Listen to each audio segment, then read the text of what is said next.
hello, chat. Hello, good afternoon, good morning, good evening, good night.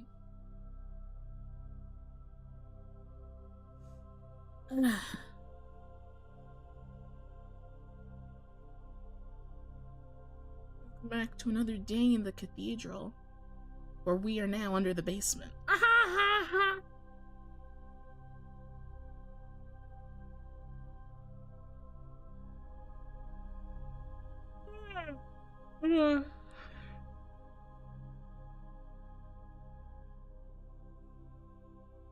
Apparently disconnected from OBS at one point. Thank you, OBS, for giving me a Windows notification.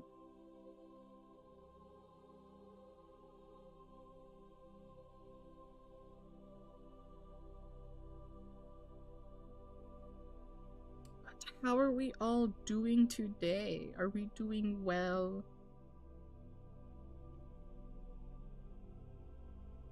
It has been a very interesting Wednesday, indeed.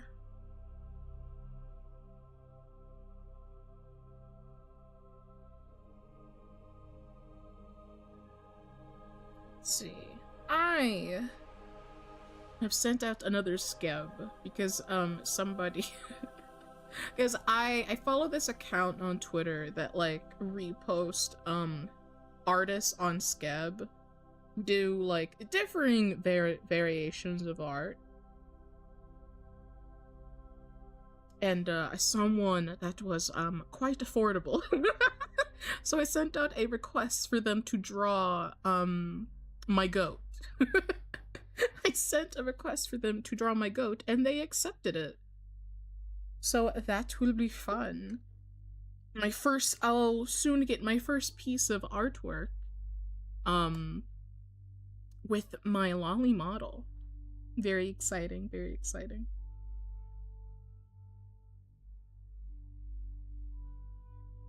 And then yesterday was very busy game-wise, because as you all know, I'm a huge gamer, love games. So many games got an update. Infinity Nikki got a new update, which I did not have much time to play because I was playing Final Fantasy, which also got an update, but I finished the MSQ. It was like strangely short and kind of left you on a cliffhanger. So I'm kind of upset. I'm kind of upset that they did like a 24-hour patch for literally MSQ. I finished in like 2 to 3 hours with like including like queuing up for 2 dungeons and just like traveling and all the cutscenes and story. I finished the new story in like 2-3 hours, so I'm like kind of upset. I'm kind of upset because it finished that quickly, and it's very stupid that it took that long. It was so short. I mean, there are technically other things you can do. They did update some other things. There's like the new, like, more additional raids. Like, we're getting M5 through 8? 9? 8? I forgot. So, I gotta do those raids, soon-ish. Very busy game-wise. I play so many games, like, almost every day. And then some of my games getting new content on the same day does not help. So then I have to really shift my priority of which game do I want to play first. Well, now that I like technically finished the new story for Final Fantasy, I can technically put it on the back burner, even though there is new stuff I need to do, like raids, and I gotta learn the Unreal. I say that for later in the week. And then Infinity Nikki got not only a new banner, but a new update. There's an event story going on. And I'm likely going to go broke because this banner, Infinity Nikki, has some of the most greatest outfits I've ever seen. I want both of them. I've already done like 2 or 3 10 pulls for like this new banner. My luck is trash. I'm probably gonna dig into my wallet, which is sad. Which is sad. But they need to stop making really good outfits that I really want, because I'm only going to be upset if I do not get them.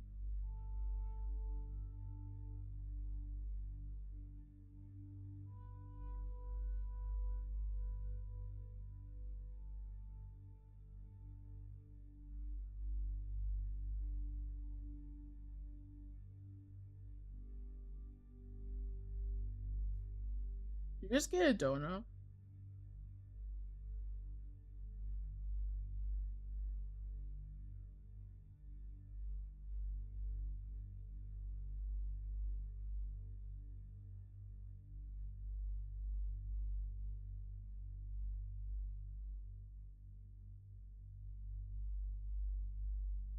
That didn't play. I'm so sorry. Let me replay it for you.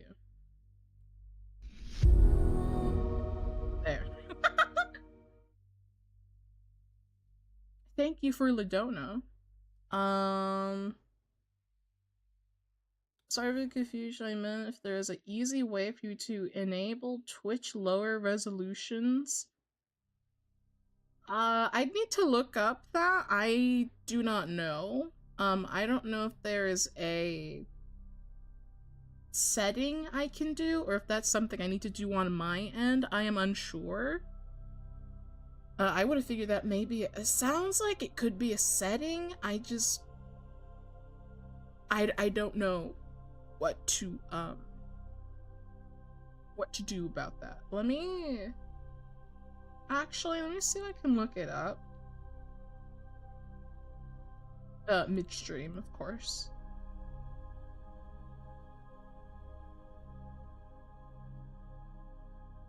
I don't know. Can I disconnection protection, store passwords, clips, socials, blah blah blah. Raid. I don't know if that's something I can do. I'm trying to look at my Twitch settings right now. On the browser, not my actual, like, me streaming to Twitch settings. I could also check those.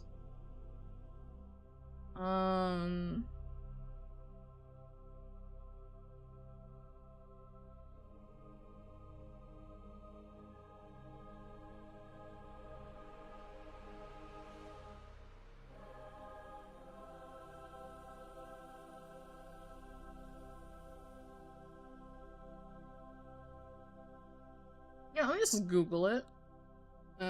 Twitch, how to enable lower stream quality?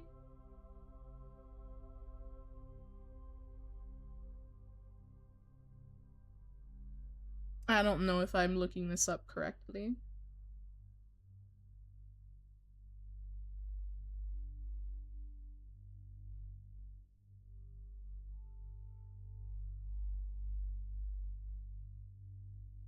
Good morning, Dama. Good morning, Satoru. How are you?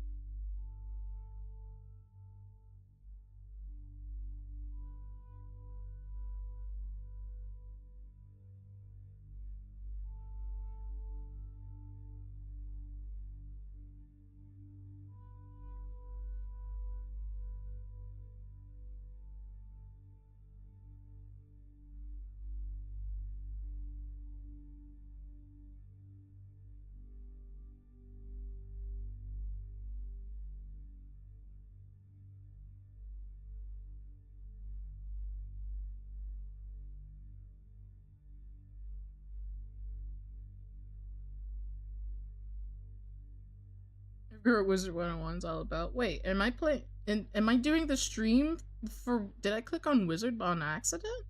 I shouldn't have. No, I didn't. Okay, I don't. I had to make sure I was streaming to like the correct thing. Did I click on Wizard stream by accident and start streaming on it? Good lord. Oh, you scared me. I was looking at schedule. Oh, goodness, you fucking scared me. I was like, oh my god, did I start streaming on the wrong stream? No, Wizard is, Wizard's everywhere. You're just basically, a wizard in the school of magic, and, you end up saving several worlds, planets, it gets, you know, that type of thing. Save the world. Still sore from painting handicaps and stencils the other day. Oh. Well, I hope you are able to relax your muscles. Take a nice soak in a bath if you're able to. I was always more into pirate. I wanted to get into pirate, but you literally could not go anywhere unless you had a membership. So growing up, I was more hindered from pirate, and since I had a membership for Wizard, I played Wizard more.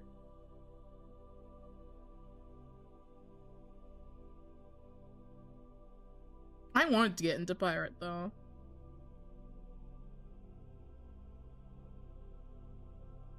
But you had to have a membership for both.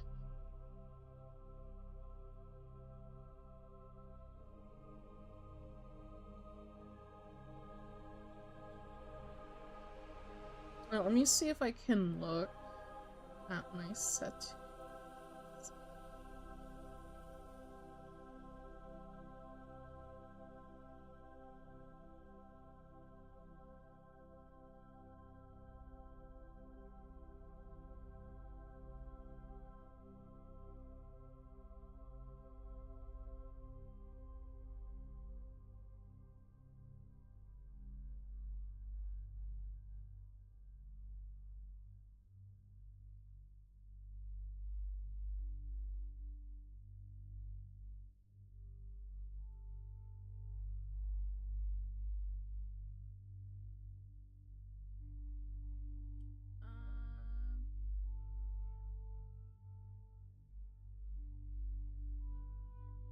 Sometimes I have no idea how to enable lower resolution. I feel like that's a viewer setting, it would sound like, because I'm not seeing anything on my end on how to enable it.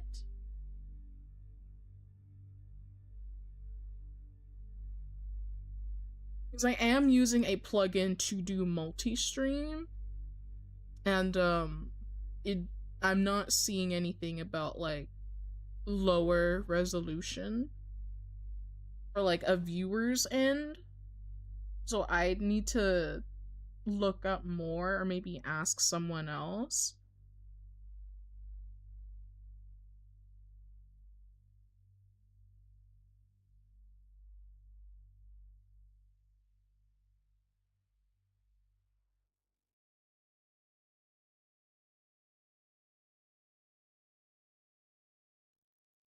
It's like, I swear on Twitch you're able to like watch in a lower resolution, right? I swear that's a thing, like, natively, at least on desktop. Like, if you're watching a stream on like your PC, I'm pretty sure that's an issue. That's a setting that you can just do natively. I don't know if it's a setting that you have to do, or an actual setting, I should say. So I don't see anything.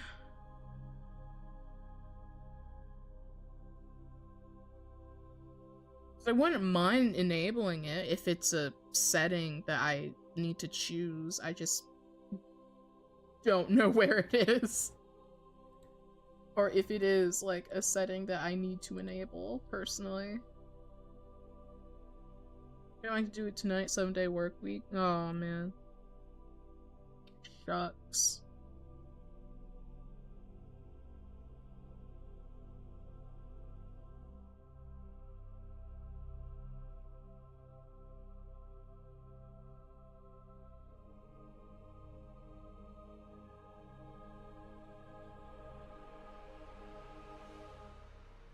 I'll try to do more research, maybe.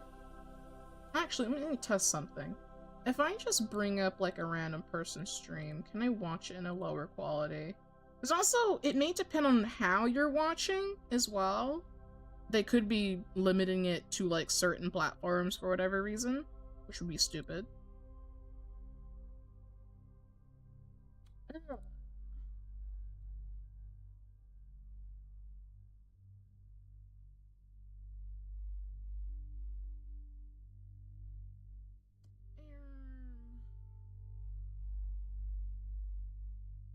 Watch this in a lower quality. I'm gonna mute because I'm not watching the stream actually. Actually, I may not be able to check it because I got an ad immediately.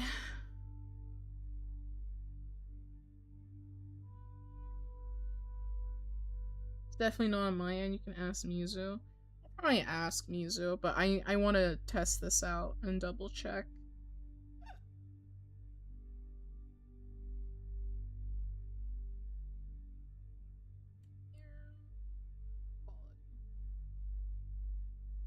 It's there if I look at, like, video quality.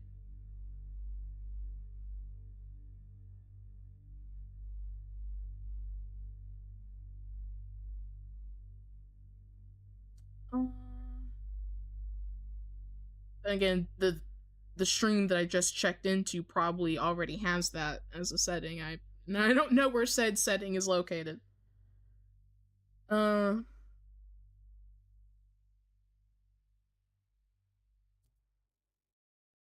Let me try and do some more internet search before I ask Mizu. I think Mizu's at work. Is he online? He is.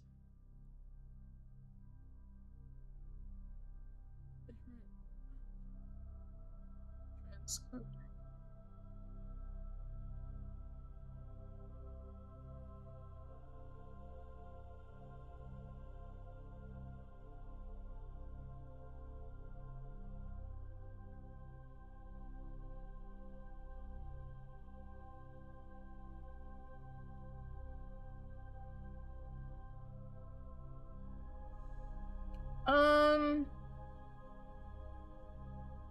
Deep web search.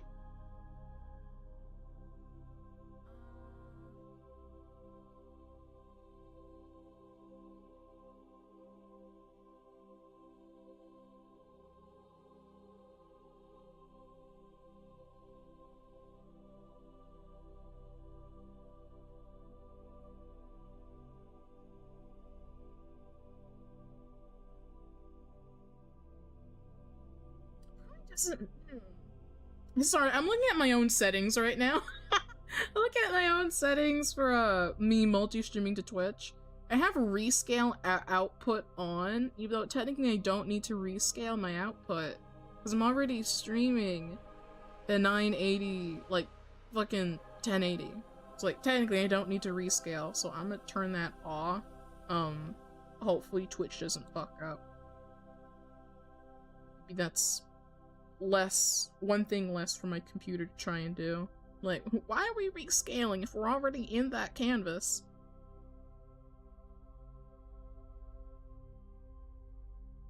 It's not a pressing issue.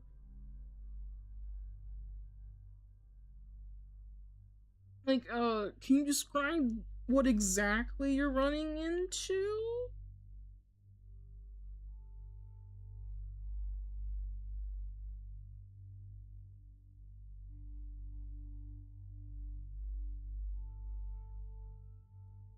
Like, is it just that, like, watching streams takes a lot of bandwidth, or...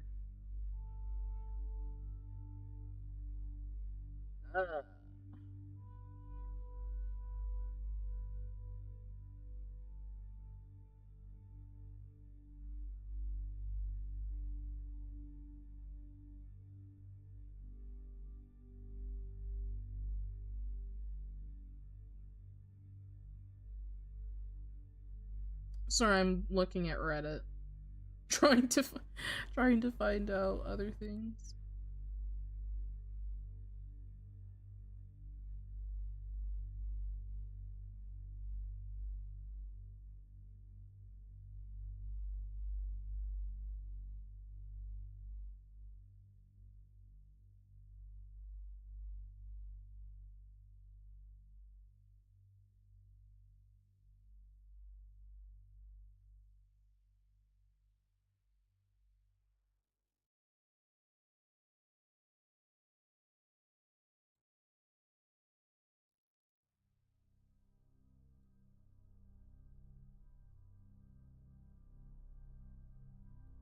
Ah, I think I found it. Okay.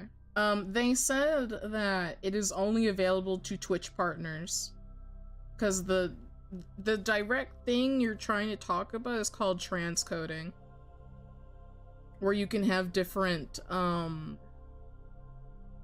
streaming quality. It's exclusive to certain people.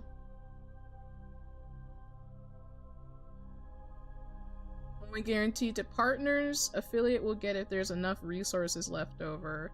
Once partners are taken care of, everyone will get if there's still a resource left.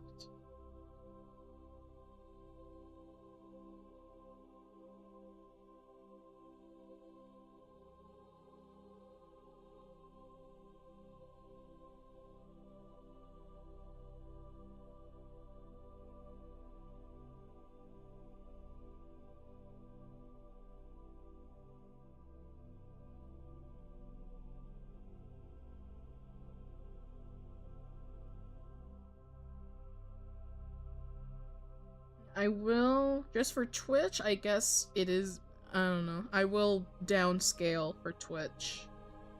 So we'll see if that maybe helps you out.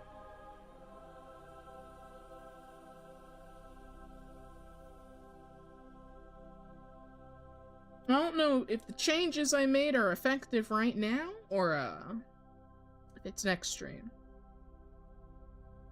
It may help you out a little bit if you're watching on Twitch, so let me know if there is a noticeable difference for you.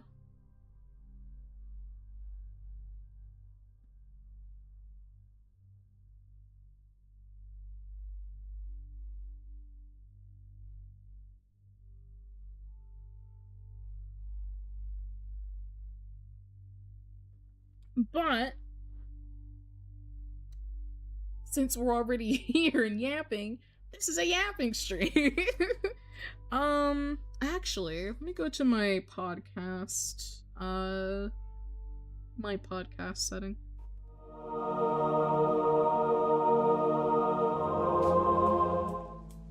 That was from movie night, ignore that. There we go. My game hates me? I'm so sorry.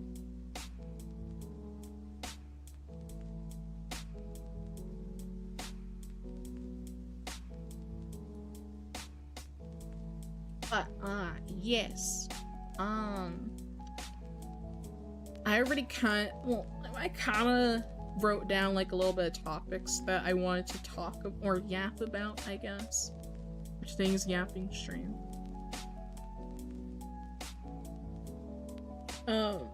Because yesterday I went, I talked about, what it takes to set up a VTuber model and like VTuber design, like mainly just like nerdy VTuber stuff that like I guess not many viewers would like. It's kind of like behind the scenes, like things that viewers don't really see, or I don't see very often, I guess, because I haven't seen, at least like from many VTubers that I watch, I haven't seen them complain about parameters like I do. I complain about parameters. Because technically, there's supposed to be like a one and done type of thing once you find like the sweet spots for like all of your numbers and shit like that. But I hate setting them up in general. In general, I hate looking at them. Even now, I still hate looking at them.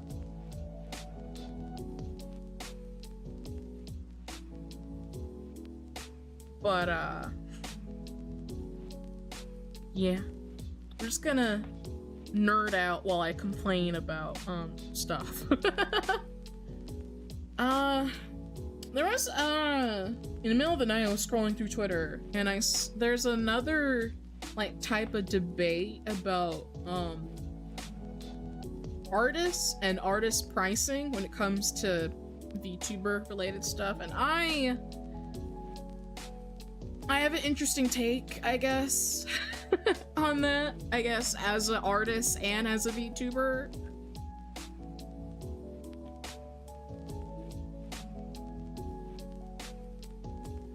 Why did my phone buzz at me? It said absolutely nothing. What are you talking about? What are you buzzing at me for? You didn't even say a notification, you just buzzed at me.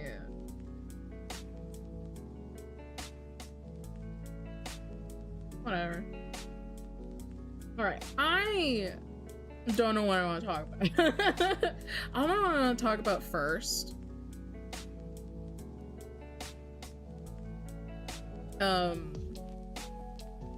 see.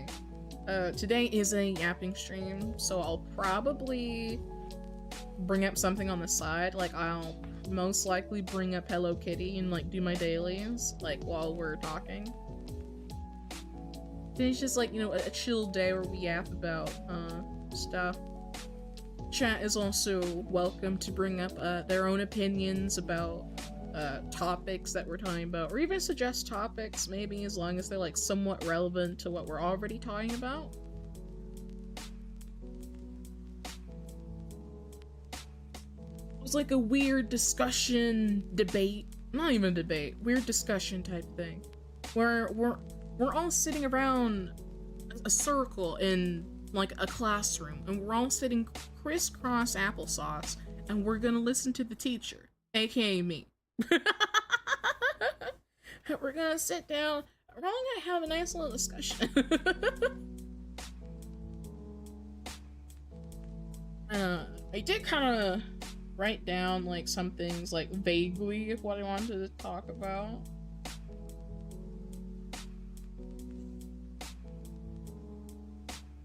Maybe I'll bring up the podcast logo, because I still need to work on that. The last thing I'm gonna add is probably my tail at the beginning of the word center. So we'll probably do that as well. It just depends on how I get things done.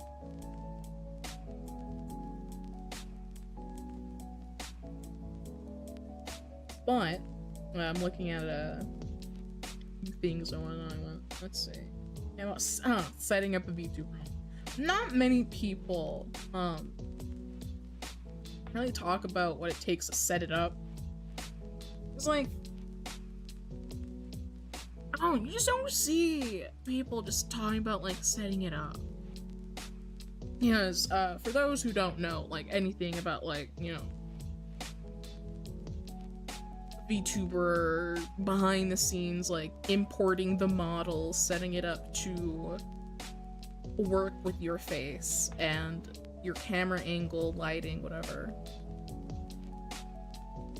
It takes a lot of parameters. Parameters that your rigger sets up. And most of what I do for my models, when I get them exported and sent to me, I usually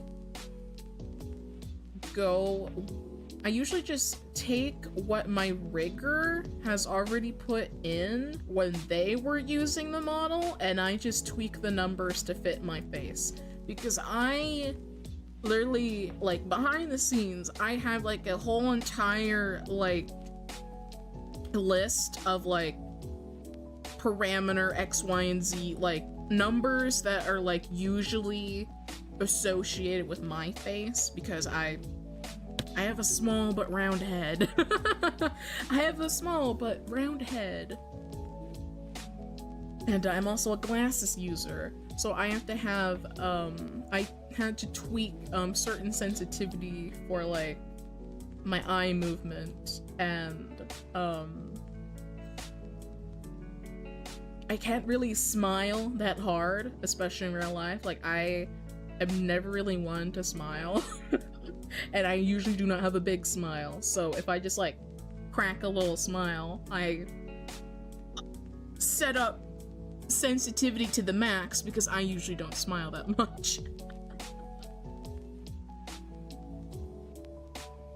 Because smiling is not very native to me, because I usually spent most of my life not smiling. I'd say now I'm in, like, kind of a better place, I guess. But, I think I still have an image of parameters. Let us see. Because I can bring up a pretty good example of what I mean by parameters. So, like, you know, you may be sitting there and be like, Dama, what the fuck are parameters? Well, they're numbers on a scale. On a scale of numbers that you set. Sometimes it gets into decimals, sometimes it's whole numbers. This is what I am talking about. This is behind the scene Vtuber stuff right here, baby. This is a parameter. On the right, you have max 1 and 1 max, and then below is -1 minimum. Is on a scale of the number 1. Everything between is technically just a decimal. These are things that happens in when you rig a VTuber model. No, I am not knowledgeable in rigging, but I have watched people rig VTuber models before. There's a whole bunch of numbers and screwy shit. And numbers look like a pain, and they are, because no one really talks about this. So for instance, this whole screenshot is the numbers for my brow height. How high I can raise my eyebrows and not be super uncomfortable when doing so. So if I raise my eyebrows, so does the model, because the model, or your tracking, is mirroring your face movement, and it's trying to map to your face directly, so you have to be very precise with some numbers because they suck.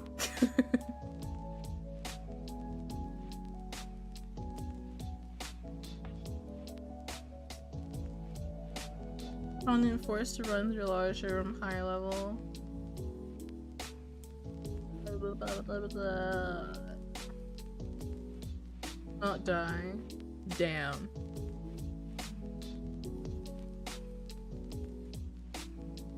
It is painful when you have to run through high level areas as a low level. That is definitely something that sucks. I have experience with that. From not only just Wizard 101, but also like most MMOs in general make you do that, which is sad.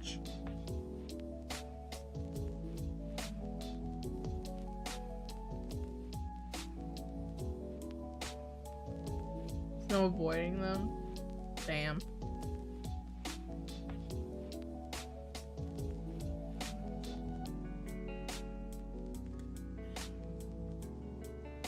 Yeah. For this is a brow height, right? Because there's also, there's technically, yeah, there's a difference between left and right and model left and right. Because that is something I also had to learn, and I would get confusion with, like, with my own riggers sometimes. It's like when you're rigging a model, or like, I guess, like, the rigging application, I should say, has a different stance on left and right. Left and right is from the perspective of what you are using, or like from the perspective of the art itself. So, you know, what is, you know, chat is to the left of most people, but model perspective, it's on the right.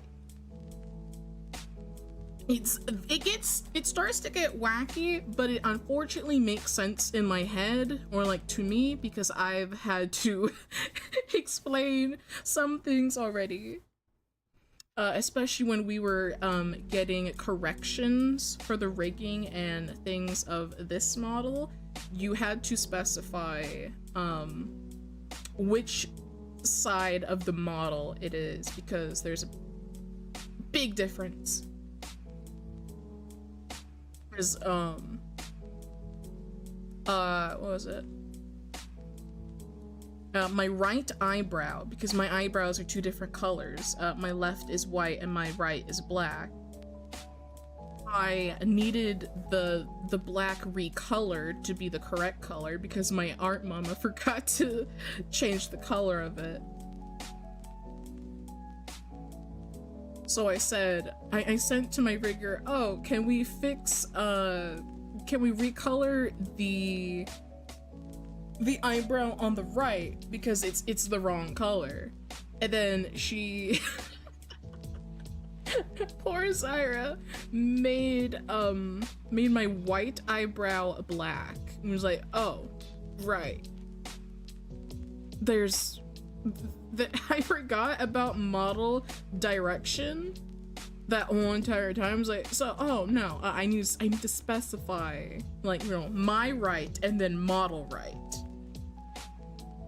or my right, model left.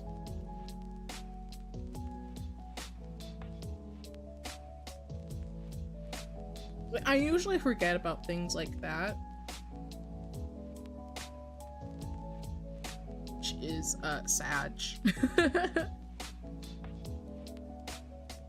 Yeah, what else? Right, so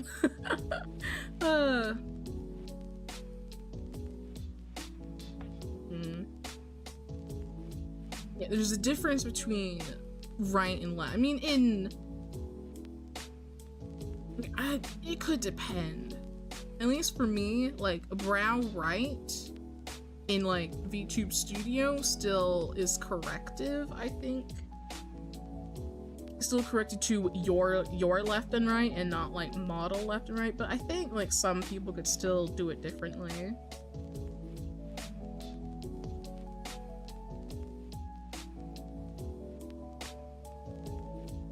There's like input output, which it sounds like pretty explanatory. The input is what you're trying to move, I think. Yeah, input is what needs to move, and the output is how to move it. Actually, I may have that backwards. To be honest, I don't know, I'm not a rigger. Input, why am I like, I am blanking on everything that I wanted to explain.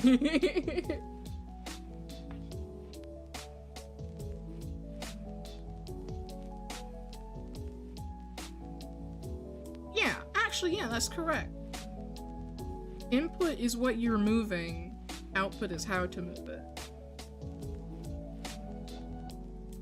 Because the output is moving on an axis, and then it's moving on axis Y. Okay.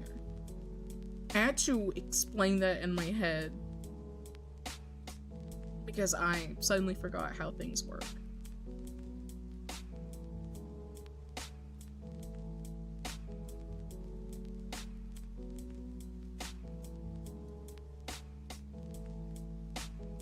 But yeah. What's another example?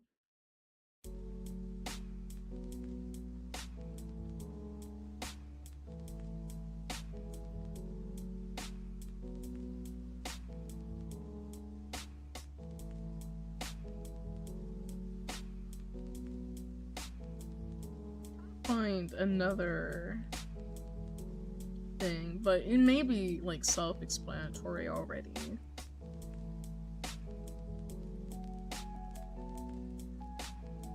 But most of the time when you receive like a VTuber model, some riggers will tell you to like just completely set things up by default.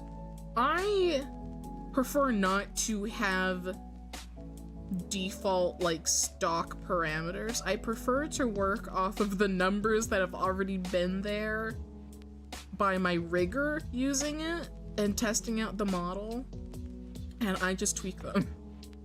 Because to me, I don't know. It's like, if I set up a model with like stock params, it sucks. It's like, it's pretty much kind of the most lifeless thing. I mean, you're still having to change those numbers regardless to that they are not lifeless anymore, but setting it up after already being slightly set up is a lot more easier for me to work.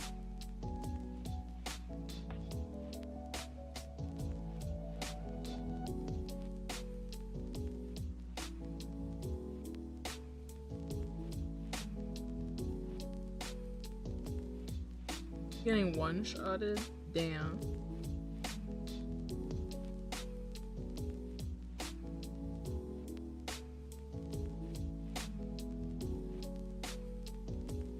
He has some weird aggro stuff right there.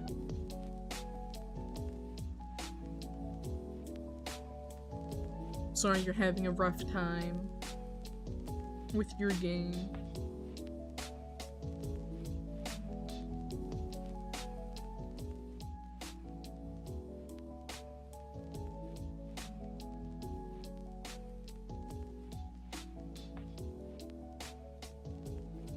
Here's another one. Here's another one that I could try to explain in my own weird autistic way. This was from my first ever model. Just trying to take screenshots and keep a record of params I've used. Like, you'd notice that the numbers on the right, like, some numbers are like very different. Some have the max and min of 1, -1, while face has 30 max and minimum -30. I'm not very knowledgeable in like rigging the model, but I feel like it's safe to say that there's a lot more movement in your face rather than your eyebrows. Because your eyebrows is part of your face, but your face moving is a lot different. So it's kind of reasonable that it would have bigger numbers. You can technically change the numbers, like the max and min on the right, even though you really shouldn't. I mean, some rather you not. Yeah, I prefer not to change the max and minimum number and only change the numbers on the left. Let's see. The red dot between on the scale of line is basically how close you're getting to your max and minimum number. Like, for this model, well, not the one I'm using, but for my first ever model, I could move my face left to right without, like, kind of stopping at those numbers. I mean, I do have limit range. So, because if I went over those numbers, if I go over those numbers, I kind of, like, my model kind of goes crazy. So, like, nowadays, like, I kind of put the maximum a little bit higher so then I don't naturally hit it. Because, like, I don't know. For me, I can move my face more to, like, the right than I can to the left, because I'm not really moving to the left that often. It's like, you know, I just, like, glance over here to look at my other monitor. I'm mainly looking at my right, because that's where I put, like, most, games. Like, I put gaming stuff on my right monitor, and then, like, stream, chat, everything else on the left. So I'm not usually just, like, look over here, and then I'm pretty much just looking to my right all the time.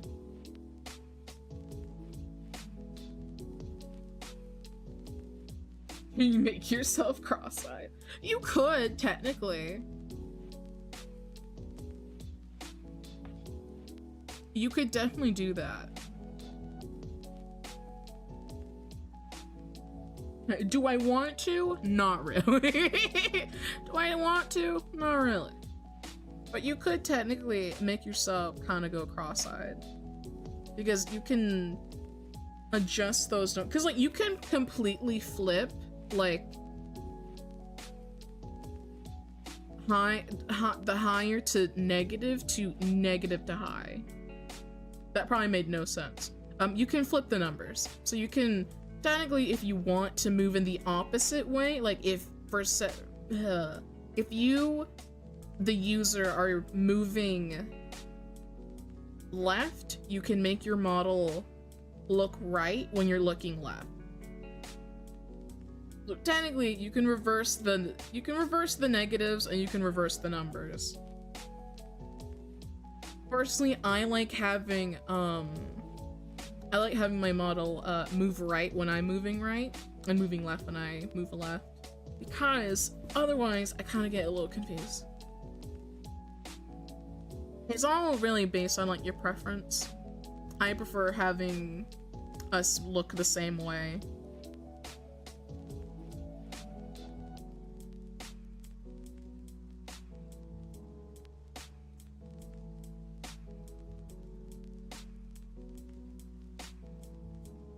Now, what else?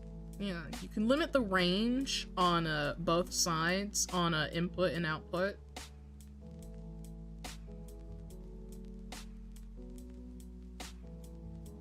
These physics are so cool. In an autistic way, they're very cool. They're cool to me, but I also hate setting them up at the same time.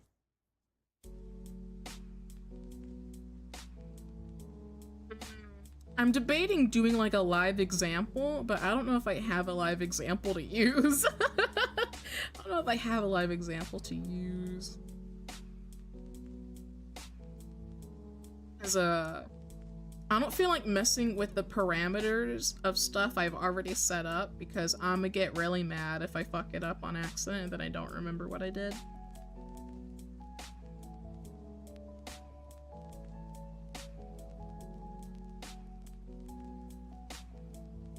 Actually, let me see something. Let me open my parade.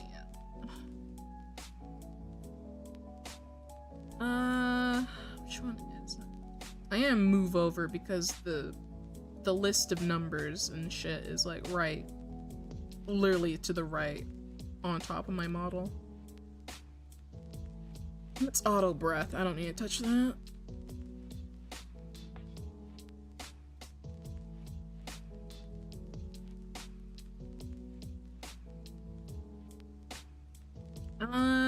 I need to remember my axes.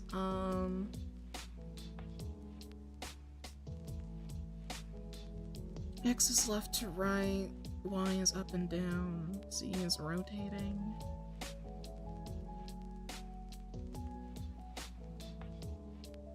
I don't want to touch that number. I don't want to touch that number either. I don't want to touch that either.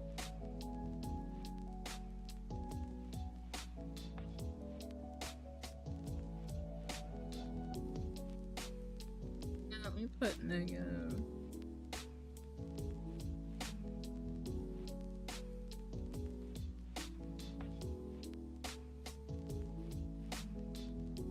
Okay.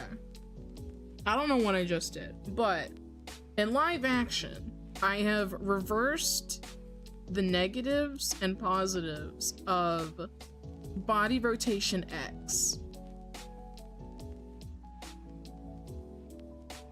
Why? I don't know.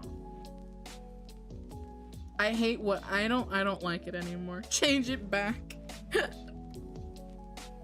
Change it back. What have I done? There we go. I like that better. Crazy Mama Aqua stream, yeah. Yeah. I was only there for like the last hour and a half maybe. I need to watch the rest.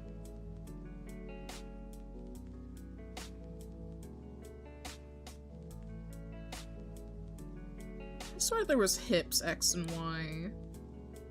I just don't remember where said number is. I was napping through most of it. You know, not gonna lie, I was like asleep. I was asleep. I thought, because I swore like that stream was happening at nighttime, and then like I woke up and it was happening. Like, oh shit. Like, oh shit. Let's see. I forget what Z is calling. I think it's rotation. I'm fucking up my parameters in real time.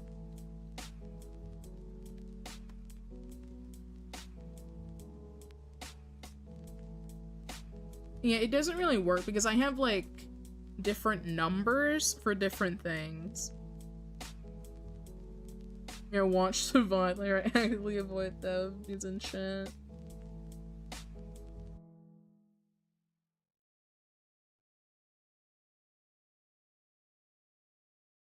Yeah, let's see. Well, whatever. I was trying to bring up an image, and then Windows was like, you have like 2 images with the same name. Do you want to replace it? No. I was trying to bring up something, but apparently it won't let me. So let me do this first, and then I'll do it later. So, for me, my model parameters are a little wacky because, let me bring this back up. Like how, for instance, my first model, for face left and right rotation, the numbers are the same. For some of my stuff, for some of my parameters, I have 2 different numbers. Most of the time, you kind of want the numbers, like input and output, to be the same. I have mine as 2 completely different numbers because of how far, because of like how I'm moving at my desk. Because I am not gonna, like, you know, go crazy and move all these different sorts of ways.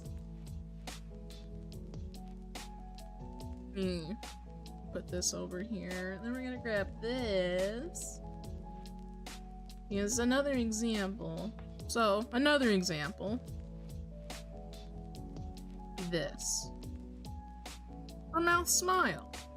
Sometimes you're able to have the same number as input output, sometimes I'm not.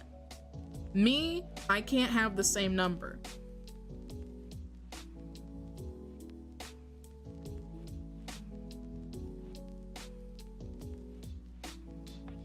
Because if I tried to do like 0.5, also I'd have to smile, I would have to frown as hard to just to be able to smile, because mouth smile is pretty much your ability to smile and your ability to frown.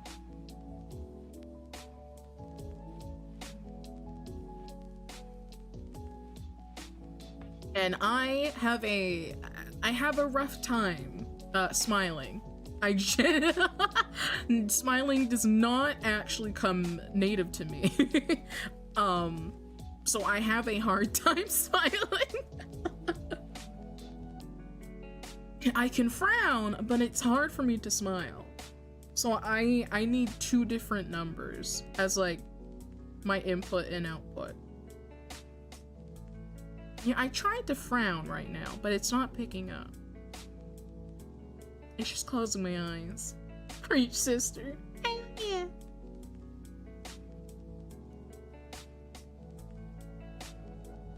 So let me fix my damn numbers. There you go.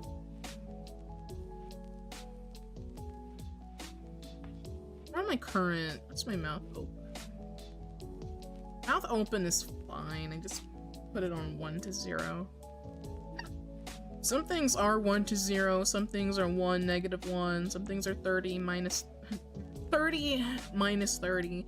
Numbers are everywhere, and not many people talk about it.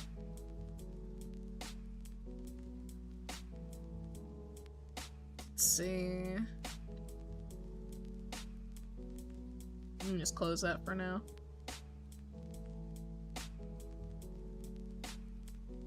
Yeah, these technically there's a big difference between these two. I mean, not only just because like what they're calling to move and whatever. Like they have a different range of motion. Like your face will have more range of motion than like your mouth, technically. Unless you're using like V-Bridger or something. Like I don't have V-Bridger, so I would not be able to tell you how the fuck that works either. But what I know about V-Bridger is that like it's like another form of tracking. It's like using like Apple's face tracking, because Apple has better face tracking than like apparently anything out there. So they mainly use that, and it looks a lot more, what is it called? Fluent? I guess. You have a little bit more, like, ability to pick up certain, like, expressions and things like that. Like, technically, you could still, like, kind of reproduce the same things with, like, without V-Bridger, but V-Bridger's expensive. Most of the time, V-Bridger's very expensive. I've never had it on any of my models. Will I have it in the future? I don't know. Probably not.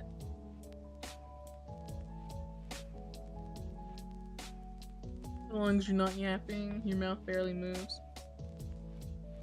Like, that's... Technically, you don't want your mouth to still be open if your mouth is, in real life, is closed. That means your numbers are, like, a little bit off. Because, like, for mouth open, your highest number, let me use this for example, even though this is not mouth, use an example. For the top, like, positive 15, that is the highest you can do something.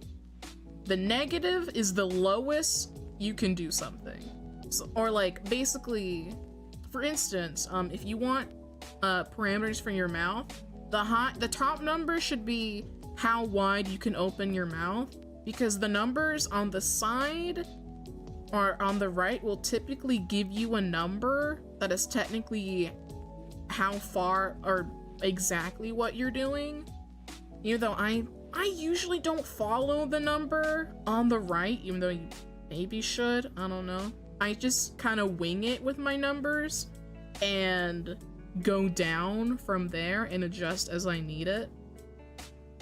So your top number would be how far you can open your mouth, and then the lowest is pretty much your mouth being closed.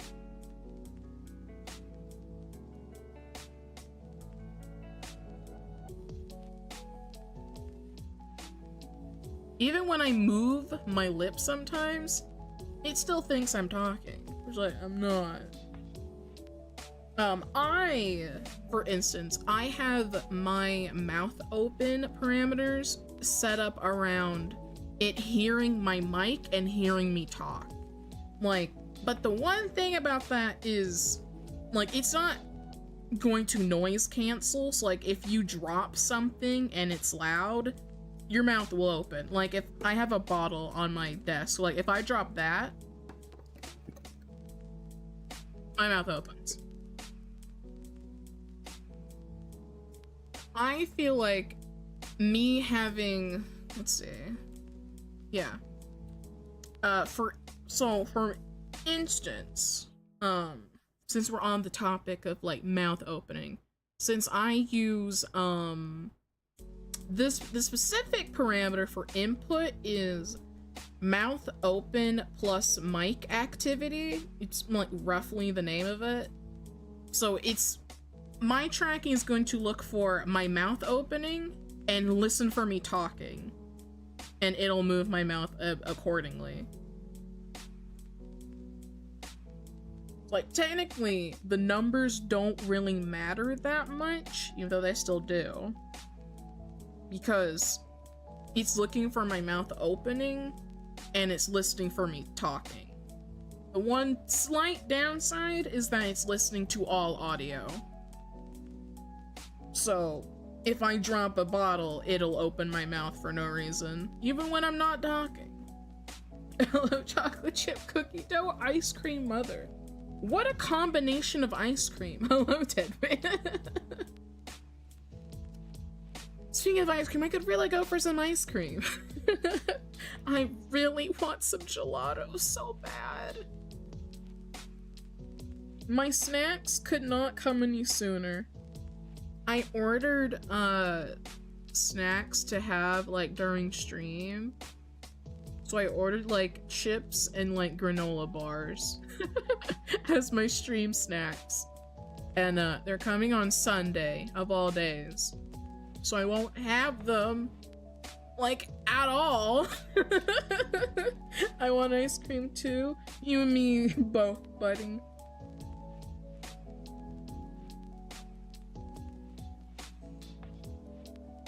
Chat, what's your favorite ice cream? I don't really know if I have a favorite, because I'm kind of weird with ice cream. It's like, you know, I like the general flavors, chocolate, vanilla, maybe strawberry. I like cookies and cream. I like pistachio ice cream, but I don't like the chopped nuts in them. I just like the flavor. That's like pretty much me, and like any ice cream that has like nuts in it, because I don't really like nuts. Even though I'll eat trail mix as long as there's chocolate in there. Chocolate mint. I have to crave mint chocolate. Right now I kind of crave it. Otherwise it feels like I'm eating cold toothpaste. Like, I like pistachio ice cream, but not the actual pistachio in it. I just like the flavor of pistachio, but I don't want to chew on the actual pistachio.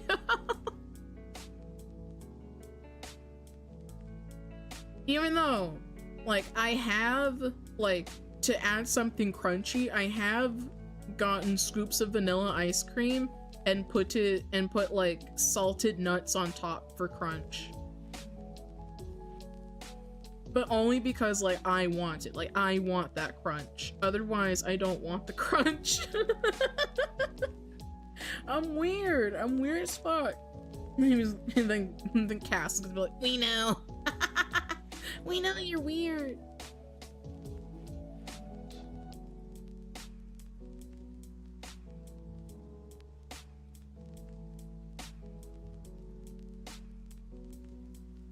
Yeah. There's like other ways you can set up parameters. Like, there are some people who have like way more advanced like tracking capabilities to where like they have like hand tracking. He was like, whew, you gotta set that up, man. Like, hand tracking sounds crazy. I would not want hand tracking because I would be flipping all of you off like almost every single day. There are some people who have like hand tracking, they have like certain toggles tied to like gestures or hand motions. I think those are kind of cool, but I don't think I would ever personally get into them because in the moment I'd also like forget. I would personally forget like hand gestures and shit, so that's like the last thing I need to do. It's true, we know. Shut up. I'm normal. No, I want it more.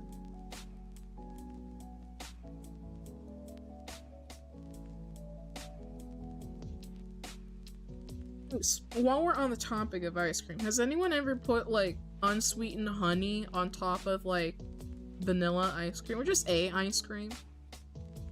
Like if you get scoops of ice cream and you put unsweetened honey on top, it's like crack. It's like crack. I don't know why. I just really like the I don't know. Like the honey kind of like freezes up and it becomes like this really nice like texture and it's really smooth. And I like it on vanilla ice cream. We know. Shut up, Cass. You can release your inner Italian with hand tracking. Can I get it? I can't even addicted to crack. No. You know what else is crack? While we're on the subject of food, honey and hot sauce on a pizza, hands down, the best topping that you can put. You know, some people eat pizza with ranch or barbecue sauce, buffalo sauce. I like my pizza with honey and or hot sauce. Especially if you have a spicy pizza. It goes so well, man. Never had honey on ice cream? You should try it. Take a scoop of vanilla ice cream, drizzle some honey on top. It's like crack. That's good shit.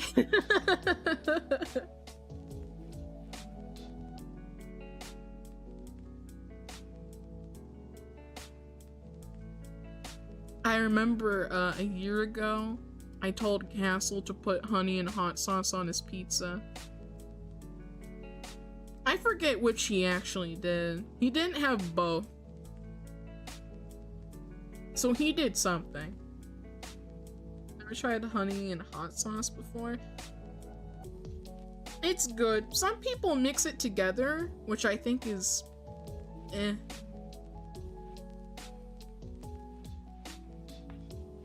I prefer having both and just like measuring out the amount myself.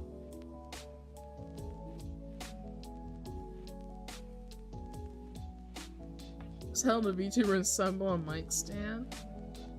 Nice.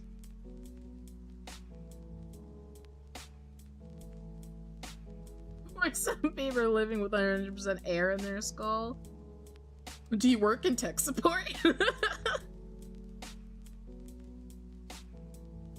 I mean, I don't work in tech support, but I've had to help like family members with like, you know, how to manage websites, how to work through like computers and shit, and I completely understand.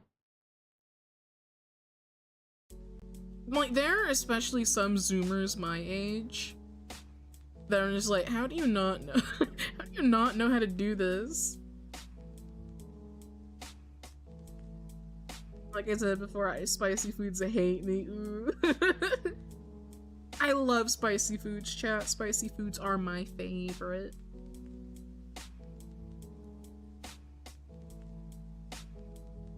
I would be good at it the way I can handle incompetent people. There are definitely some people I would not have patience with. Like, you know, if it's like an older adult, I'd have like a little bit of patience, but I'm still gonna like rage like in my head and rage afterwards. Like, how do you not know? How How do you not know how to open a text document? How do you not know how to export a file? It's right there. Look it up. Why are you calling me?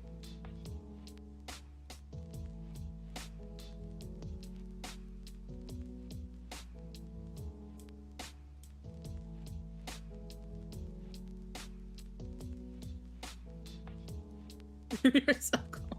Sounds like you have been through it. I hope I hope you're able to calm down and enjoy the rest of your day. How are you doing? I'm doing well. We were on the topic of setting up VTuber models. I talked a little bit about parameters. As not many other people talk about the pain of setting up parameters. Like, especially like when I got my first model, I looked at like all those numbers and was like, what the fuck is any of this?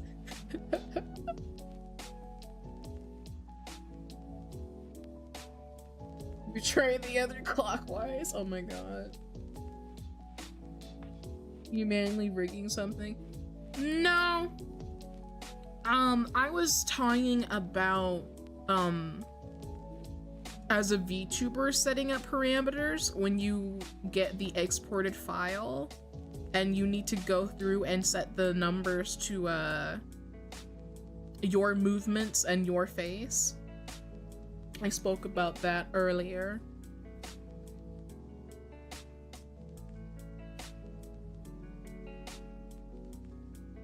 I don't know much about like rigging VTuber models, but I have watched some people rig, and of course I have my own model riggers who I've worked with. Don't the apps do that automatically? They don't. What you may be talking about is like default stock.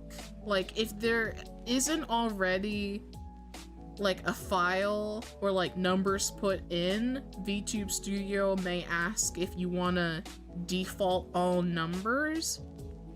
That may be what you're talking about. But if you're saying like if it does it automatically and fits your face, the answer is no. How are you doing my riggers? You can't say that. Oh, that is a good joke. Oh, it's a good joke.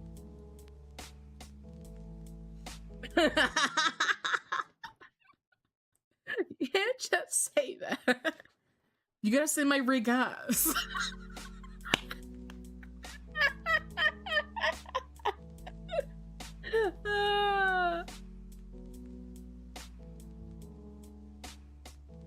Riggers outward. I always have to be super careful when I type and say rigger. Sometimes I have to, you know, verify, you know, it's VTuber rigger, model rigger.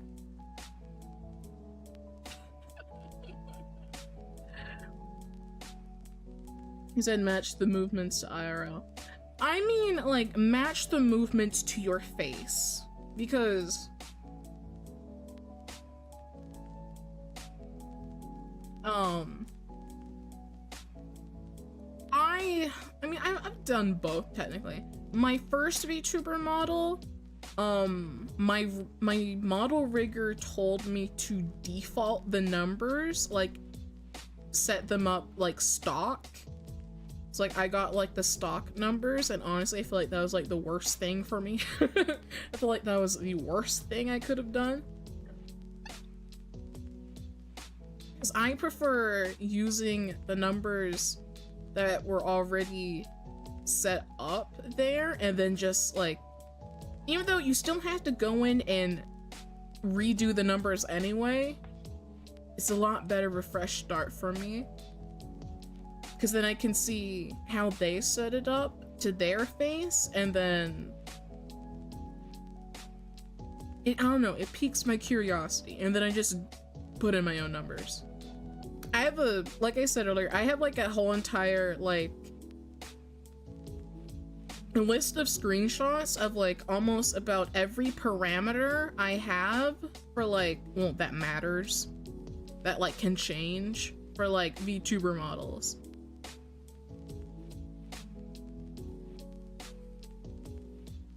The Earth takes over. So there isn't a startup thing where a face tracker just does that for you? Technically. I gotta think about this. I gotta think about this carefully.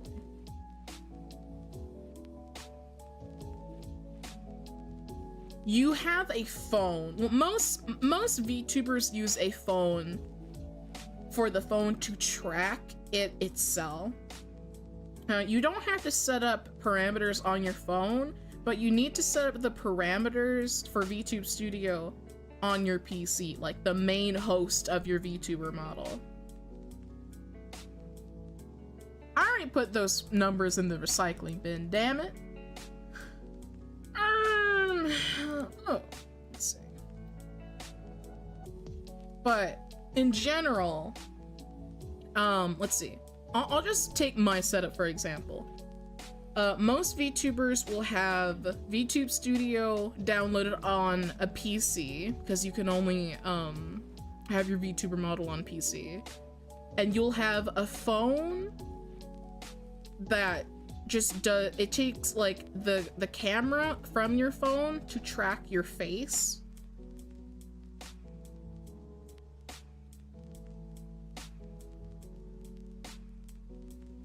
And some people do like webcam. I tried webcam. Webcam tracking, or at least my webcam, generally sucked. My webcam generally sucked, so I just hooked up my old, technically my old phone. It's still, it's generations old, but it works. So I have like 2 separate phones technically. But both of my phones have VTube Studio. I just use my streaming phone as essentially the camera to track. I heard webcam is crap. It is. You'd have to get a really good webcam, which I don't think many such exist. I don't really think it really exists, like a really good webcam. Most I've heard are like very trash. People found a way to automate this instead of doing it one by one.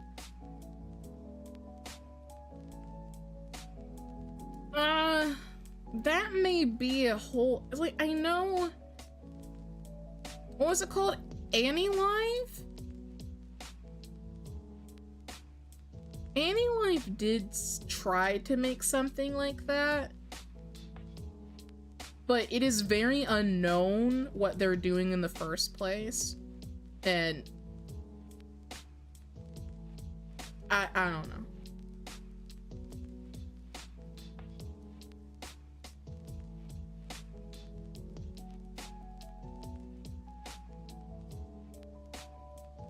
But to answer your question, there may be such a program, but that likely sounds like an app instead of like, oh, even I don't know what I'm trying to say. I'm really bad at words. There isn't something that automatically does that. Because you want to personalize the numbers to your face, because not everyone will have the same parameters. It's okay, I'm not a rigger, so I don't understand. Good fucking lord, man.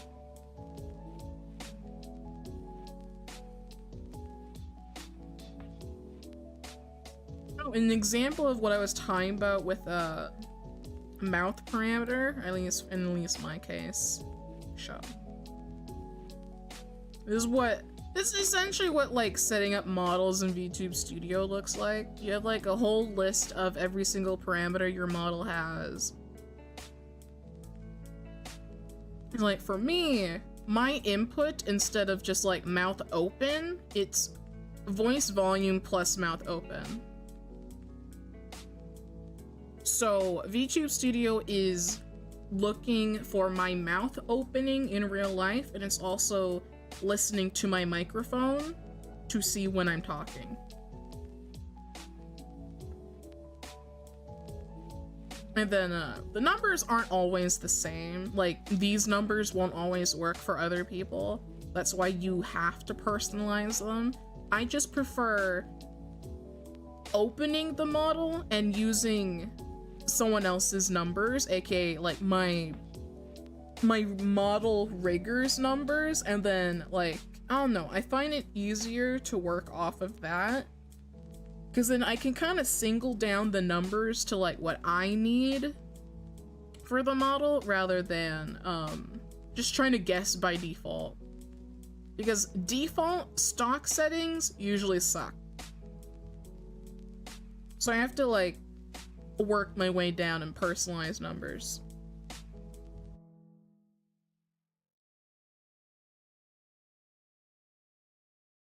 You're learning this stuff till you get the rig a pass. Maybe. Trial and error. Yeah, it's a lot easier of trial and error than for me to just work off of numbers already there than completely trying to guess from stock number, if that makes any sense. My brain is weird, and that's just how I prefer to work.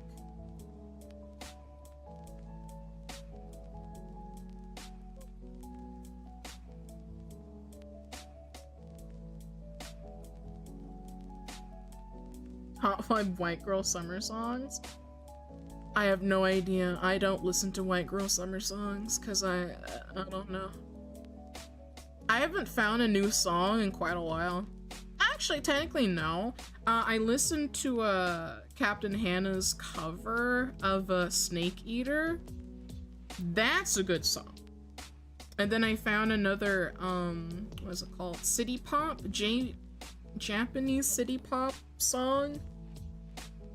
Very good.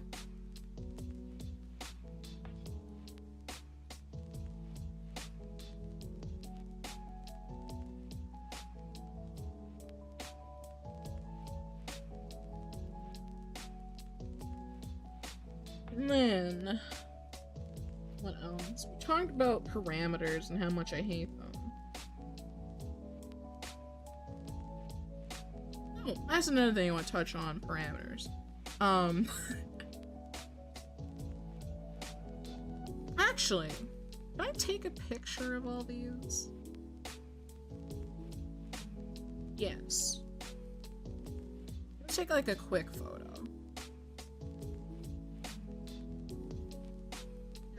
Post it so I can send it to myself. I shrunk my model on accident.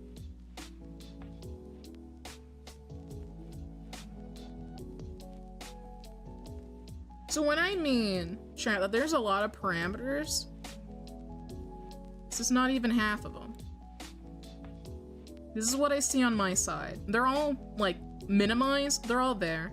There's a giant list of parameters, all that handle different things, like each eyeball, each eyebrow, general body movement.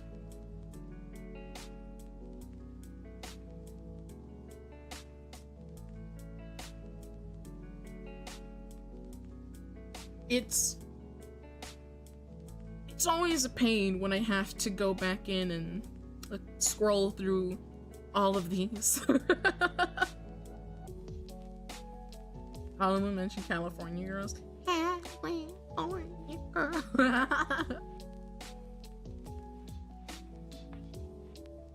Yeah, this chat is not even half of the total parameters I have.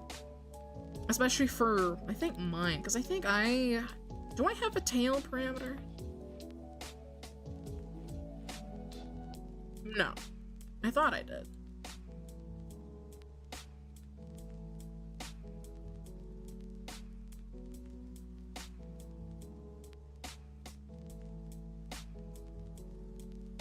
But, well, technically, wow. My tail, I think, moves with auto breath. There's a parameter called auto breath, which, if you pick up on the keywords, you just automatically breathe. Or your model automatically breathes. So, you know, you don't look very still and lifeless. You just automatically just kind of move. This is always a moving parameter. You don't really you don't have to touch it at all unless you want to breathe faster for some reason.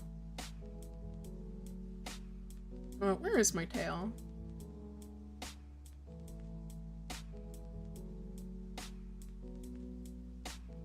There it is. Yeah, I think my tail moves with auto breath. It's probably linked to auto breath, maybe.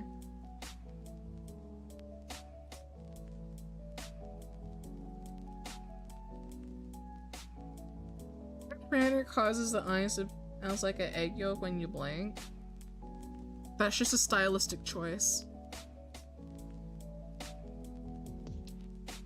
I specifically asked for my eyes to, well, it's mainly that's a rigorous stylistic choice. I like it because I have crosses as pupils, so I like them to jiggle when I blink. Greetings, may I have a good stream? Thank you. Thank you for stopping by. You've been noticed.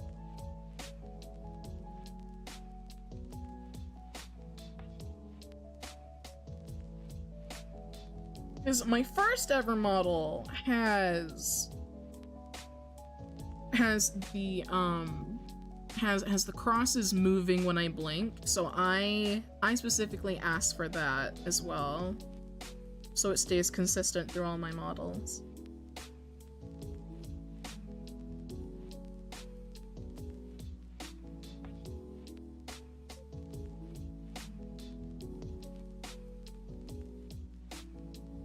It's a nice detail. It's one of my favorite things.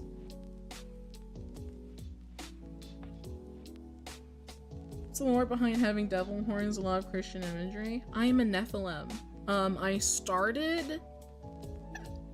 started streaming as a priest VTuber, and then I built up lore and was reincarnated into a saint, and now I just feel like a creature, pretty much. I like went through like a lore crisis, I guess. And I kind of wanted to not just be a priest anymore, so I technically switched to Nephilim. Because, I don't know, it made a lot more sense to me.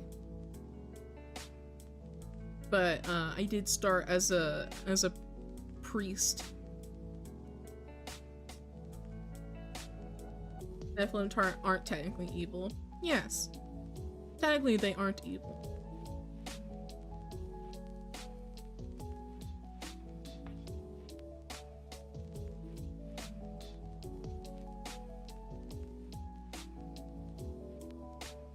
And the version or term of Nephilim I'm using is half angel, half demon. But in my case, I am half saint, half something. Even I am still hung up on what the other half is. Half creature. Sinner. You know it.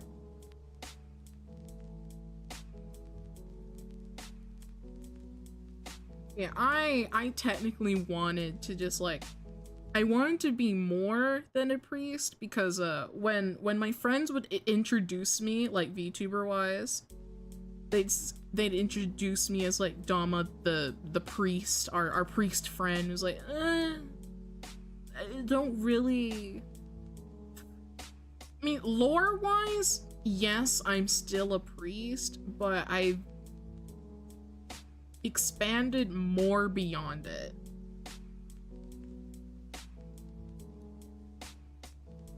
Like, it was like, literally, when I entered my saint arc and got, like, my saint model, I started having a lore crisis. I started having a crisis. I'm like, I don't really feel like a priest. It's like, I still technically am a priest, but I want to evolve into something more than just a priest. So, I'm half and half. I'm half bad and half good. I'm neutral. Crisis of lore.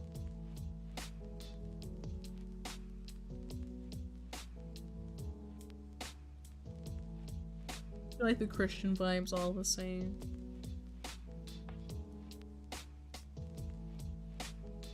Yeah, most of my, well, when I first got my model, my first model, most of like the lore and stuff I wrote and the design, well, not entirely the design, it was like most of that was based off like a game I was in. It was a horror game. It's Faith. I was inspired by Faith, the Unholy Trinity, to kind of become like a priest VTuber, and then also like have lore where like you're erased from memory. You're not half bad, half good. You're half chocolate and half vanilla. You're an Oreo after all. Thank you for the reminder.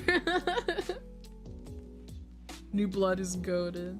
Faith is a really good game. It's a good game, but it scares me actually playing it. Like, I've watched like countless like people and other VTubers play it. Playing it myself, like, I don't know. I needed emotional support. I needed someone else in the room with me when I play. Even though, like, you know, I really should not be afraid of like a pixel game, it scares me. it kind of scares me. At least the noises. I'm very jumpy from noises. Now I get to watch you play it. I think where I am in Faith, from like, I played it during Halloween, I think. We're somewhere in chapter 2. I just couldn't figure out where else to go. I'm in like the sewers, and I can't figure out where I need to go in the damn sewers. Do not be afraid, John. Let's go fight some demons. Hell yeah! Yeah, I still love Faith. I wonder if they're gonna make a chapter 4. I kind of hope that they do. Cause like we gotta go to battle with the unspeakable. I send link in chat. You cannot. Links are not allowed.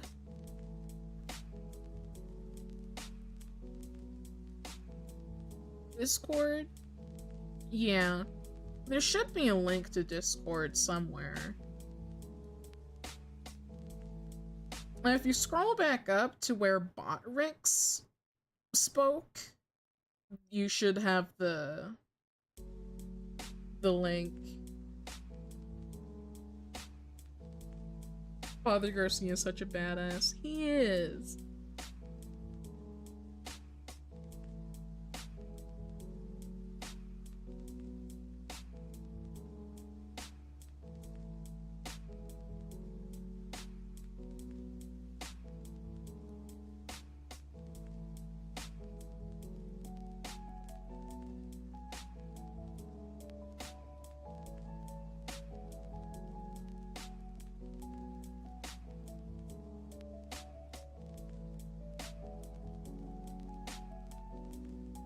And memes channel.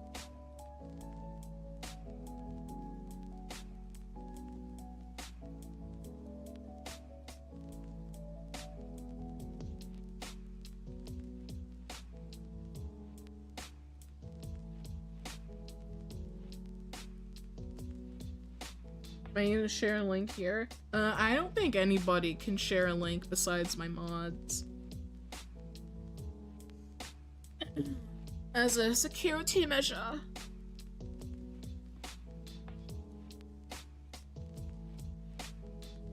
It's usually me who only sends out, like, links anyway.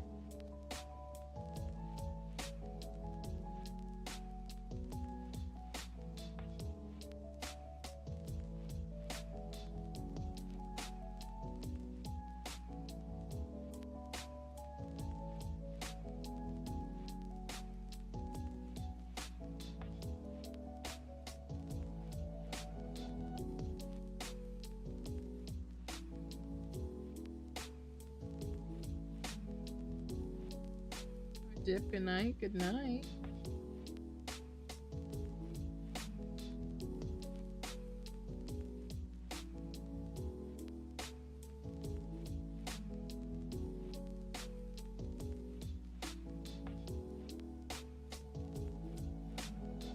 You too, have a good sleep.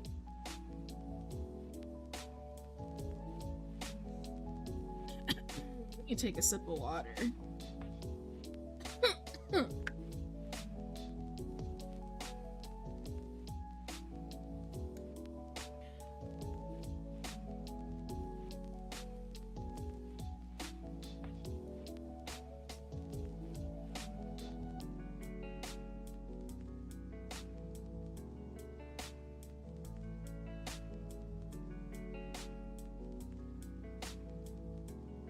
While we're still on the subject of VTubers, I know we're kind of going all over the place, but I will allow it because this is a yapping stream. I have, pardon my voice.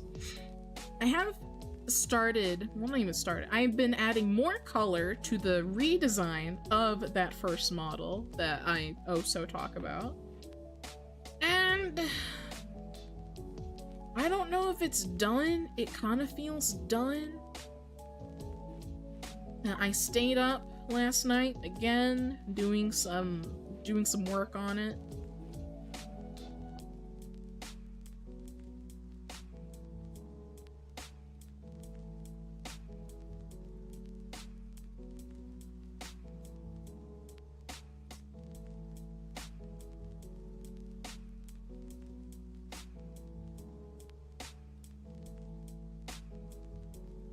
I don't know if you guys would like to see it. I see.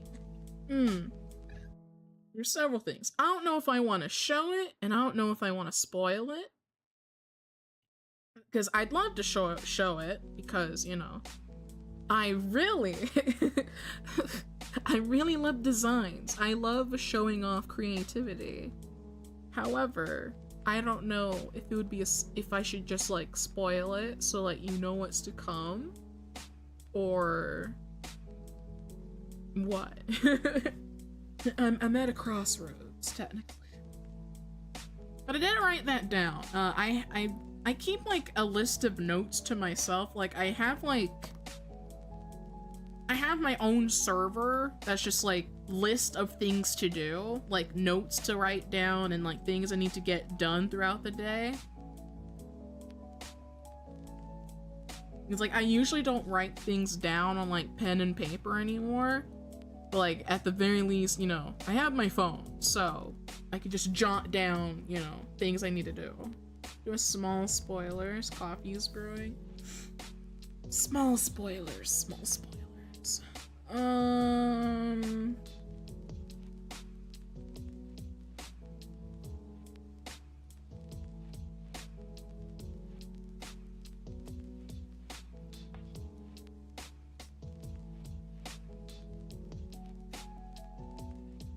can probably close this.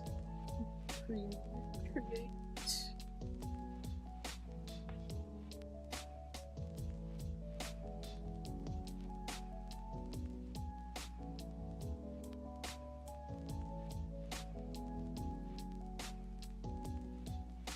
A small spoiler.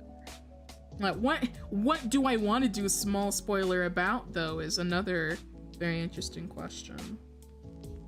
I actually, technically, I'm not even done with it because I still need to do the hair, but I'm gonna rely on a reference image for that. Like, I'll still draw out the hair, but the reference is gonna be a lot more better than what I'm gonna draw. What can I spoil?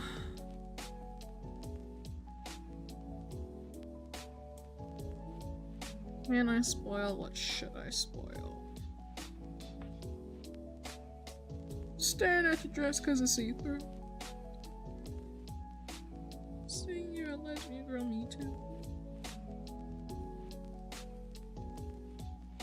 I'll do this. Let me send this to my cell.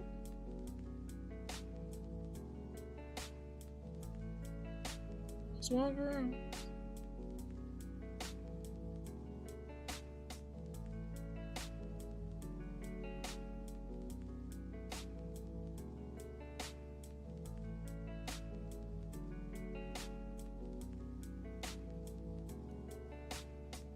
Alright, let me screen cap this and then send it to myself.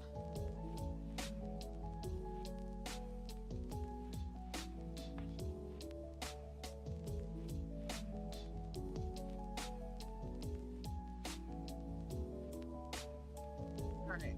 Are you guys ready? Are you guys ready to halfly be spoiled? This is what I'm working on, chat.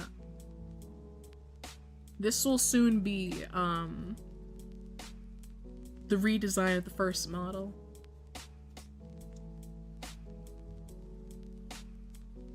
I'm still working on it. I need to do a hair. I forgot about the hair. So I promise, she's not bald. I promise she's not bald. I may give her 2 hairstyles, and I'll probably get the second hair rigged later. Like, in the future after I get, like, all the art and shit done. I'll probably have the hair done later. I was like, you ready for the ballroom? No! It's not ballroom. To be fair, I don't know how to describe it. It's like a lot of my reference images are like pirate girls in like blouses, corsets, and pants. Ballroom? That's so fucked up. That's so fucked. How could you? Yeah, a good chunk of my images for like references for like outfits and shit are pirate girls with really frilly, pretty blouses, corsets, and pants. Like, but I wouldn't call this a pirate's outfit because this is supposed to be like a redesign priest. Priest, if you can even say that anymore.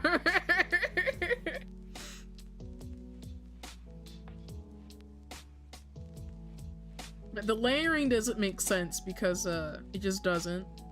But it's only clown to clown communication between me and my art mama. It'll make sense. It'll make sense when it's actually a model. The design will make sense later, but you can see, you know, and you can also look at my shitty chicken scratch handwriting. I swear to God, my handwriting literally changes every day and based on my mood. Yeah, you can kind of see like the pirate. Like, mind you, like the long like blue is a skirt that will be a toggle. I'm still gonna keep that aspect because my first model had a skirt toggle, so we might as well carry that on. So I'll be able to take on and off the skirt and just, you know, wear pants if I want to. I exchanged my shorts for my pants because my first model had shorts, turning it into pants. And I'm also going for the same type of like rosary belt around the waist because you know, I also have the same thing on this model. Daddy loves his belts. I love belts and chains, and they make great accessories. They make for great accessories. And the necklace, you can kind of see it, kinda. It's supposed to be a sword, but the style of necklace I was going for, cause like, I have a few reference images for like sword necklaces. One of them is like a sword, but it looks like a choker, and I keep going with many chokers, and I might as well just make it another choker.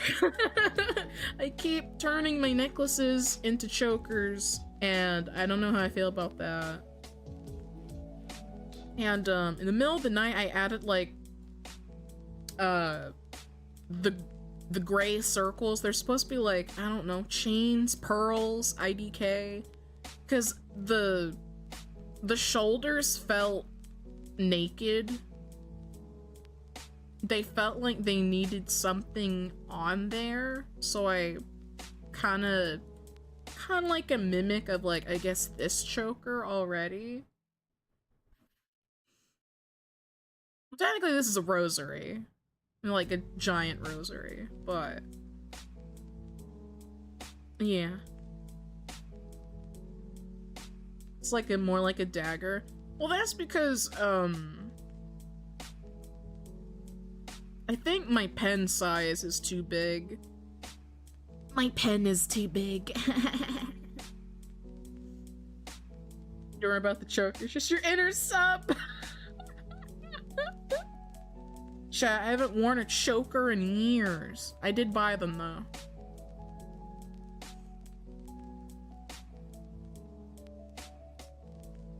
Yeah, it's supposed to be a sword necklace, but a lot of the references I'm following that I really want to replicate, they're practically chokers. Which, you know, is sad. Is sad. Choker with pearls seems nice. I mean, essentially, it's already kind of in the style of like this choker or rosary already. It's already like in the style of this, like a main chain and then like a secondary chain that wraps around, and then like the main front piece swing it about. It's kind of gonna be that, I guess.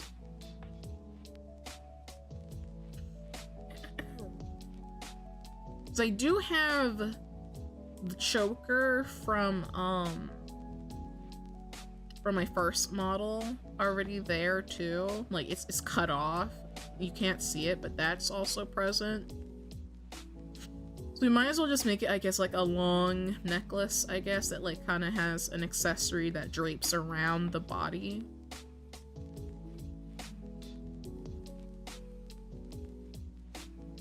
And then,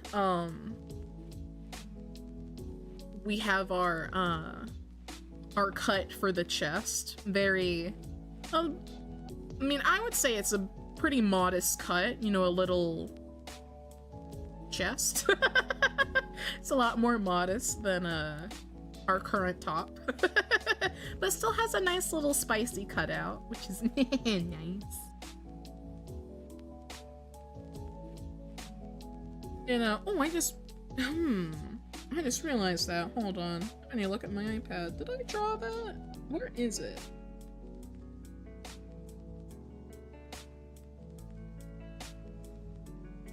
Where? Oh, I didn't. It's not finished. I forgot about an accessory that goes on the blouse.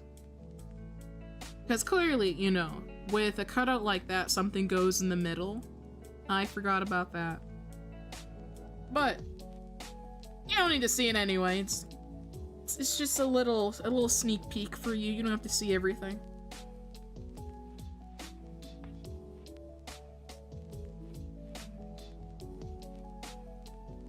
I totally forgot about the belts around. Yeah, I forgot about a lot of things, apparently.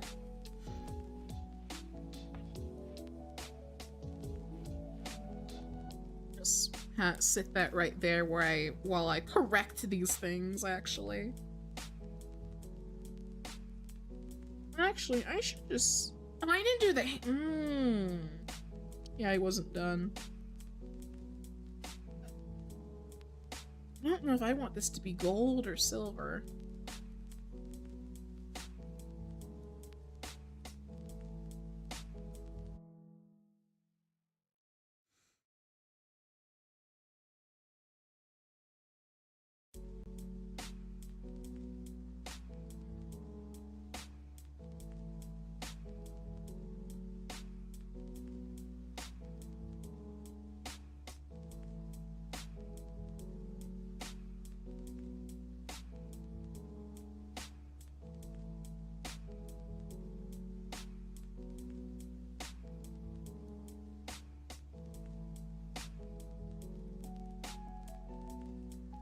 Ba-dum-ba-bum.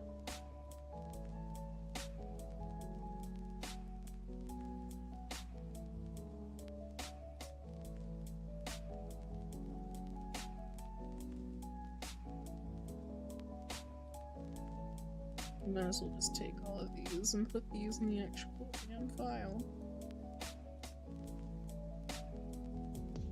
Like,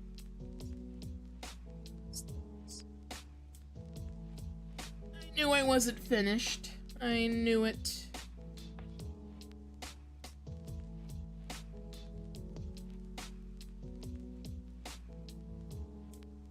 But while we're still on the topic of VTubers, I can go on to my other topic, which is I think it's about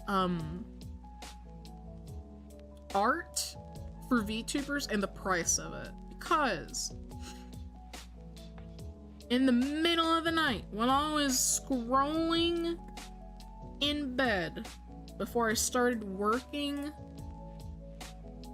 on coloring this sketch, I saw a wee bit of VTuber drama. Like, oh my god, there's like VTuber drama like every day. Like, what is so important? Well, this isn't really important, but it reminded me because it's very relevant to art. Because I guess as an artist, you know, I'm gonna have a different take on this. Because it's just there's a lot of nuance, I guess. I saw this post talking about a client or someone who wants to be a VTuber. They're looking for an artist for model art, and they were talking about they basically listed like a contract, I guess, or like what they want essentially. And the contract was basically saying that, like, I will own the rights to the outfit, I will own the rights to the entire model, you cannot sell it behind my back if you don't like me.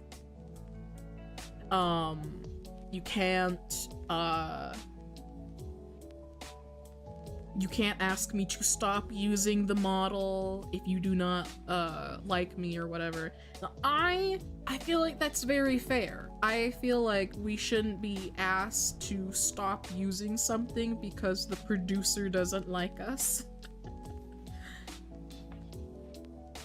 And it was essentially like things listed out like that. It's like, you may not sell my model behind my back, you may not ask me to stop using it, take it down if you don't like me, I can modify it. I basically saying that they own that. It is pretty much the VTuber owns their design and their model, and they can do whatever they want, which I feel like is very fair. Because in the age where certain companies, certain gaming companies say that you should be happy renting your games, I feel like that's very fair. I feel like we were coming to that point anyway of we actually want to own the things that we are paying money for instead of we're temporarily renting it until something shuts down or the product is taken off of stores for XYZ reason. And I feel like that's a very fair thing to say, or a very fair thing to ask for, because just by like someone complaining that a potential customer wants to own what they are buying through and through 100% no take back, we're already weeding out those people, which I think that's good. I don't think, you know, complaining about, oh my god, this person wants to own 100% of their model is like, well, yeah, don't pull a Ubisoft. People don't want to pull a Ubisoft with their own VTuber designs and models. Like, I feel like that's a fair, like, I feel like people need to understand why people want to 100% own what they are buying.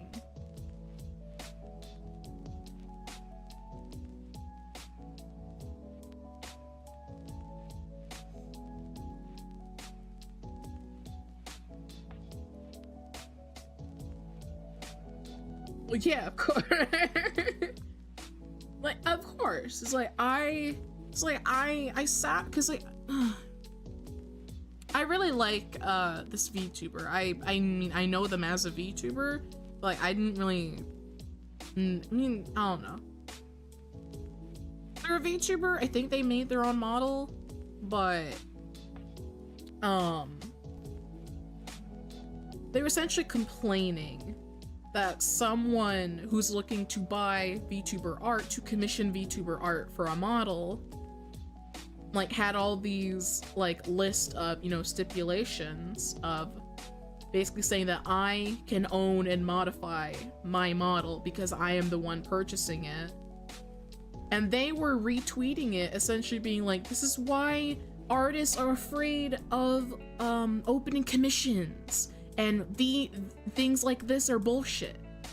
Well, how are they bullshit? Because I, as a customer and a artist, I feel like I should also 100% own what I am paying a lot of money for. It's not even just like how much. I feel like I should own what I'm paying money for. I don't feel like that's a horrible thing for a customer to say or state, and I don't think that should be something that an artist should be angry over. And he'll I pay full price to rent a model? Exactly.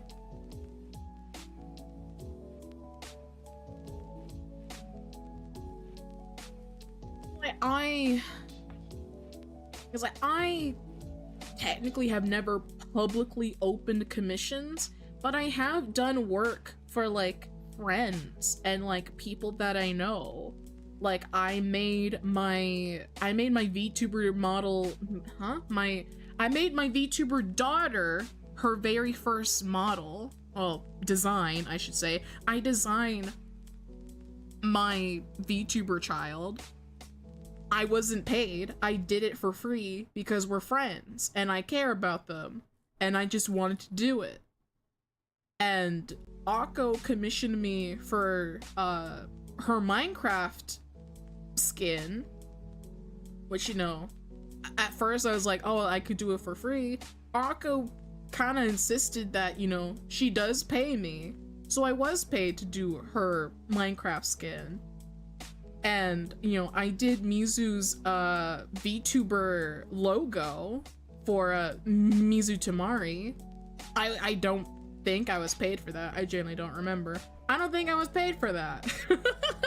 So it's like, I do like guess private commissions for people that I know, like friends and people I consider family. I feel like, you know, for me as an artist who has done things for people, they're allowed to own and modify, you know, the things that I've given them.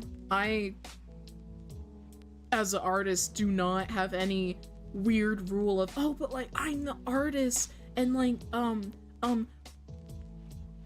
if they do something that I don't like, I can take it back. Like, no, that's weird as hell. First off, it's like, if your client does something that you personally do not like, then just don't. You have the option to not, like, you know, work with them anymore, or just like, or even then, like, it's like you can either just don't work with the client or just work with them on a professional basis. Like, you don't have to stop working with somebody because, oh, they had a take on politics that I saw on Facebook. Well, you're not their client for politics. You're their client because, I don't know, you do wood carving and you make wooden sculptures. You don't have to agree with someone's beliefs to be a customer or to, you know, to serve people. I feel like when we start making, like, our differences in politics and hot takes like this much of an issue, basically there is no ethical consumption of anything. We're just like to emphasize, like, oh my god, this is why I don't want to open commissions, because of people like this. But that person has already technically weeded you out, and other people who are complaining about such policies that they have as a customer, like, they're already weeding you out, and that's a good thing. I feel like that's good. That means that they will not encounter issues with you if you personally feel like you should be able to take back work or something like that. Or that you still, or that, like, the customer can't modify, like, a VTuber model because they need, like, to ask you questions all the damn time. So I feel like that's very stupid. No one's gonna knock on, like, your artist and be like, hey, can I, like, change the color of my hair for, like, a skit that I want to do? That should be a given, I feel like. Like, as an artist and a VTuber who's commissioned other people, I feel like that's kind of a given. It's like, you own the thing that you paid for. You're not renting your model. You own it 100%. That is your branding.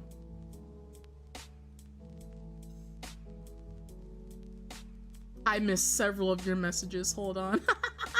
I yapped continuously. Let's see. Yet to meet a serious artist who thinks they shouldn't get to own what they paid for. You become a VTuber mama. Akko sweet like that. I was, because, like, I was very awkward. It was like, oh, like, you want to pay me to make your Minecraft skin? It was like, I can just do it. I could just do it. It doesn't matter. Like, oh no, I should pay you. It was like, okay. And, like, I didn't even know, like, how much I should even be paid. I was like, well, you know, I could do like $10, I guess, $15. But, like, she insisted on, like, I think it was like 20 or 30. I was like, oh, okay. Like, okay. And, like, the Minecraft skin took me, like, less than 6 hours to do. And, like, I kept giving Akko updates on, like, her skin and, like, whatever she wanted. I asked for her opinion, and then I gave her, like, I gave her the files to the skin. It was like, here you go. Like, not once did I state, like, you know, my rules of, like, oh, you're not allowed to modify my Minecraft skins. Like, I don't care. Do what you want, it's yours. So I just gave it to her knowing that, like, you know, just do whatever, it's yours. Like, I can't ask for it back. I can't ask for you to stop using it. $20 is $20. $20 do be $20. Were they goblins? Maybe. If you're talking about, like, the artists that were complaining, about like a customer clearly asserting their stipulations of who they want to work with, and like, I mean, I would call them like consumer rights, but they're probably not like actual consumer rights, like law, but like they're just stating like what they want, you know. And clearly, like, they still had artists replying to them even with those like things listed out. So clearly people still wanted to work with them despite that.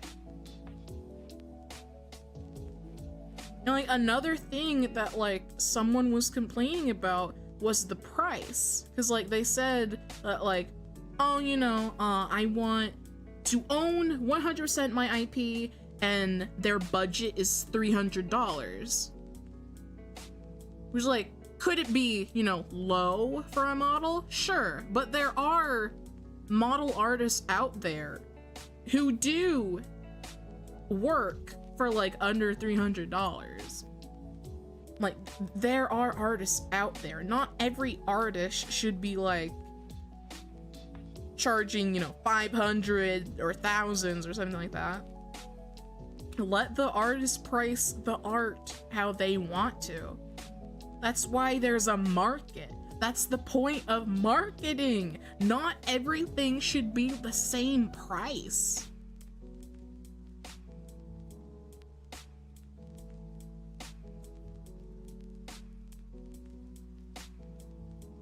Let's see, what else? I think they, I mean, rewrite. I need to reword that. Good lord. English is not working right now. I need to charge my iPad because I'm gonna work on it later. Hold on. Let's let that charge. Alright. I'm gonna take this off the screen too. I'm gonna sit right here. And I'm gonna read chat.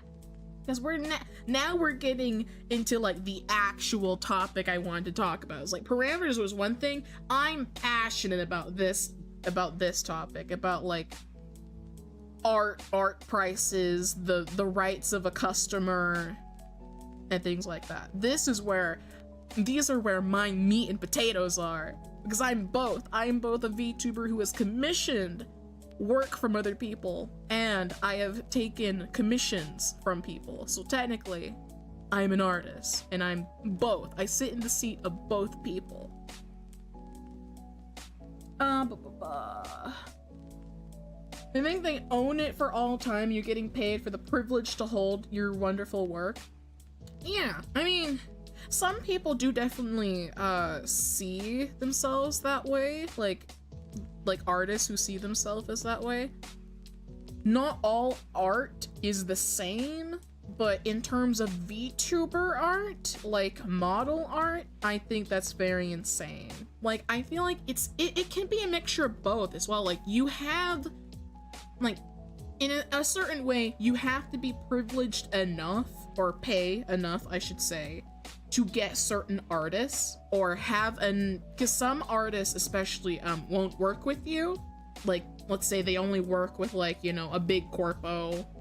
So you have to have some sort of privilege for some artists that want to work with you, or that you want to work with.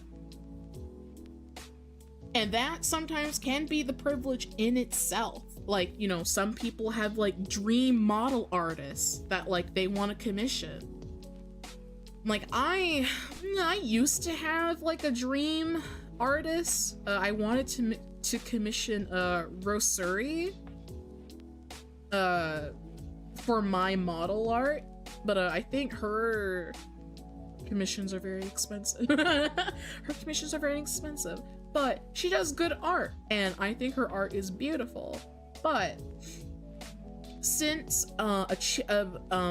getting my art mama Mimia, at this point in time, I do not see my models in any other, well, my main model, I should say, like, in general, I don't see any other artists as my art mama. Like, there will, of course, be the time where, like, you know, maybe she's unable to do work and, you know, I'll be kind of out of an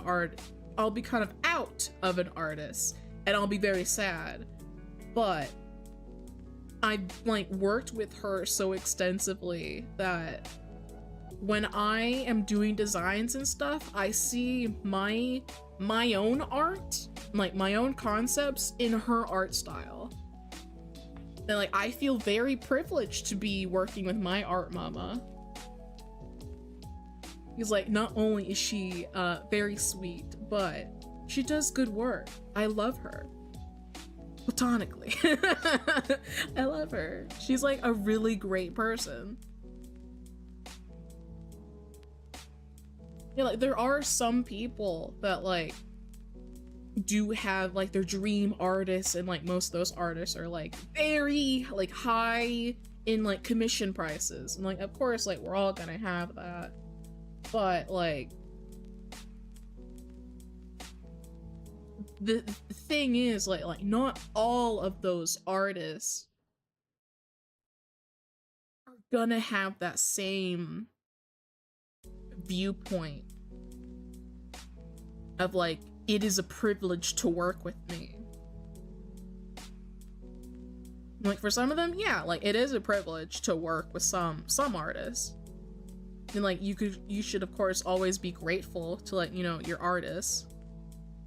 But where some people draw like the line of like, oh, you should be grateful to artists, some things that people are trying to say is like gratefulness is like kind of on the line of like abusive. Like in like a weird type of like customer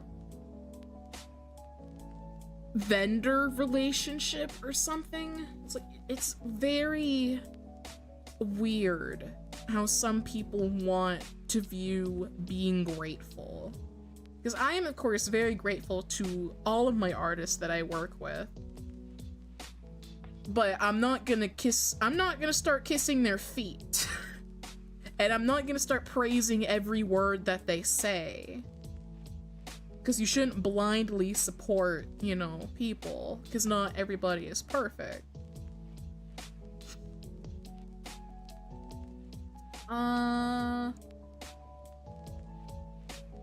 Yeah, like they're weeding out customers by clearly stating, you know, the certain rights that they want as a customer. And some artists have still reached out to them and be like, ah, these are my services, these are my prices, we should work together. Like clearly some people are gonna be okay with that. There isn't like a blanket set of rules that everybody's gonna follow. I mean, you know, of course, the blanket set, I guess, should be the actual law of like, you know, countries, states, whatever. But like, there isn't, besides that, there isn't no like blanket one-all rule that every artist and customer is going to follow. I need to take another sip of water.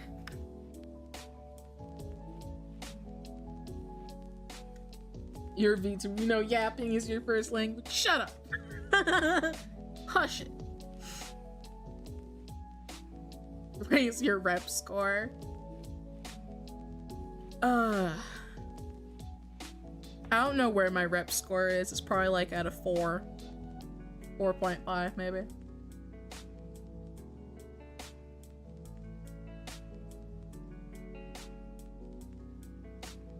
They're called Vtuber parents for a reason. You get really attached. Exactly. It's like, I love my art mama. She's very sweet. I love her. I love all of my art papas, my rig papas, everyone who's rigged any of my models. Like, but I'm not gonna start kissing the ground that they walk on. It's like, you know, we can be respectful, you know, I'll be nice, we'll say hi, you know, I'll be open if they, you know, ever need me specifically. Like, we shouldn't start, like, praising the artists for the ground that they walk on just because, like, you know, it's a privilege to be around them. It's like, and then we start getting, like, really weird.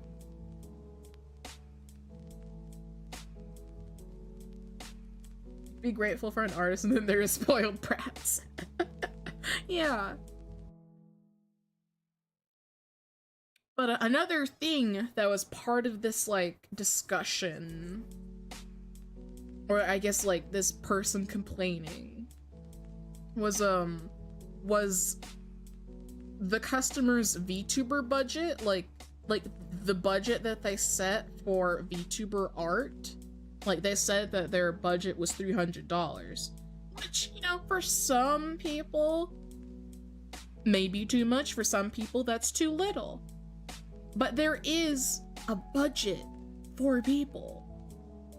Like, my first model, my first VTuber model, to get it commissioned by my art mama, because I did not have a design, so the design was very pricey because I didn't know what I was doing, to be honest. So mine was like about $380, I think, a little higher, a little lower, maybe like pretty much almost $400 for art alone, because I didn't have a design. I didn't know what I was doing. But now, you see, there's a difference between that and me designing my third model, this model right here. Me doing the entire design was like $180 for the art alone. And then we commissioned a reference sheet, which made the total like $220. So I feel very privileged to be working with my mama, because she could very well charge me more, but she doesn't.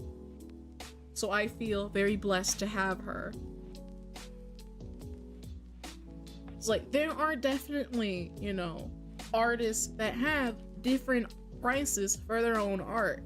But when I see other people like start telling artists like, oh, you should raise your art prices, I feel like we shouldn't do that, and we should leave it up to the artists of what they want to charge. Telling people that they need to upcharge just because it is art, or like the certain quality of it, I don't think we should do.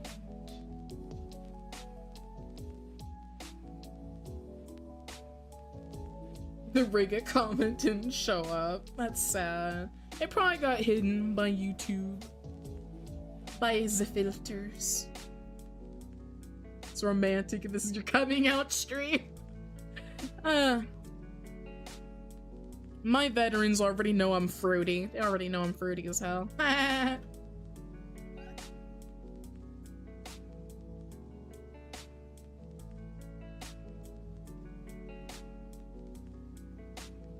It's like, I feel like as an artist, like if I started publicly taking commissions for, let's say, designing a VTuber, which I have kind of considered, but I don't know if I want to. I may just do like private commissions of like one person, maybe, yeah, probably one, because if I do two, I'm gonna stress myself the hell out.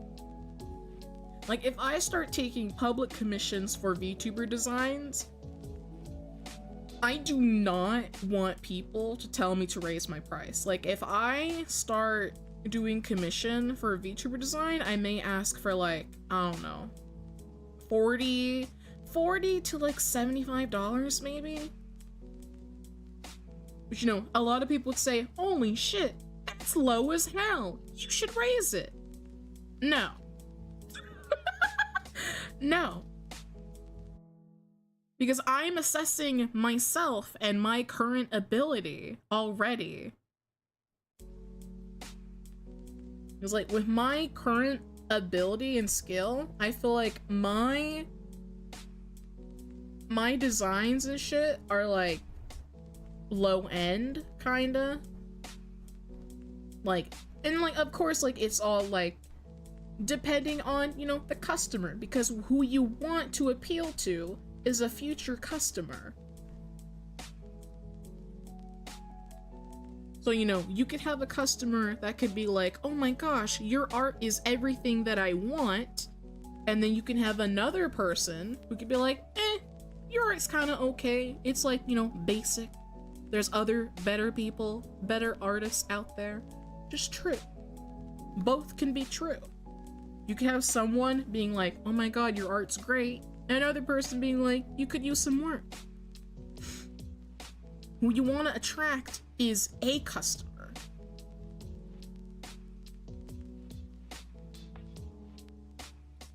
I should probably raise their price, but I don't think it'll help with commissions or the artist's reputation.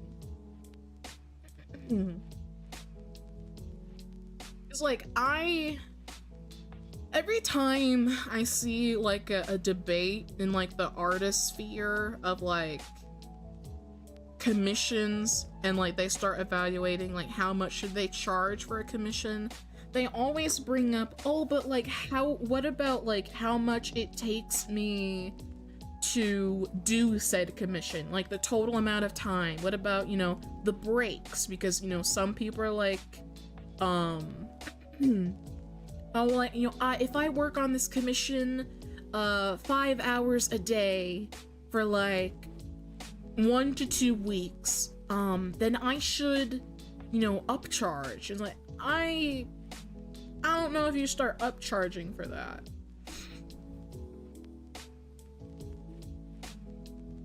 It's like, what my main issue is, I guess, is people thinking that you should start charging commissioners, like your clients, to pay off your whole entire water bill. Or like start paying for like the month worth of like groceries.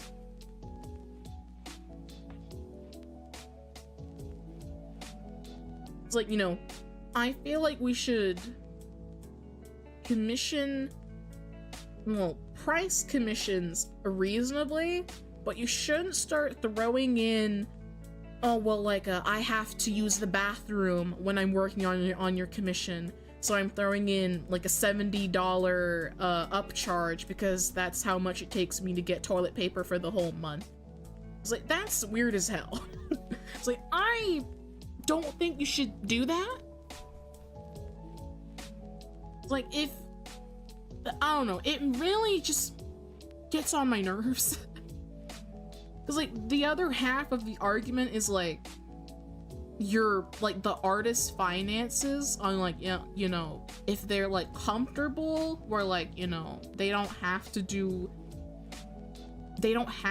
all these upcharges, but they still are. Or like if they're like in dire need of money and art is their only way of getting like money to pay off something. It's like, that's always a slippery slope, and there is nuance. Like, I will recognize that. Like, there are probably circumstances where like maybe that's okay, but I don't think you should upcharge someone. Like, if you take a month to do a commission, you shouldn't charge $70 because you get toilet paper for $75 for the whole month. I think when we start doing things like that, it gets weird, and you shouldn't do that.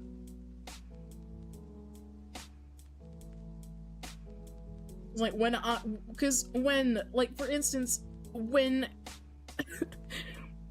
Akko commissioned me for her Minecraft skin, I never said, oh, well, like, I want like a $5 charge because I'm using the internet late at night, or I went to the bathroom like in between layers, or I ate dinner in like 7 p.m. and I started your commission at like 5. Like, I feel like that's weird. don't do that. It's like, you should price your commissions based off your own assessment of skill and how long it is going to take. But don't start upcharging for things you do in between. And especially, it's like, I have mixed feelings about this, but another thing that some people do is like, oh, but like, what about my history of learning art for the past 10 years? Like, shouldn't I upcharge for learning to do art for the past 10 years? I feel like my answer is solemnly no. Learning a skill is something you chose as a person. I feel like the other person, customers should not pay for you learning how to do something over the 10 years. What I mean is like you learning knowledge-wise. Like your skill, you chose to learn that skill. Your customer should be paying for the product itself, not how long it took you to be able to learn how to make said product. I feel like that's something you shouldn't do.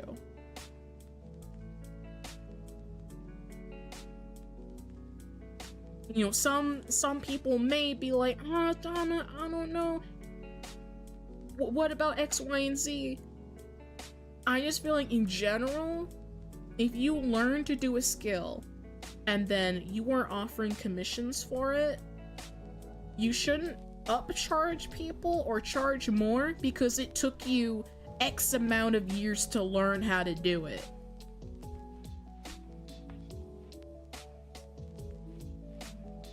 Because that falls on you as the person,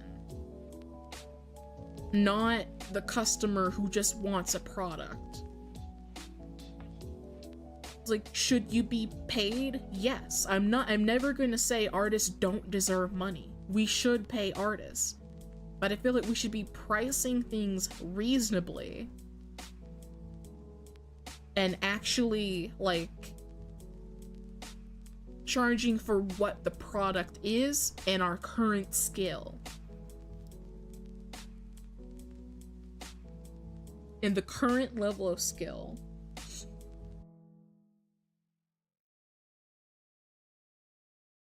This ketchup bottle took 5 seconds longer to get the ketchup in, so it's gonna be 5 cents more.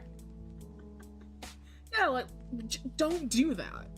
Never do that. That's weird. Most reasonable is what you ask is gonna take extra work, so you need extra cash. Yeah, like if you need extra time, feel free to, like, you know, add on like another charge. Just let these charges be reasonable. Don't start asking your clients for like an extra $200 because you stubbed your toe and you need a cast on your foot. And so now you have to wobble around your house to be able to, like, get from the kitchen to your desktop. It's like, that's on you. The customer does not have to pay for your cast. The customer doesn't have to pay for your doctor's visit to make sure that you didn't break your toe. The customer's paying for the product. Not really what you do in between while they are working for said product.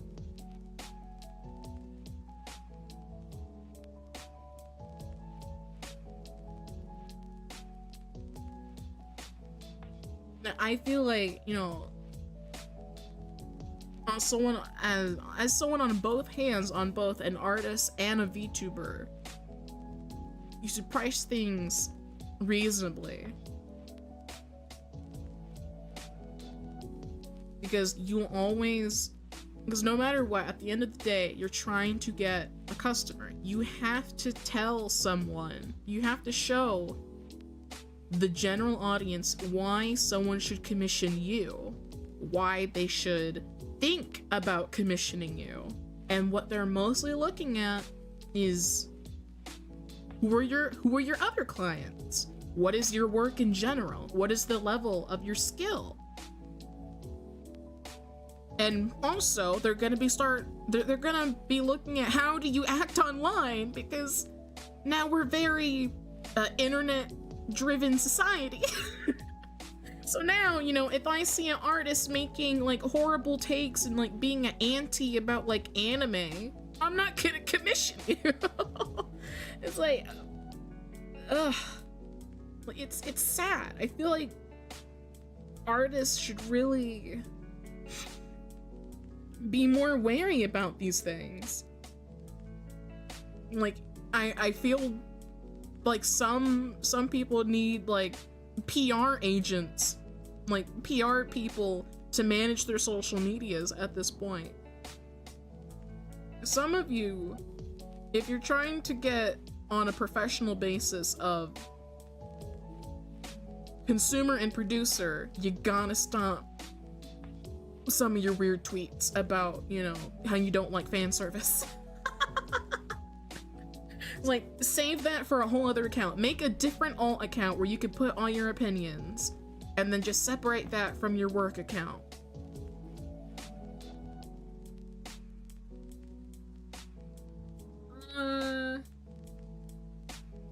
Most reasonable. I think I read that. Should I charge more for my education? No.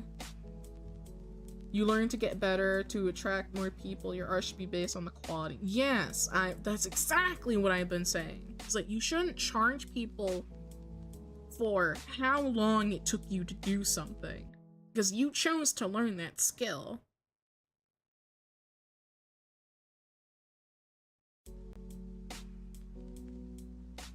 Like, we're one step closer to we're literally one step closer to I'm charging you $30 because I ordered DoorDash while doing your commission. Stop. You are a human being. Do not start charging people for things that you do in your personal life. Charge for the commission and the base level of your work, and maybe like an extra charge if it's like too complicated or you need a little bit extra time. Whatever. Just be reasonable. Please, be reasonable.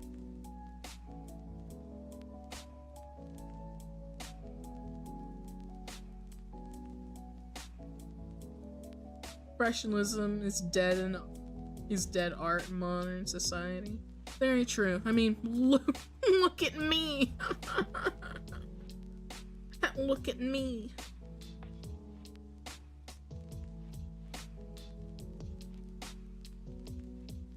I also say art is a custom product, so actually the smartest thing is to go with the price and make it clear you can change price based on what it is because it's custom. Exactly.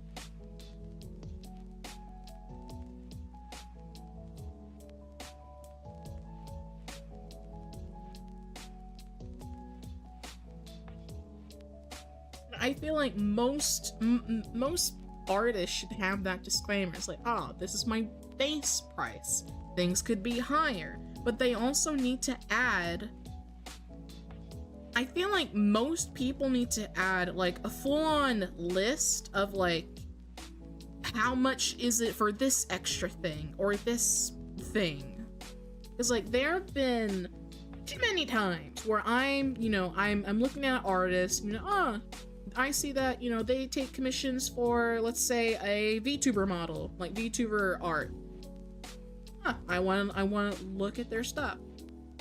They'll say, let's say, base price is 200, and then they'll say, this is like, base price, it's custom, but then they don't list all the extra charges that you could achieve, or yeah. So like, a potential customer could sit there, they ask said artist, I have this idea, how much would it be?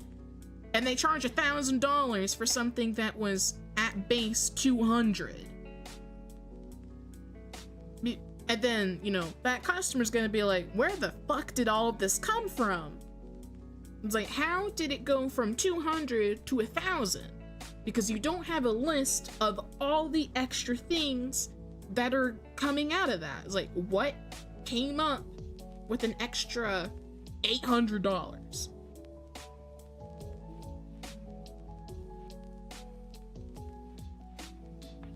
Like, you need to be clear with what you are providing. It's like, if there's gonna be a whole lot of like extra charges, say what they are. Because some customers will definitely be very scared if something that, you know, is base price like $200, and may add like, you know, some other things, like it'll probably be like $250. And then suddenly it's $1,000. It's like, what the fuck? You need to state these extra charges. You need to have them listed out. Because people plan things accordingly. I even plan like certain like things I want to commission based off things like that. I rely on like, okay, what is the base price? And then, you know, I add up a total of everything, you know, I want to do. And then I have like a guessed summary, a guessed sum of how much things could cost. The last thing I need is to be jump scared with, you know, a giant $sign and then be like, where the fuck did that come from?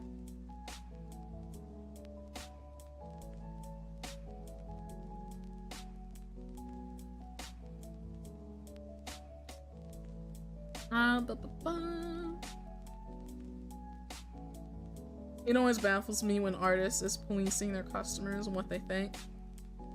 Yeah. I think that is also very bad.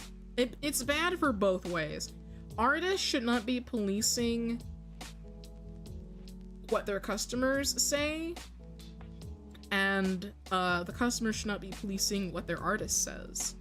Because you are not there to agree on like politics or laws or like economics. You are there for product and service. You should keep it between those lines. I'd say when you are commissioning somebody, you should even state that. It's like, we may not agree on some things, but no matter what, we should work as a professional team and be civil and cordial. Because I have an idea for a product and I would like your service. You're not there to, you know, agree with your artists on like the price of rice in China. You're there to receive artwork.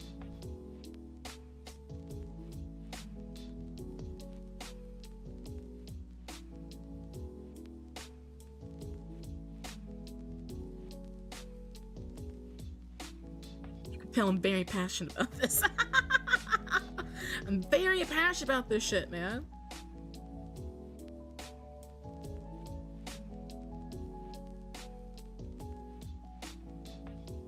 Like, I also see it all the damn time. I see it almost every day because despite me saying how much I hate Twitter, I still do. So my timeline is like, you know, memes, art, you know, my friends. Every now and then I'll get like the randomest Twitter drama. Sometimes like the people that I follow are retweeting some random Twitter drama. And I try to stay out of it. I try to not speak on like drama related things. I try not to. But I can't help but see things that are brought to my attention and then not be like, should you have posted that? Because you see, most of what I try to do is if I don't see something I like, I just don't like it. Sometimes even my own friends make tweets and stuff and have opinions that they post that I don't necessarily agree with, or I half agree with, or I have a different take. I just won't like the post. I don't hate my friends for, you know, having different opinions. Because that's why we're friends. I like having friends with different opinions. Because I don't want an echo chamber. And I don't want to look into a mirror of myself. Because I hate mirrors. I hate looking at myself. It's like, if I don't like certain takes that my friends have, I just won't like the post. I won't just like scroll past it and be like, we'll just disagree, but I don't care. We're still friends. So you make my Twitter account? Don't. Don't do it. Don't do it.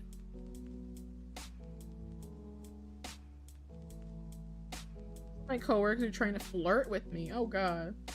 And they couldn't understand I don't date coworkers because unprofessional and a bad idea. Understandable.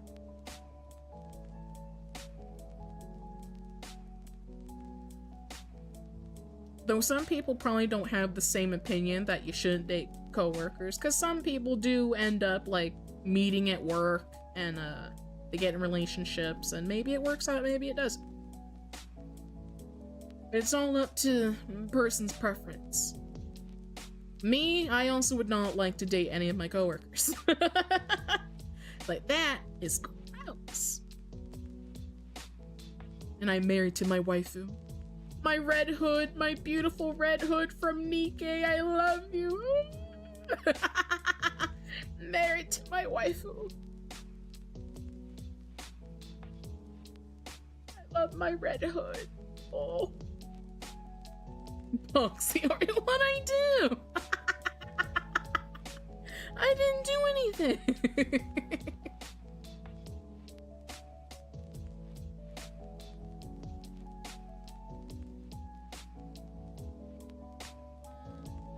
Getting a jump scare knife attack on your wallet could ruin your plans. Oh yeah, yep. I experienced that when I was looking at emote artist to commission. See, I'm not gonna name names, but there's an artist that wanted like a 3-digit number. I was like, I'd rather not.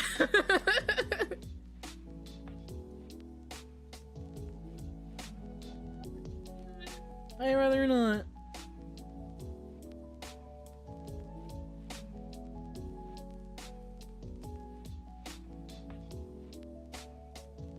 Like, it was higher, it was a price given higher than I expected, so I was just like, that does not seem good to me.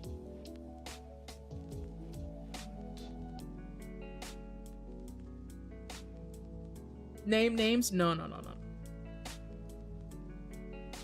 I will not name the names.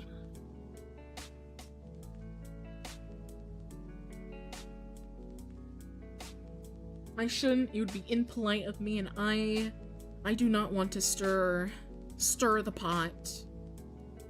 I just moved on and did not commission them.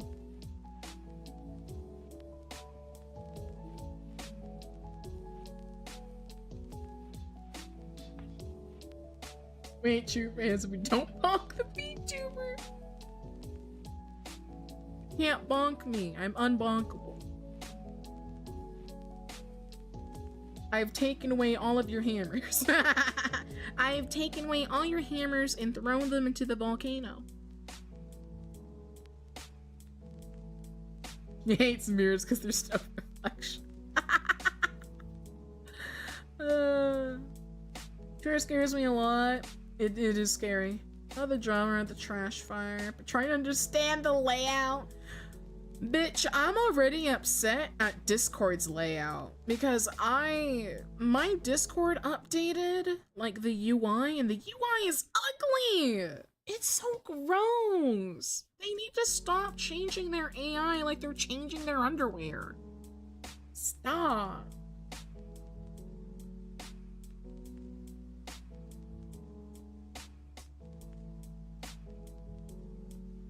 Let the dark thoughts flow through you. I already have dark thoughts every day. Especially when I go to sleep.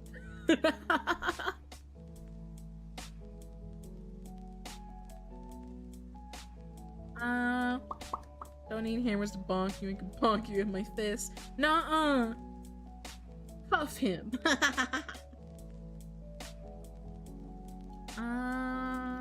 Seen so many outtakes from artists, not surprised so many people became pro AI. Yeah, it is unfortunate. Why did it become British there? Like, I personally, like, I'm not anti-AI, like AI as a whole. Like, AI generative art is definitely a no for me.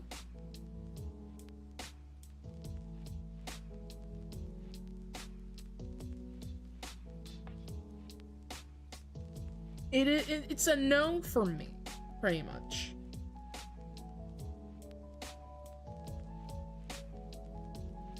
The only usage where I think AI art is okay is like fucked up looking memes. Like, when everyone used to use, what was it, like Dolly AI, and like generate like the most weirdest looking images. That is the time of AI that I low-key miss. I miss the time of that, where like you could generate the most weird looking shit and have a good laugh.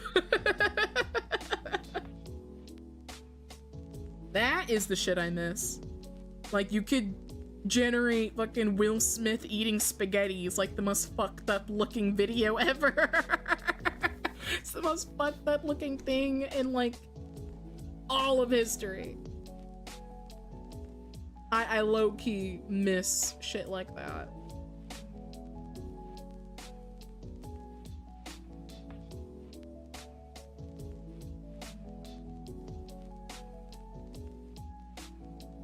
The UI is hideous, but more compact is handy.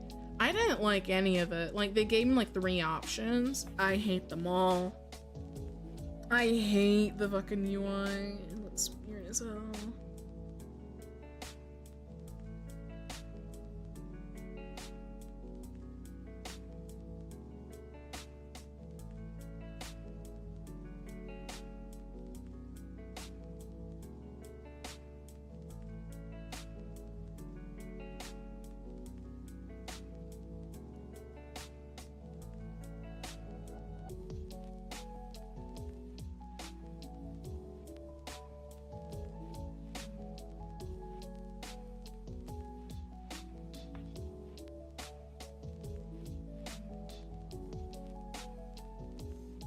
I don't have many issues with AI art. I'm kind of biased after so many artists just made me rage how dumb they are. Yeah, that's why a lot of artists either need to make other accounts to like rage about stuff, or they need PR managers to only have like professional stuff on their business accounts. Like, please, like, if you need to rage about like things on the internet, make another account. Just make another account, man. Make an alt. Make an opt-in vent channel in like a Discord. Or something. I don't know. I'm probably not the Discord part, because people will screenshot that and be like, you're looking weird in Discord, buddy. just overall, just make another account if you gotta rage at people on the internet. Just make another account.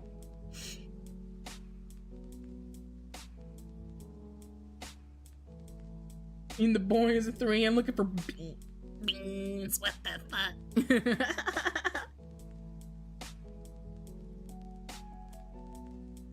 I'm not staying up until 3 AM. You must be high. I was up till 4, 5?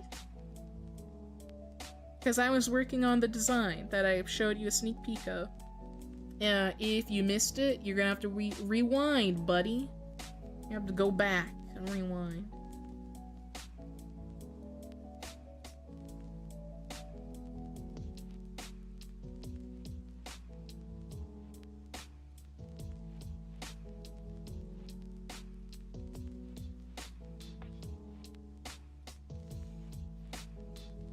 But yeah.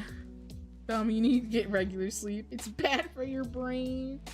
I'll get regular sleep when I am dead. I'm trying to sleep normally, but only when I finish the redesign. Check on a British brain. British brain. The boys are 3. I'm looking for beans.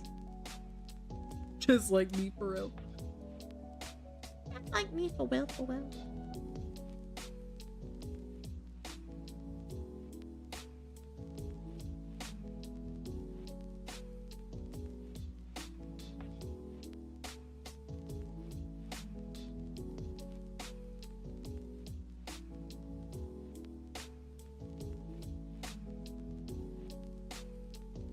And what else do I want to talk about? Because it's 6 p.m. I'm gonna take my bathroom break.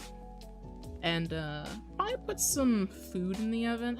Maybe it's a little too early. I'll probably put food in the oven at like 7, closer to 8. No more topics to yap about? I mean, I was still gonna talk about artists. I was gonna still talk about artists, and then we'll probably bring up some Hello Kitty and we'll do some dailies or something.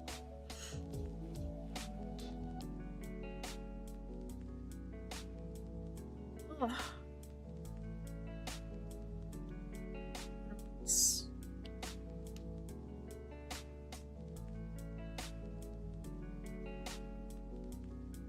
Artists are always worth ranting about. Very true. I'm trying to think what else. It's like mainly I was just like I had a lot of opinions. Like I was even like thinking in my head, because mind you, this all really started over like a post I saw that was about, again, a potential customer like giving out statements or basically their own consumer rights about about the commission and what would happen to the commission, pretty much saying that they're allowed to modify, edit, and the artist cannot ask them to stop using said model. And that they 100% own the model, because they do own the model. And I just had so many thoughts rushing in my head about like, oh, this would be a great thing to talk about on tomorrow's Yap stream.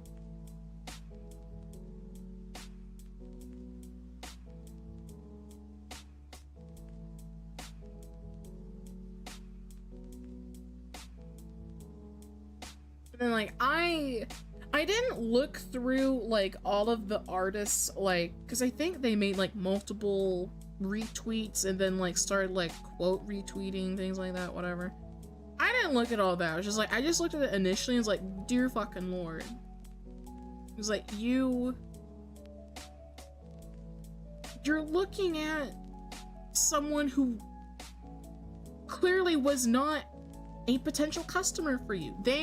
The point of that entire doc, or that entire wall of text of like their rights as a consumer, was to weed out artists that want to overstep those. I feel like as a customer, you're allowed to say such things. You're allowed to say that the model I'm commissioning is 100% owned by me. You cannot sell it. You cannot take it away from me.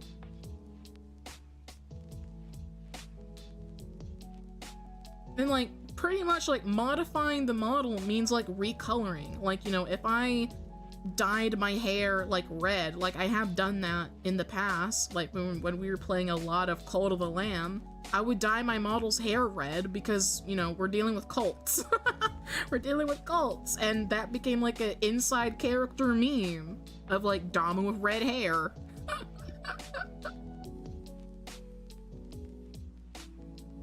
If artists want to stop me from using the model, they can give me my money back with interest for wasting my time.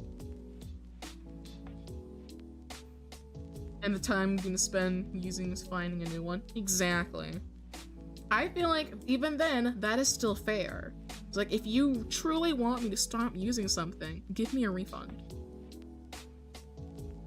Like, you essentially have to pay me for a brand new model, plus the downtime I'd have to have to look for a new artist.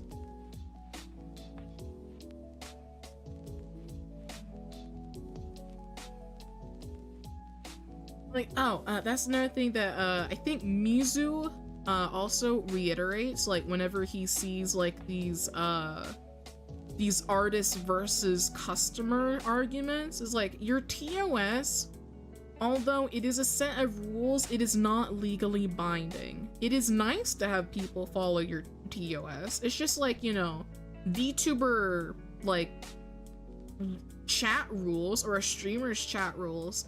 They're not legally binding, but they are a set of rules that they would like for you to follow.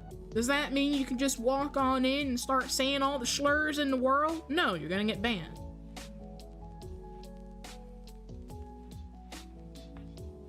It's like, things like that, are they legally binding? No, but it is nice for you to follow them. Otherwise, you're just gonna have a bad time.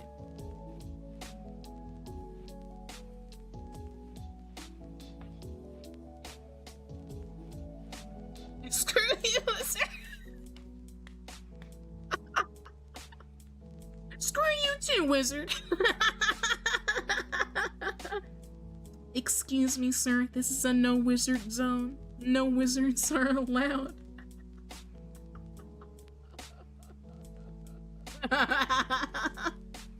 Excuse me, wizard. This is a no wizard zone.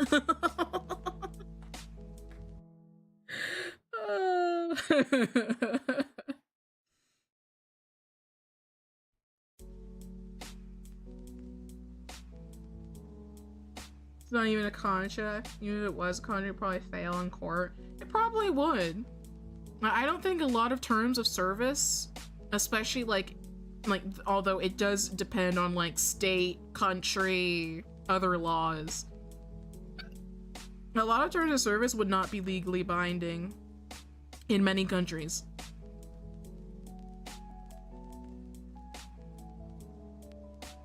It's like, would it be nice for people to follow your TOS? Yes. Is it legally binding? No. Technically, you cannot be like, oh, but you agreed to follow my TOS. Well, technically, it's not really a legal contract. You know, that's where we get into like, you know, the nitty gritty of like, is this a contract? Does this follow the law? What does the law say? What does the contract say? Do they conflict? Whatever. That is more like a case-by-case basis, I'd say.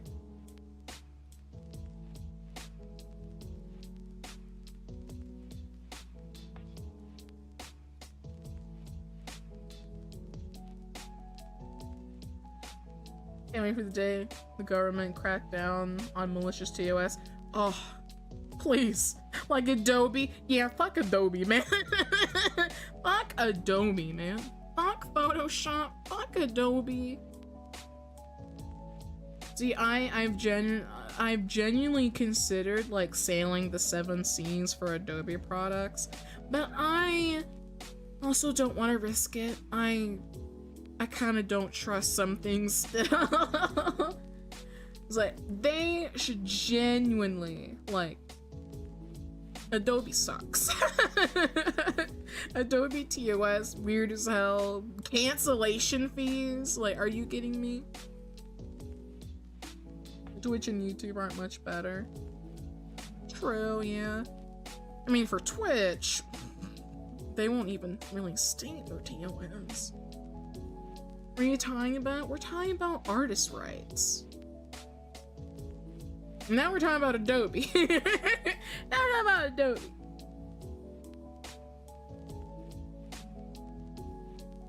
Talking about, well, I say the main topic is, the artist's rights and a customer's rights when it comes to commissioning and, Earlier we were talking about artist pricing.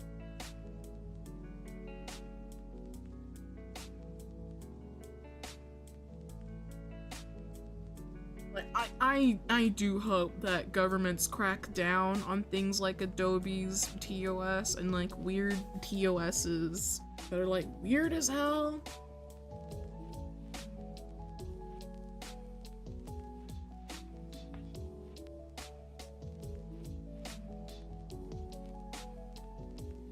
So if I paid for it, do I own it? I think that's where my stance on subscription services comes in, which I hate many subscription services. Even the fucking video editing software that I use to, like, you know, edit videos and like shorts for like YouTube Shorts and TikTok. It is now, well, not even now, like it's always technically had like a subscription plan, but then they started locking things that I used normally behind said subscription service. So my hate for subscription-based services multiplies with each year. I hate subscription services so badly. So Castle, what are you doing in VC, buddy? What you doing? What you doing?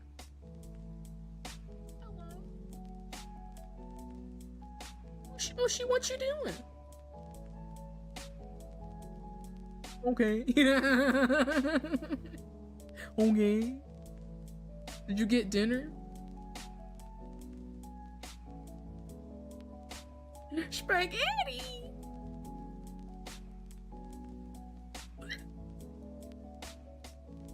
Spam with spaghetti? Ew.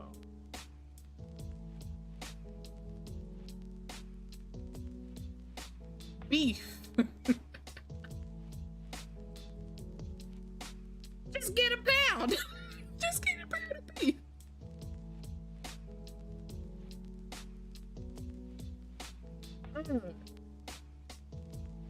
I don't hear anything. Good.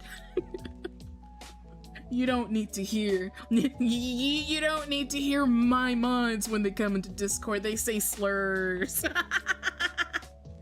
I know what you did. I know what you said. I know what you did.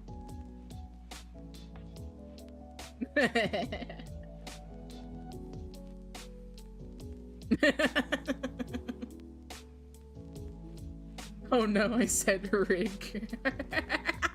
Excuse me? It's Riga. It's Leviosa. It's Leviosa.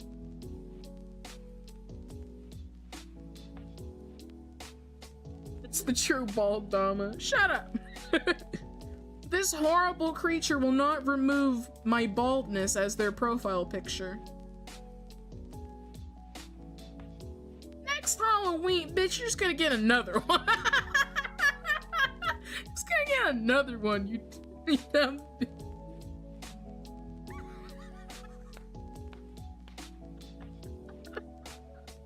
It's your future model. It's already this model. Just me bald.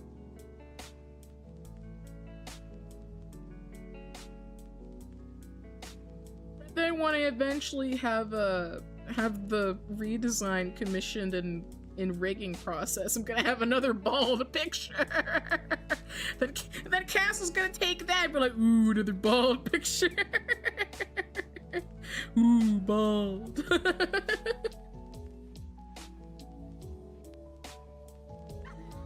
Shame on a rigger. I'm sure she hired a real rigger.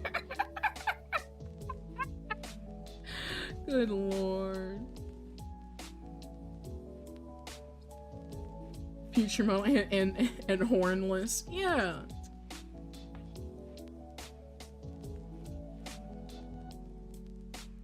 This work. Man.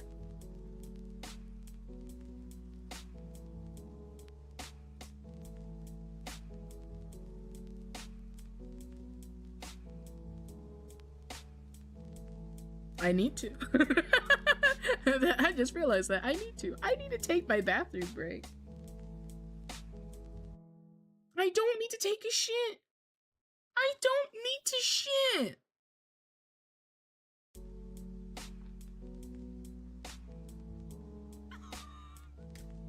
Oh, look at Ojo-sama, he's dumb. Ojo-sama, it's time to take a shit.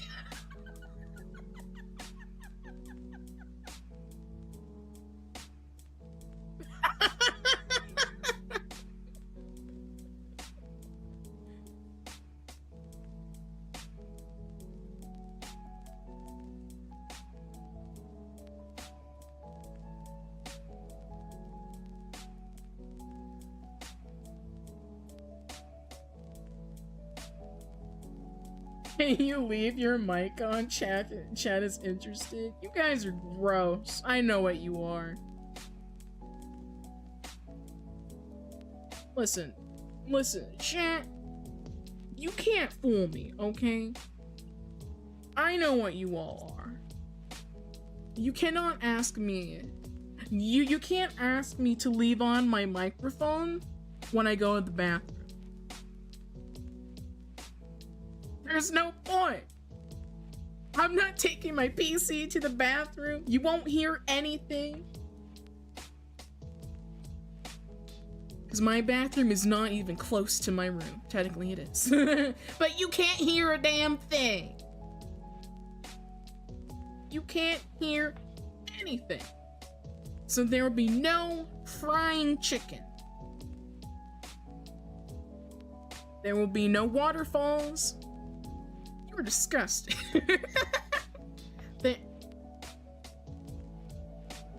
Yeah, but I can't hear.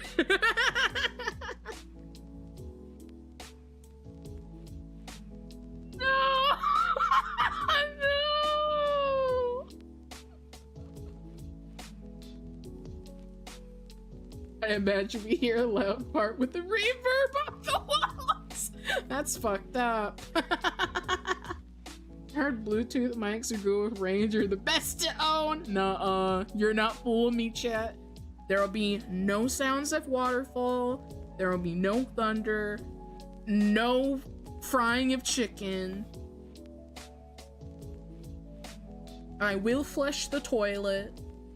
I'm trying to cross off everything that chat asks a VTuber when they go to the bathroom. You won't hear anything. I wash my hands all the time. Yes, I do. You don't know what I do. I washed my hands the last time I went to the bathroom. I said 5 years ago, you dumb bitch. When was the last time you wash your hands? Ew.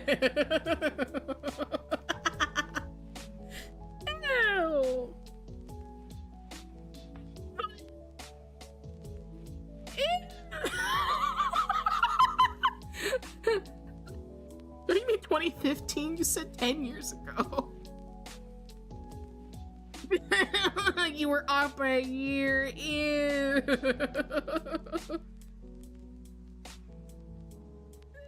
A 2025 minus 10 is 2015. You're dumb. You're dumb. You don't know me.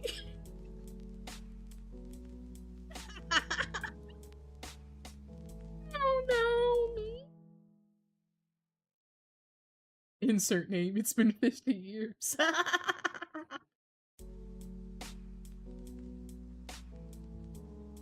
I'm gonna go to the bathroom and debate whether I should put my pork chops in the oven now or later. I'm gonna BRB. I'm not taking a shit! Sure.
I did not fall in.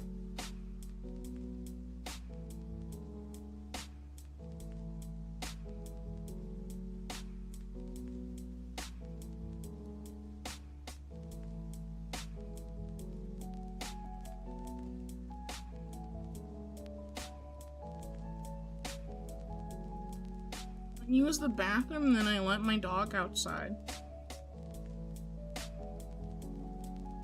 Fall in.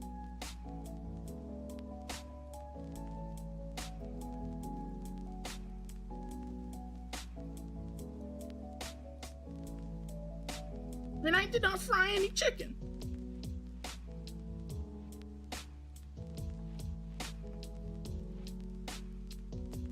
What we are gonna do is play some Hello Kitty.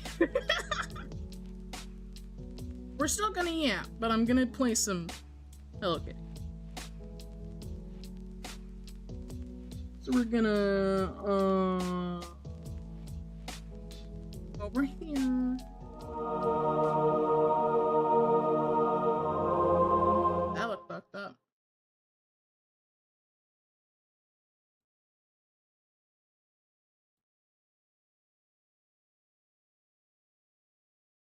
Oh no, not the chicken. No. What are we doing without chicken?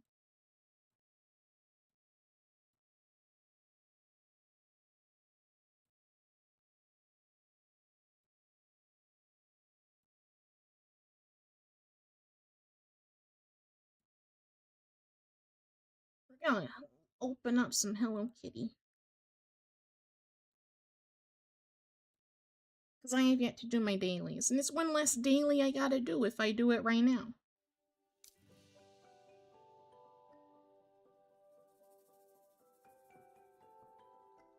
I didn't take a shit.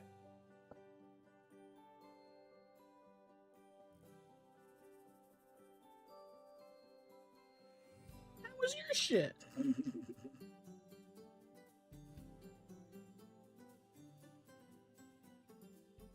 Bounce with the Hello Kitty. You have a good night.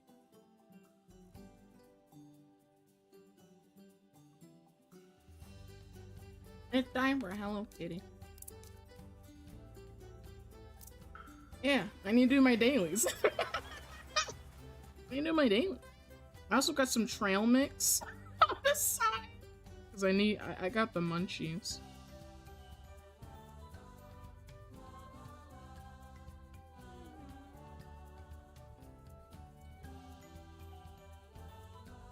It has M&M's in it. That's the only reason I'm eating it. M&M's. You ever had trail mix with chocolate in it?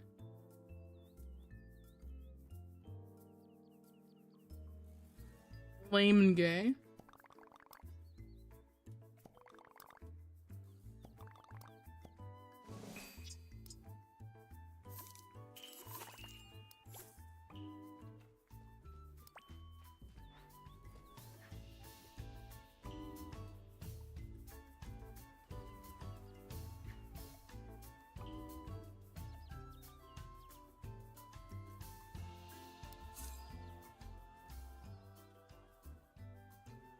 This one has raisins, chocolate chips, M&M's, nuts, peanut butter.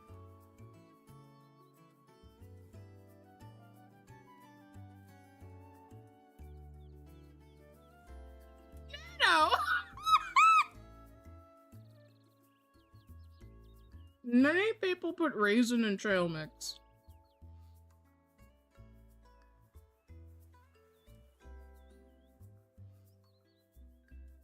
What type of ghetto trail mix have you been eating? Who the fuck wants pretzel in their trail mix? This is why you are what you are. Yes. That's ghetto.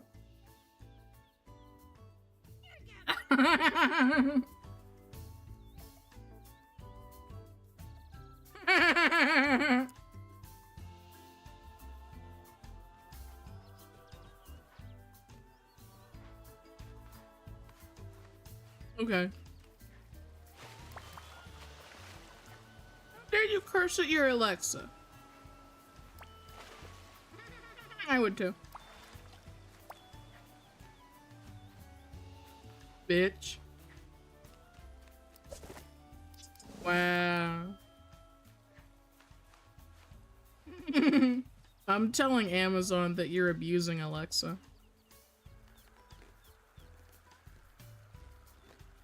Yes.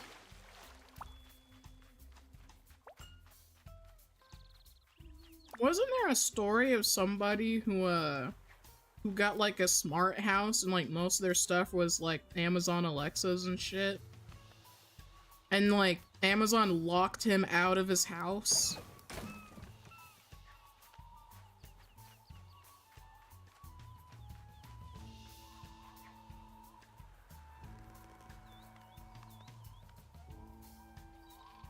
They locked him out of his house because they thought, like, he was being mean to the Amazon drivers. So they completely locked him out of his house. Hmm.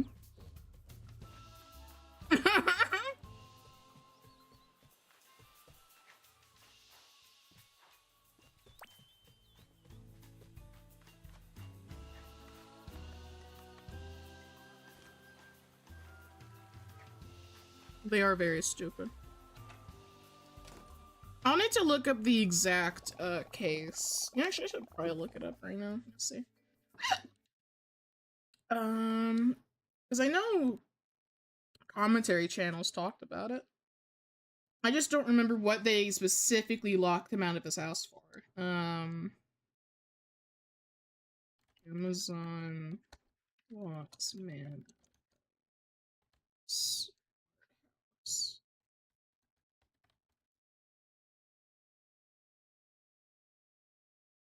Oh, they locked him up because Amazon Alexa thought he was racist.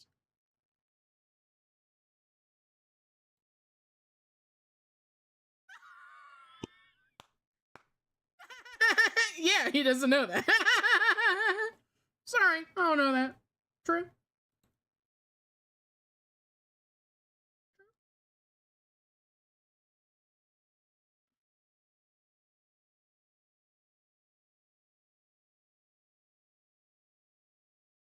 It's what Amazon did.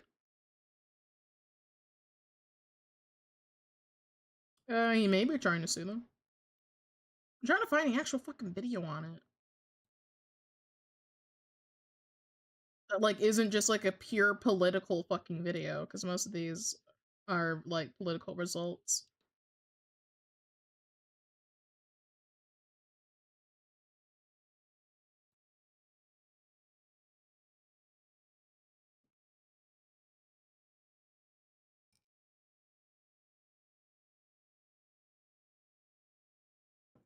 Also, I'm gonna keep losing tracking, because there's no efficient way for me to eat my trail mix without losing tracking. What's your trail mix?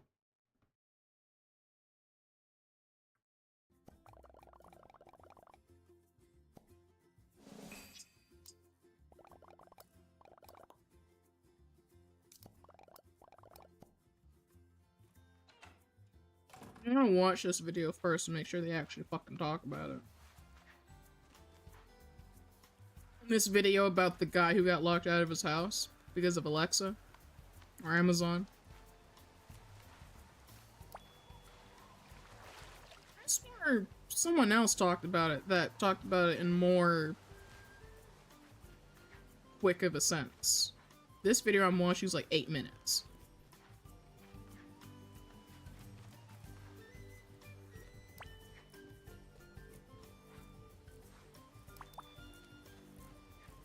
Smart houses are stupid.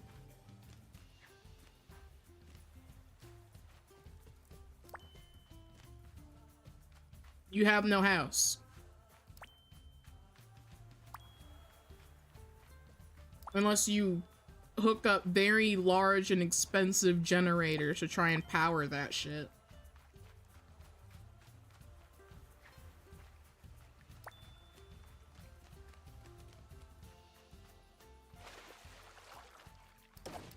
Solar panels are scams! Most of them are just genuine fucking scams.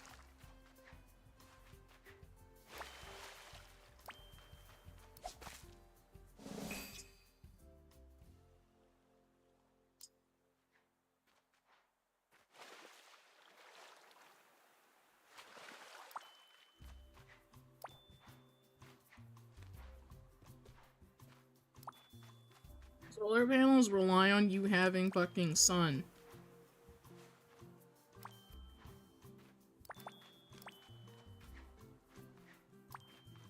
What happens when it rains for a week straight?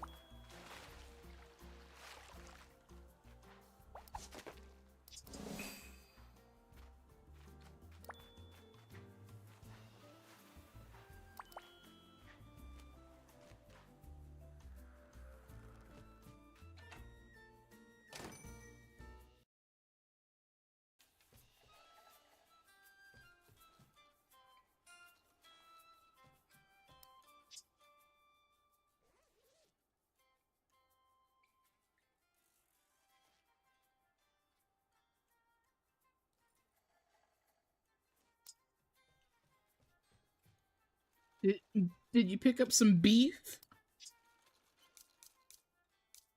Get the beef! Not you. I know what you are.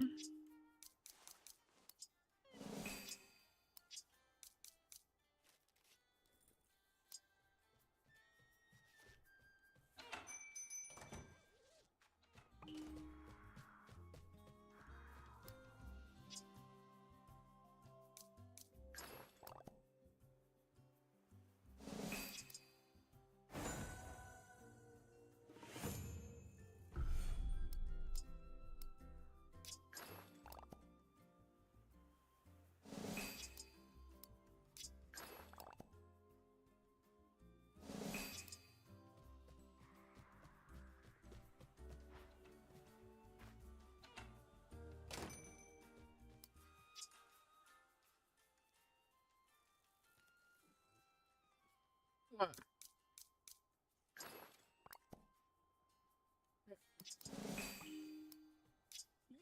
Lazy bitch.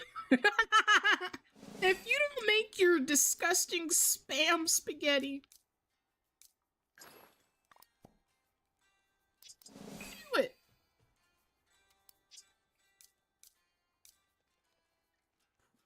Poor baby. It's not gonna cook itself. I'm not big. I'm not coming over.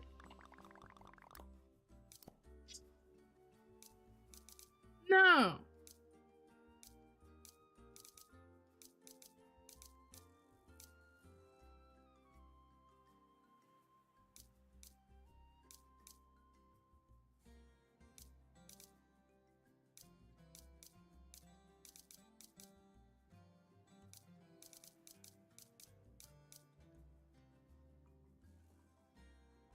That's what it is. Okay, finally the fucking video actually fucking just gets to the meat and potatoes. So a guy with a smart home who's like an executive, he's like at a high position at like Microsoft. He got locked out of his like Amazon products because they thought he was racist to a Amazon delivery worker.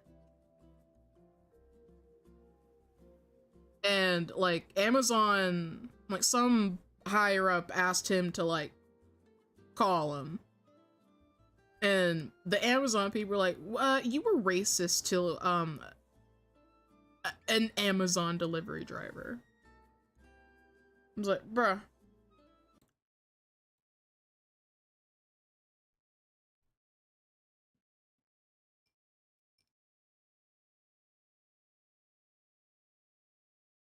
Yeah.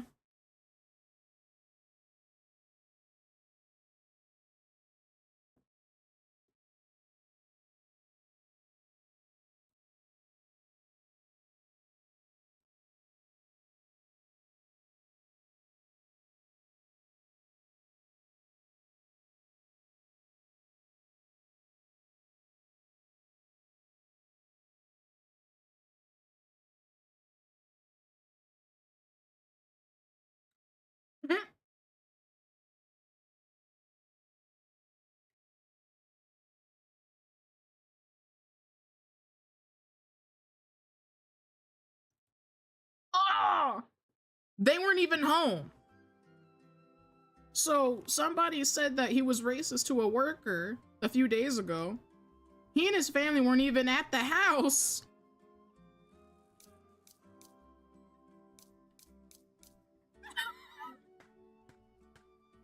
Like, not only did he not even commit an act of racism, he wasn't even home for a worker to be racist too.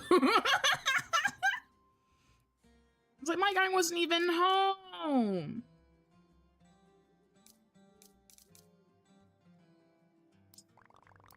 It's possible. Es posible.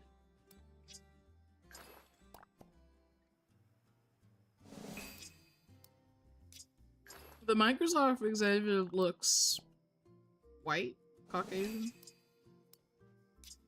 We don't know what the worker is. I don't know if they detail it at all.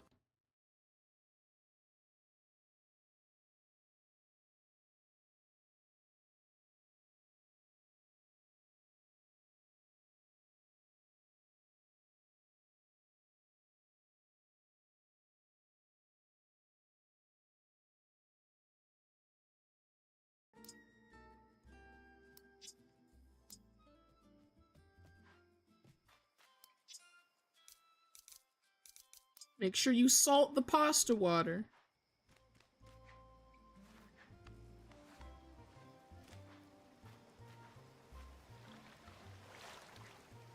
I salted before. I do. I don't know when you're actually supposed to do it. I just pour the water, salt it, and then let it come to a boil.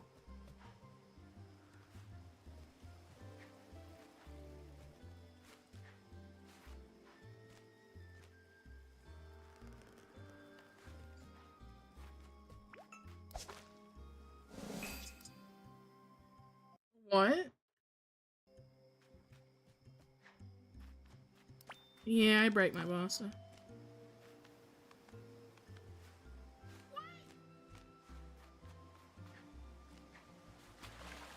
They better try it. They better try to come at me.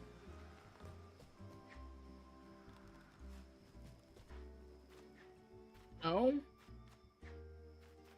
Oh.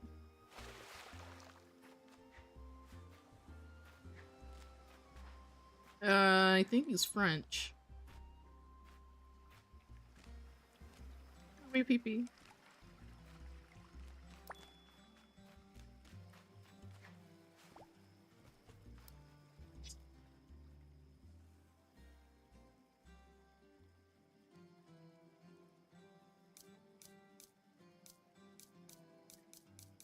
Gotcha.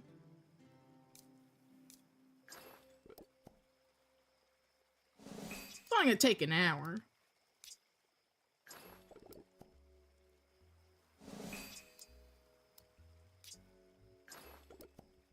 Says how many times you boil pasta?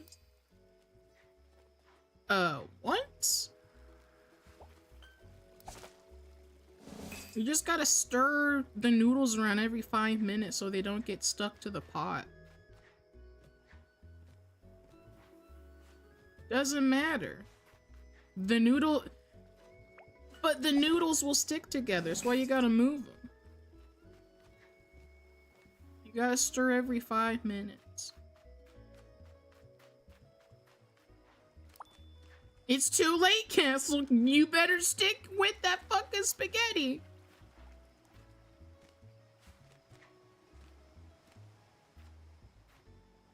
Oh, do your spaghetti now.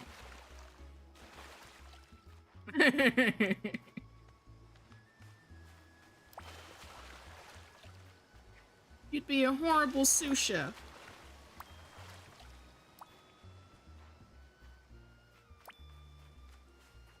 I'm calling chef right now.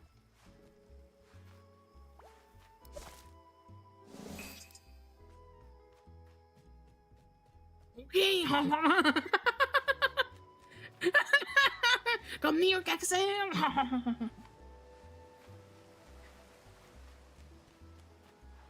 What? What'd you say? What'd you say?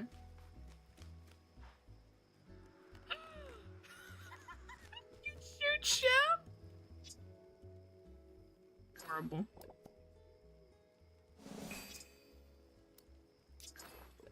Chef's just a little guy. He wants to make you food.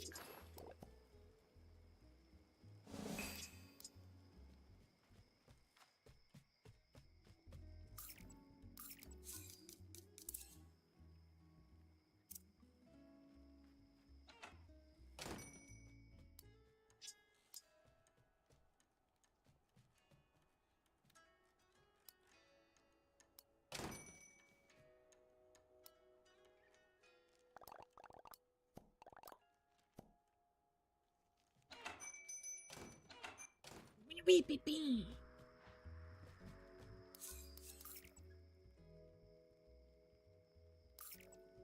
Wee.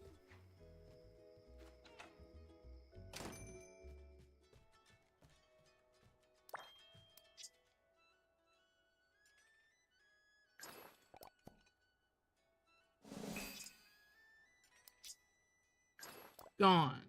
I eat them all. I ate your rubber bands. They were tasty.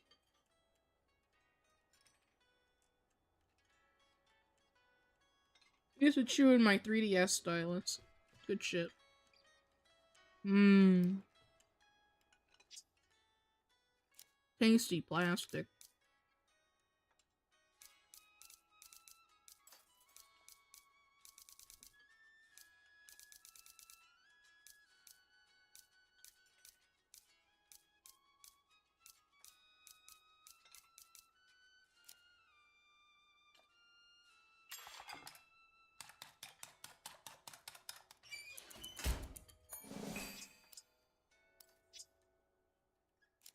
Yeah, imagine you have a smart house and Amazon calls you and says that you were racist when you weren't even home.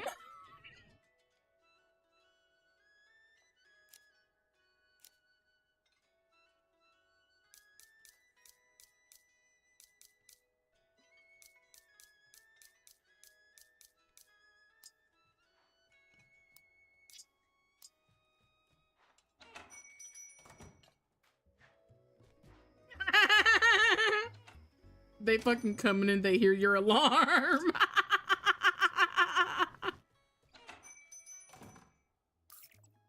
It's not the damn Chinese anthem. For those who don't know, my totally racist modcast, he has a certain German anthem as one of his alarms. What? What happened?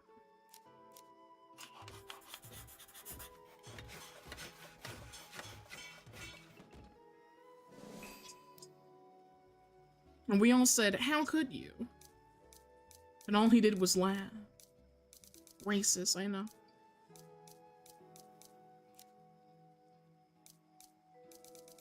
How can I have such racist moderators?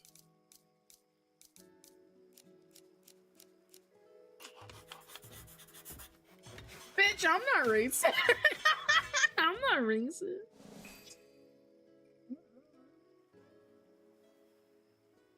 I don't have a single racist bone in my body.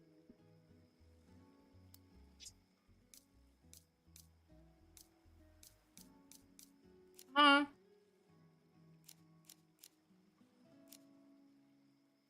Mm-mm.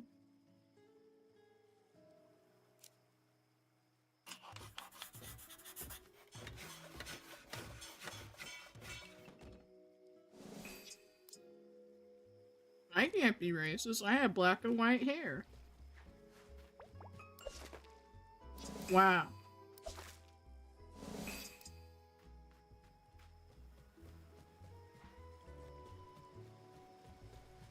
She's a baby. You should give her a piece of Spam.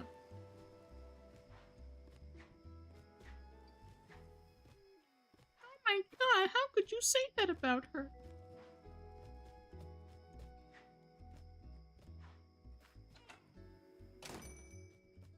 You should get her a cat treadmill.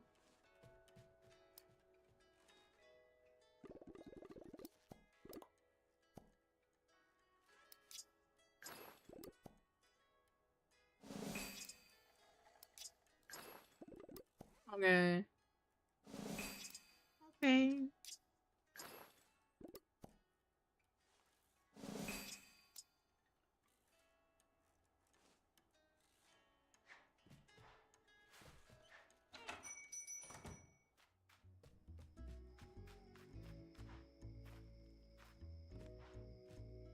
But yeah, chat, to sum up everything we've discussed about, setting up VTuber models is a pain. And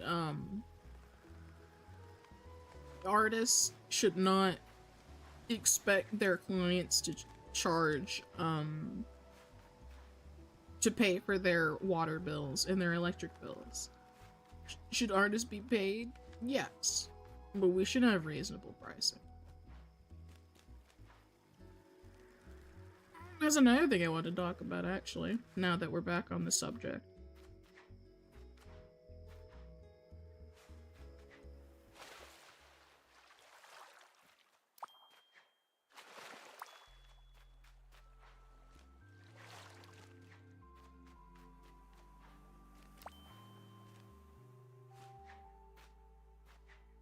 I just lost track of that thought. Hold on.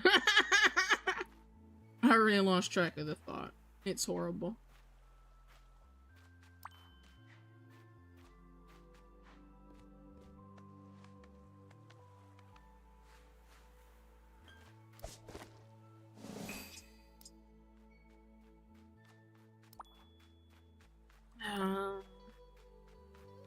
Me when I legitimately forget what I was gonna talk about. Whoops. Oh, right. I've seen... welcome back.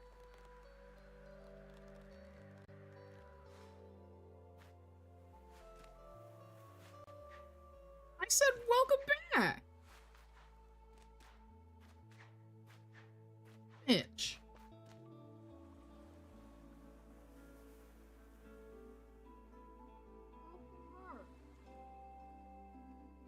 Welcome back. Okay.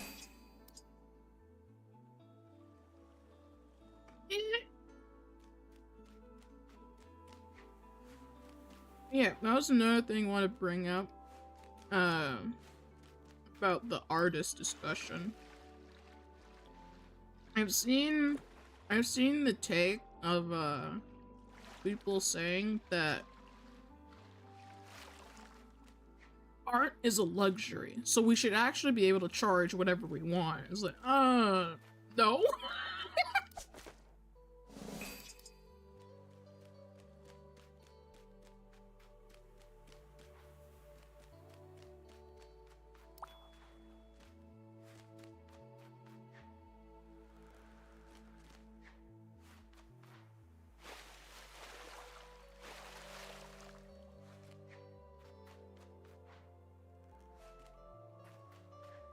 Very true. Like, is art a luxury? By certain things, sure, but I feel like it also doesn't have to remain a luxury. It shouldn't be, you know, only rich or people with money can have art. It's also weird because it depends on what you classify as art.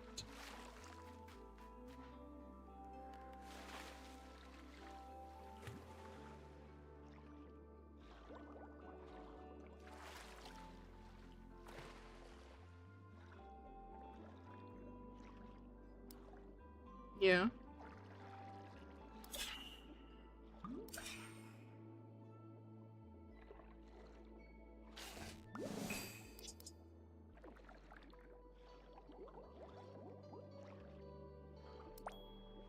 Doesn't mean I'm gonna purchase.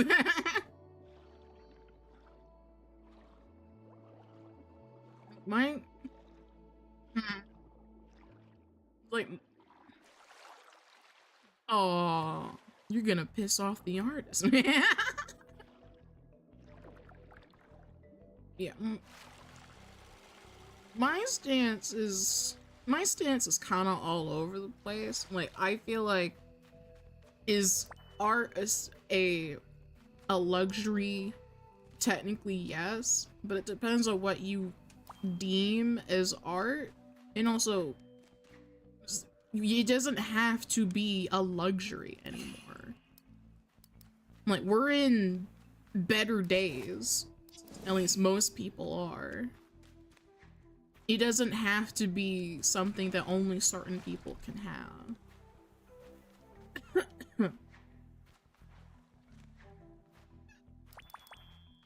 It's like, as I saw, like, apparently, bakers online were, like, upset at, like, people buying store-bought birthday cakes instead of commissioning them to make a cake that has varying quality, and also cakes that are like $200, $300 for like a small ass cake.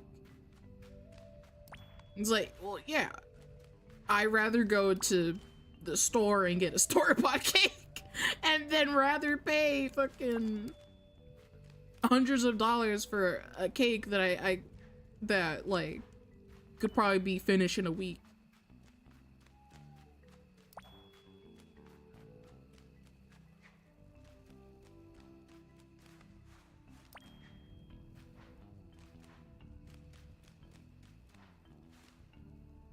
Like, people,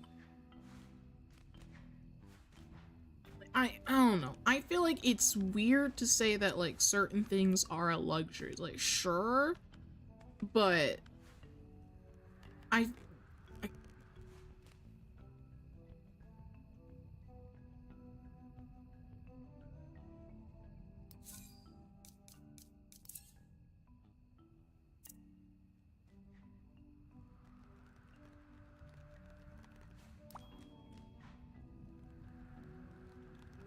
yeah.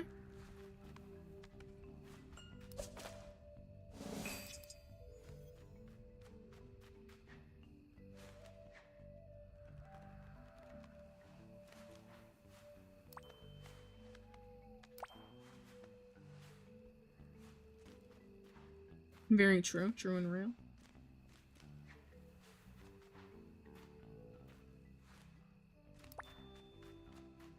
Certain things don't have to be a luxury anymore. Like, you can expand the market and cater to the people on, like, the low end side, or like essentially cheap side. Like, not everything has to be, but like, it's a luxury. I mean, you can make it a luxury, but also make it affordable. You can change the market, isn't basically what I'm saying.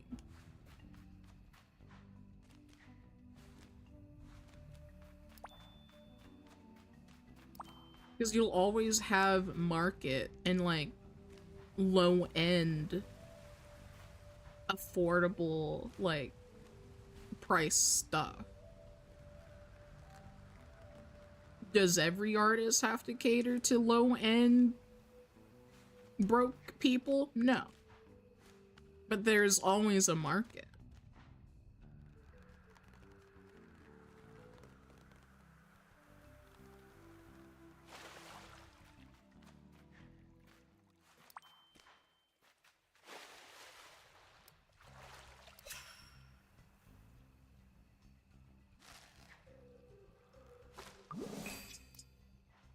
Yeah.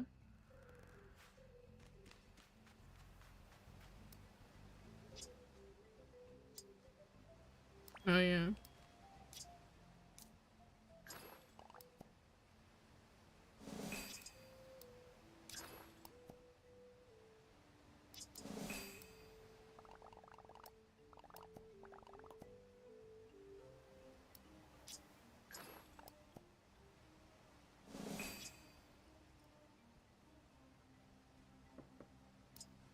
Mm-hmm.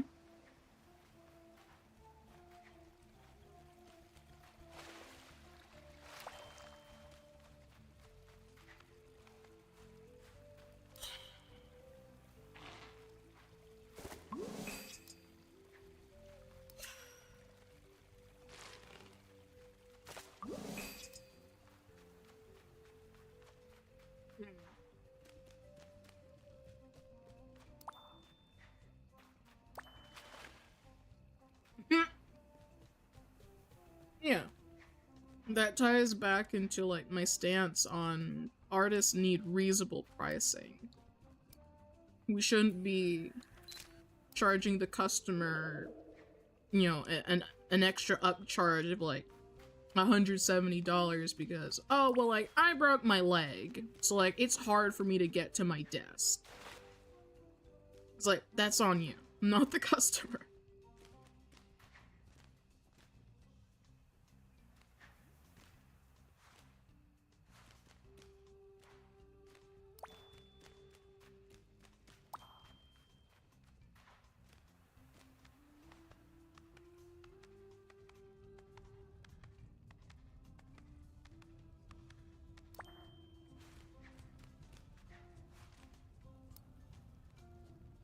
Yeah.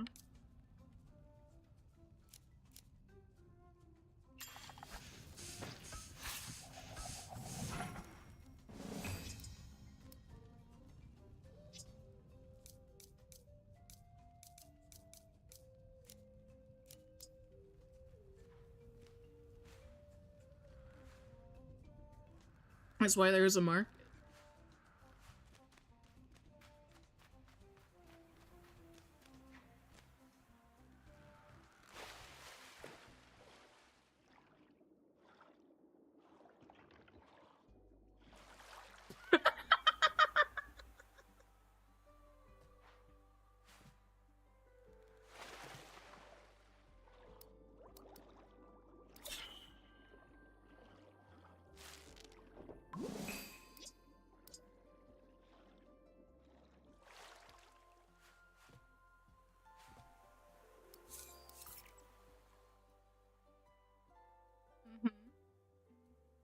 Good lord.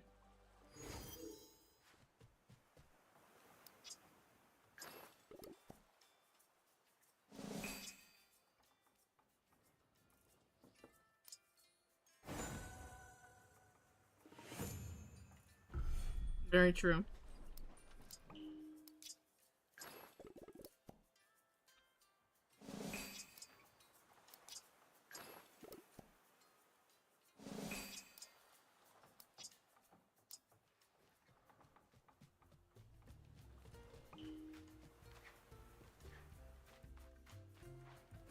Oh yeah.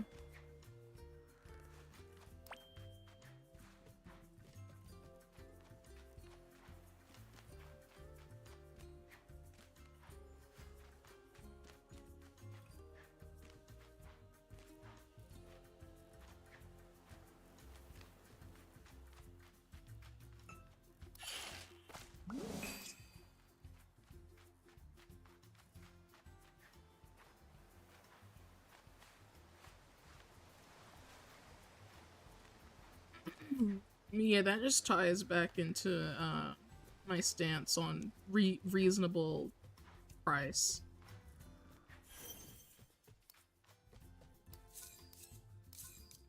And there shouldn't be like weird upcharges, and you shouldn't charge people based upon how long it took you to acquire a skill.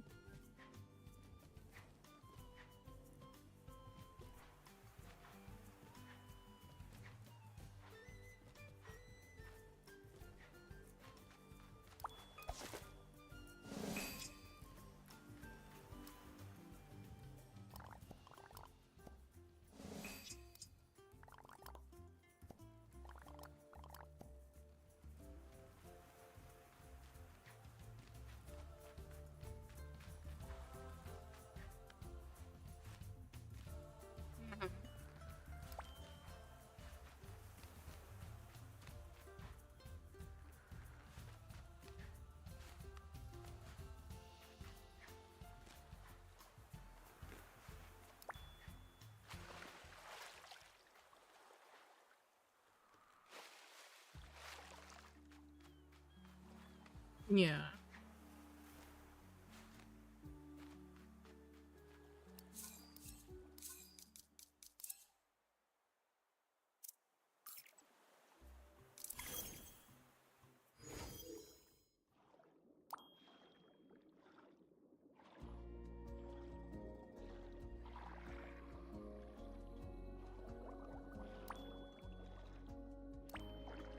A lot of people do that.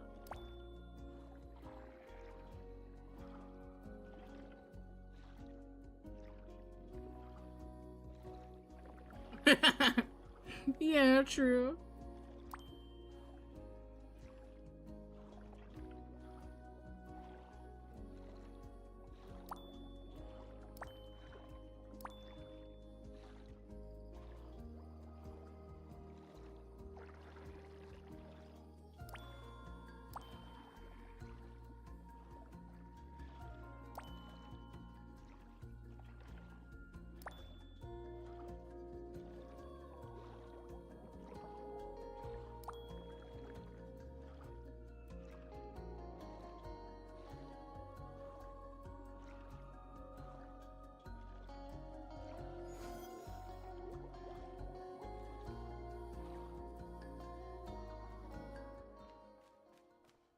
Oh god, yeah.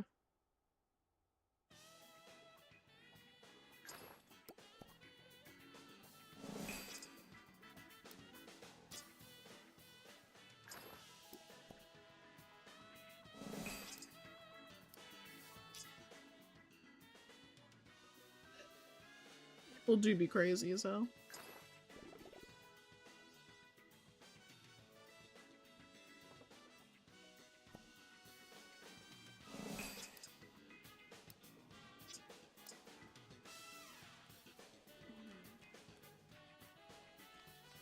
Good fuck people.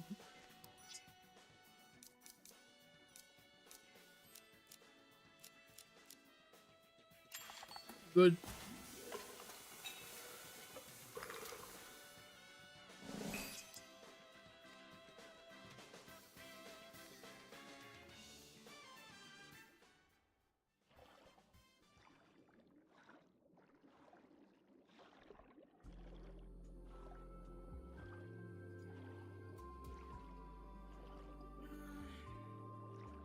Normally I'd say yes, but I'm gonna be a little fair and say that it depends on what are you buying and what is the market.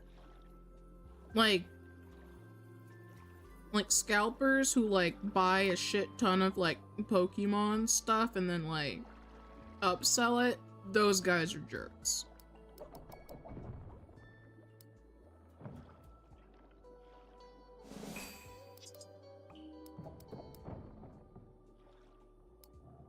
Especially when like it's like immediate release, no one else can get the product naturally because all the scalpers bought it all up.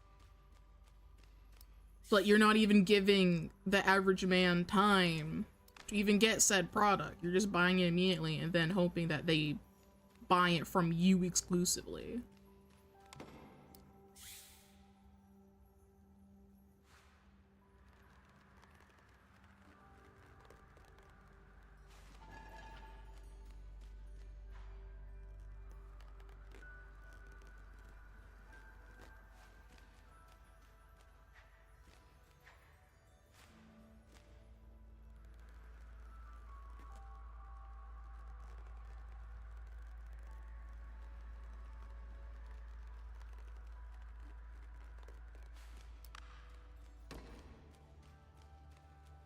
Yeah.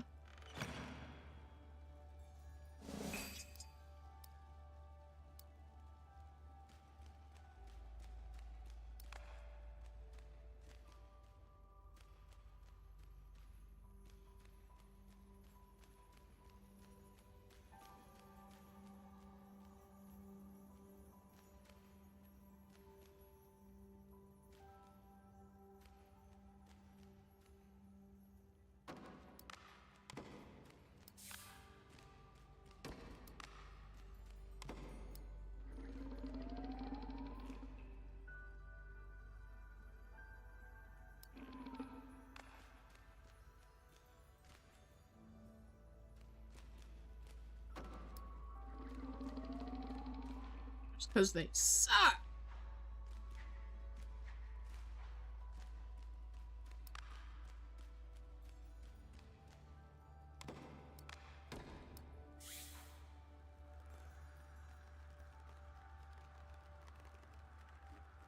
That's why we can't have nice things.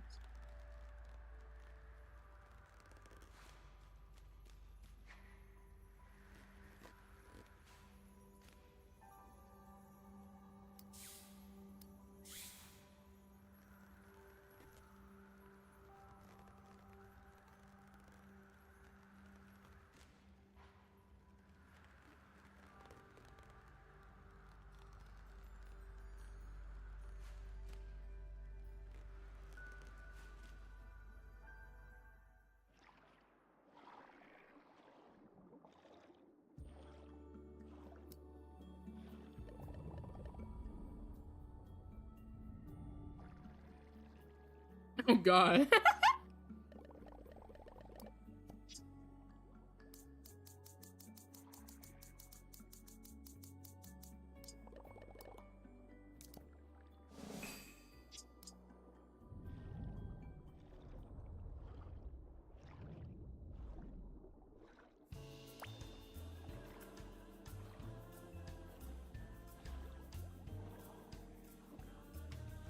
Wow. You better give it to me right now.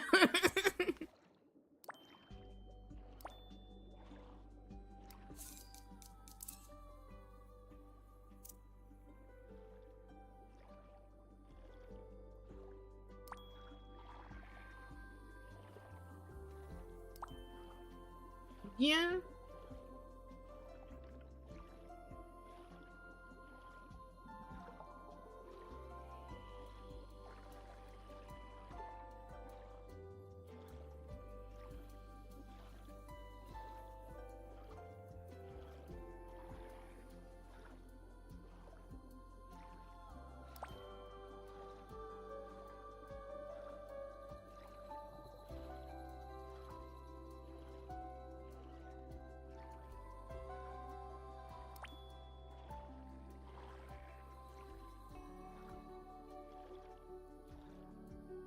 Yeah. My general opinion on like Scalper is just like negative, but like I've never really like bought really, I guess, like merch, I guess, besides like one VTuber. Technically drama tuber.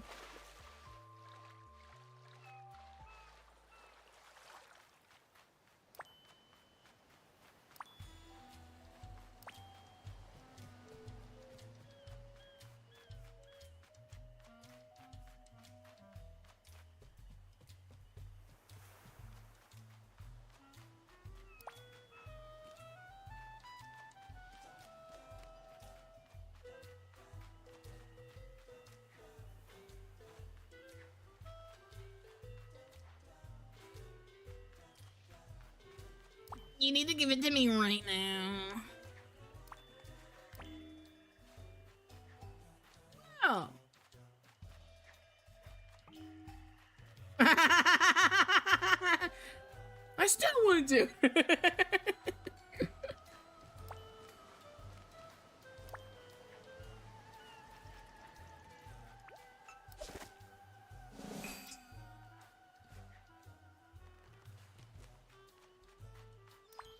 You make your sauce? You get top with cheese? Or you top it with pepper? Chili flakes? The fuck? Ew, don't put that in there. Ew. Put that. There's one time where I did put sriracha in spaghetti. It was weird. It tasted a little weird. I don't know how I feel about it.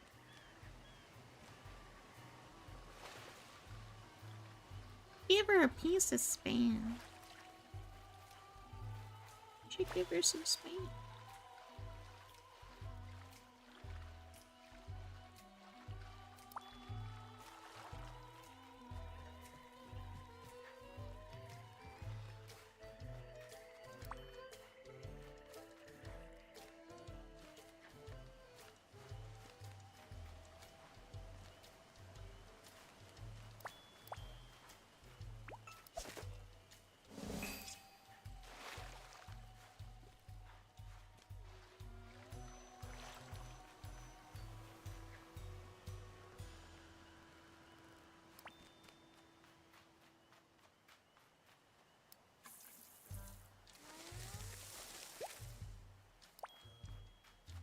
You're getting attacked.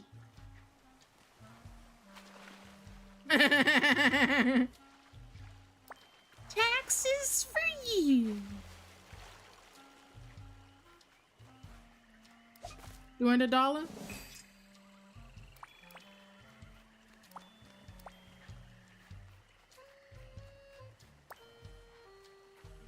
Hmm.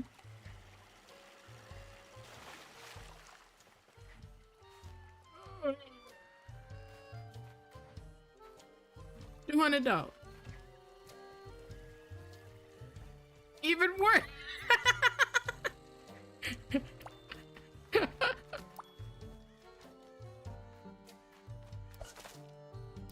Pay up, brother. Buy American. Buy American. It was like, but America doesn't make Hololive merch. Buy American. But America doesn't make merch.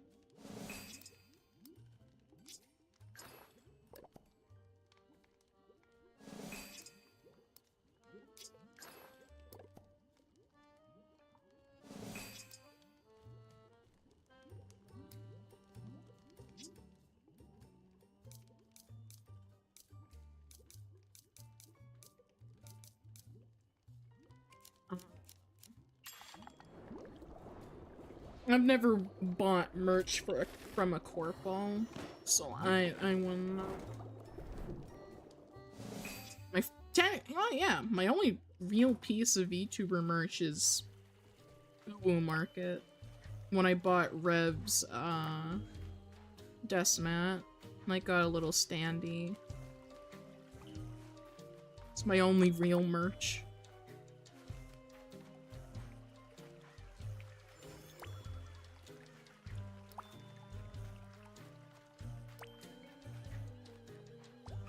And I got like a random anime girl, I don't even know who it is, as an anime figure. Then I have a little, not even a body pillow, it's just like a little decorative pillow of a unicorn from Azure Lane. I don't buy merch, really.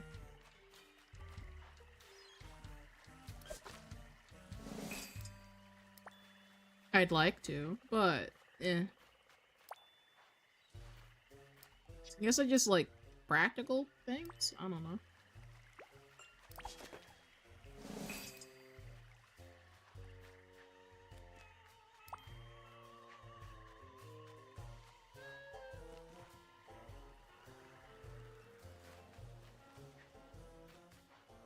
I did want to buy some other like Azure Lane merch. I think it was like something anniversary merch, but it was like $100 or $200 during the time. I was like, oh,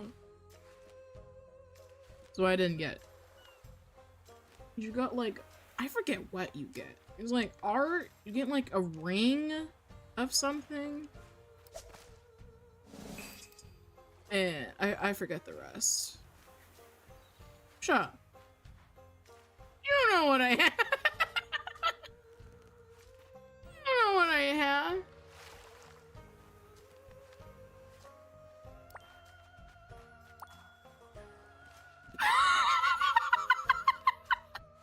Sick fuck. You're a sick fuck. You're a sick pervert. Oh wait, you are. Tell me.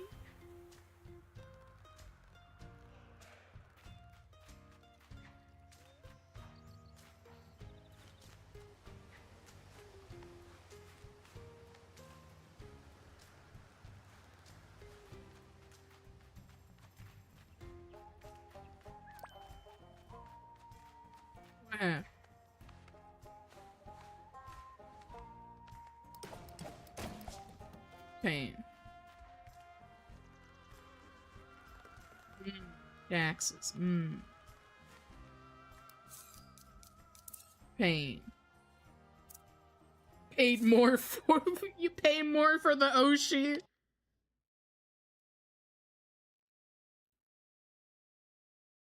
Imagine paying more for the Oshi. Yeah.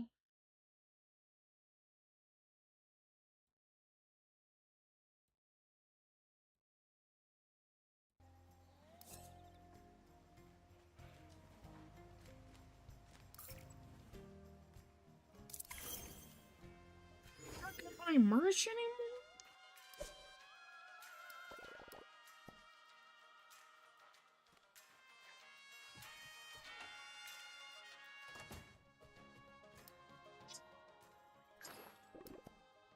Bro.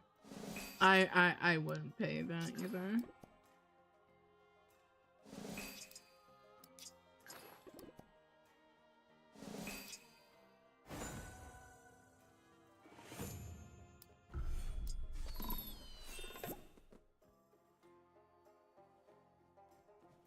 Usually that's a sign of a scam. And usually, if you're getting more in shipping than the actual product, you're being scammed.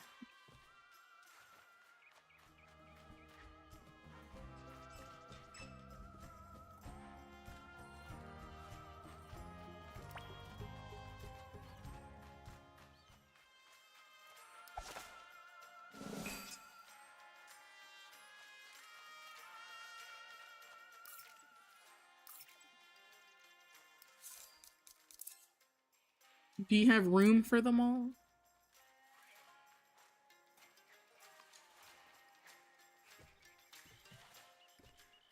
You filthy bastard.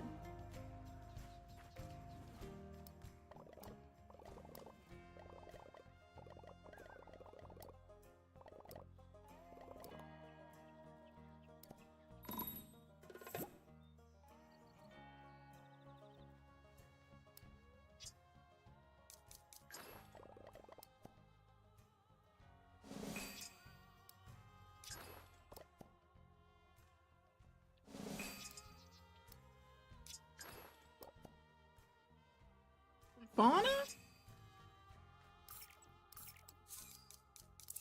Oh, I thought you said off Kai. I'm like, oh.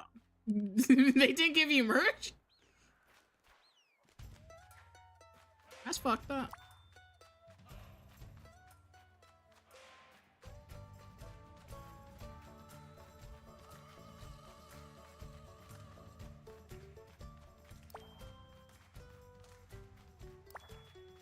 Behind.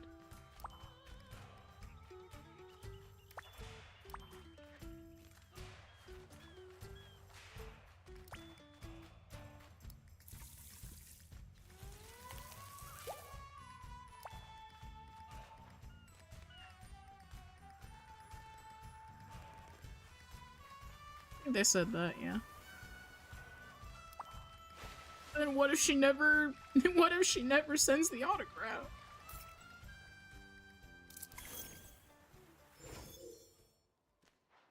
Then I'm fucked. I mean, they'd probably do a refund. Oh?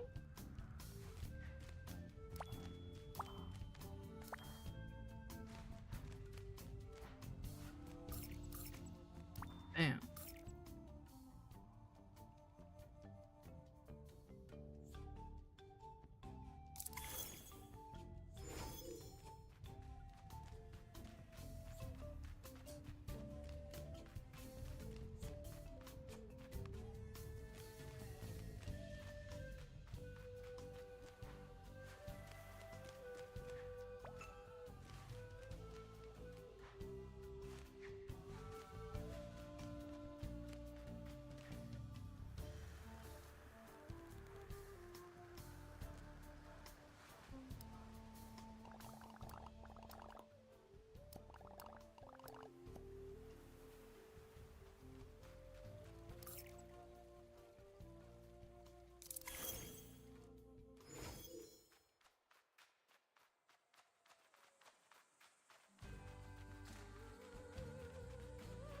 Can't find you.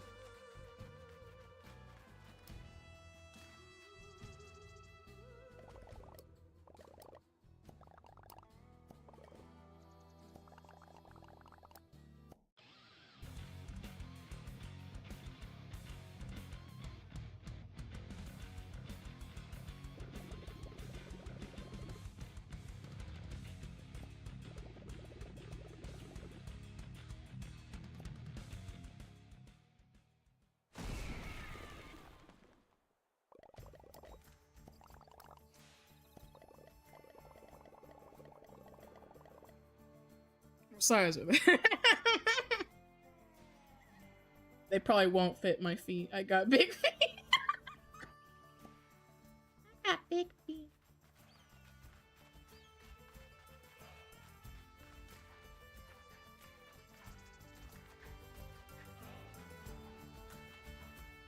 Bitch, I don't know.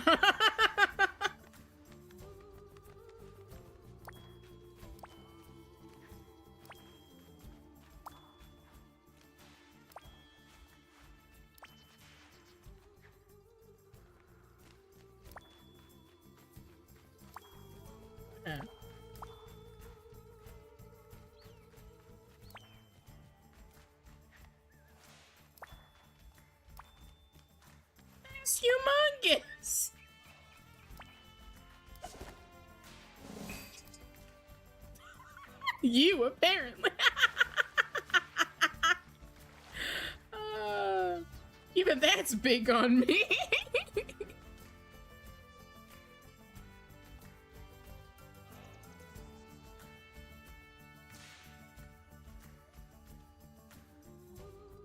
So they don't have to make custom sizes, I guess.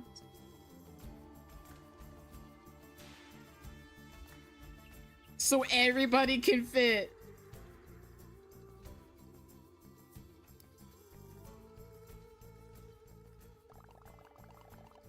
Cause my feet are like, what's my shoe size? I think it's like, sometimes it varies depending on the shoe, but like, in general, I think my shoe size is like 11. And then like a 9 in men. I think. 9 or 10 in men. Ew. Hand over your shoes, Cat. Hand over your shoes. Let me come over.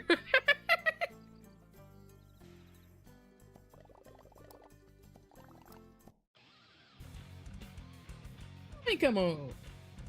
Let me take your shoes.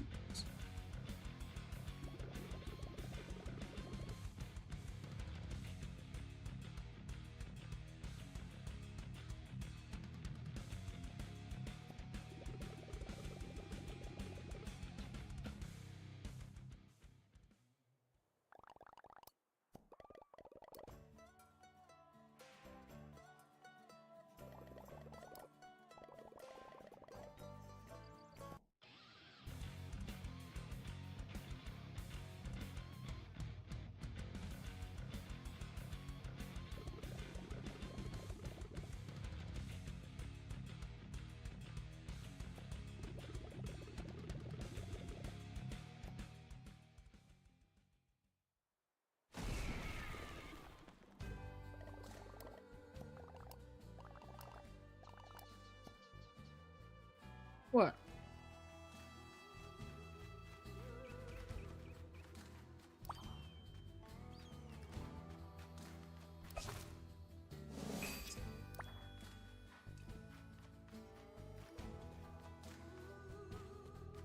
What about sign me up?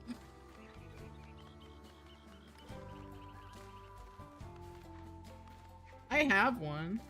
I couldn't get it to work. It was like a belt, like an actual fucking belt. I didn't know how to put it on, and even with assistance, I couldn't get on. So I just went without it. This was for a cosplay like many years ago, though. Yeah, I still do. You're so lucky I don't have Discord audio on stream.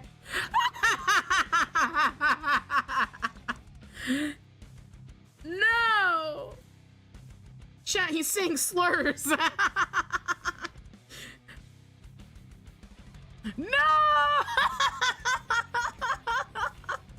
No! No!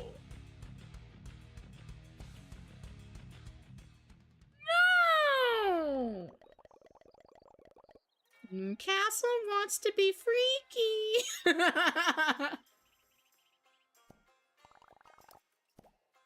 I know what you look up. I know what you do. I know what you did with your VR headset.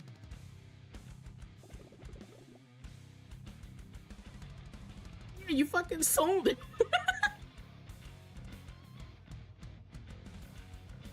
This fucking VR is stupid.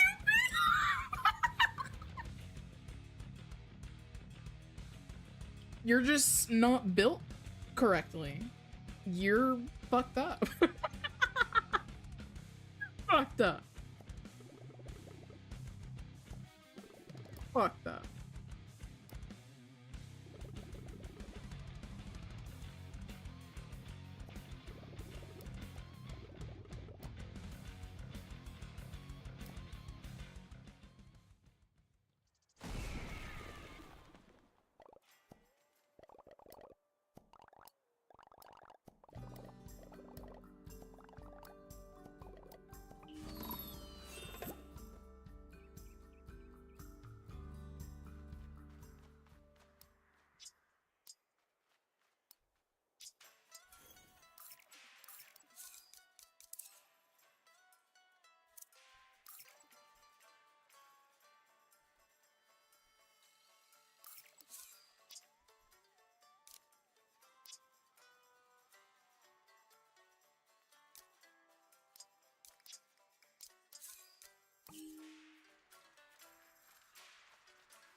I should put my pork chops in the oven.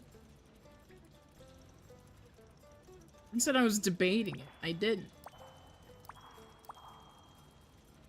Well, if I put them in, like, 2 minutes, they should be ready by the time stream ends. Probably.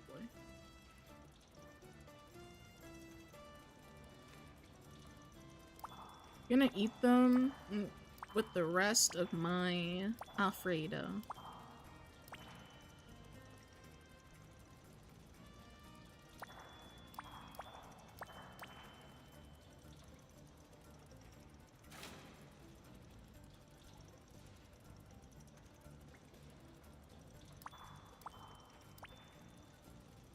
So you should make Alfredo next. What do you mean no? I got the recipe for you and everything. Just make the damn Alfredo. You made spaghetti. It's the same process. Bitch.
They want me to go fishing here.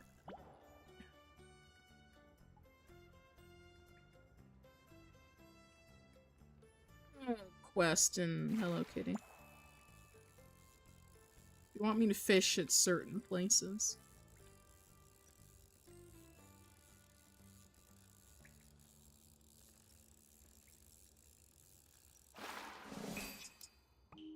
Yay.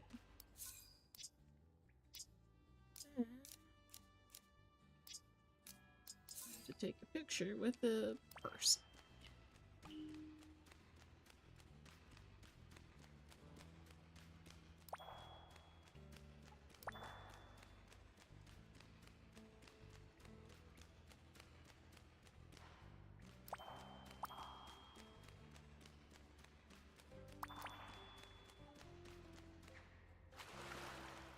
What?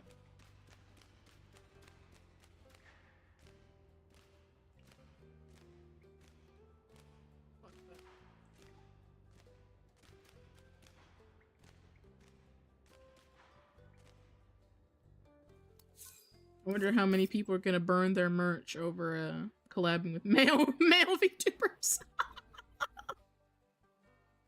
Yeah.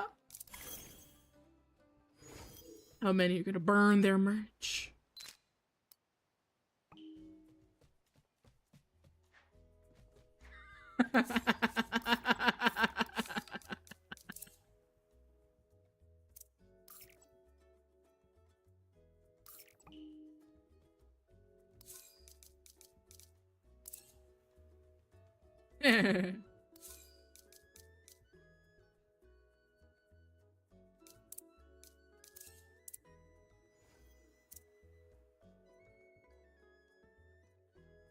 Good. Mm-hmm. It's deserved.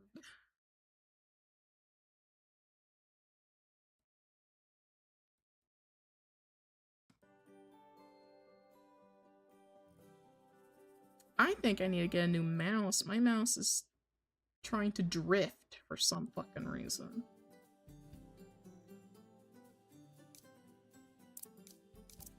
Drift? I'm getting like Joy-Con drift, but with my fucking mouse. I ain't get a new mouse anyway. I don't know what fucking good mouses are. I mean, I don't need something expensive. I just need something to fucking work.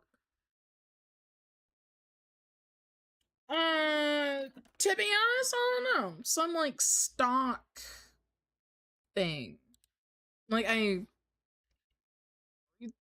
it's like one of those cheap mouses that you get from like the cheap LED not computers, keyboards.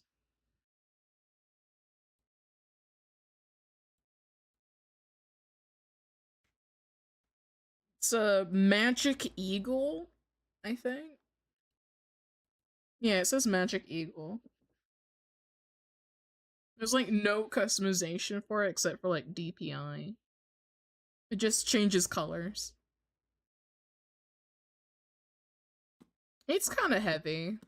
Honestly, I kind of like heavy mouse. Or mice. Heavy mice.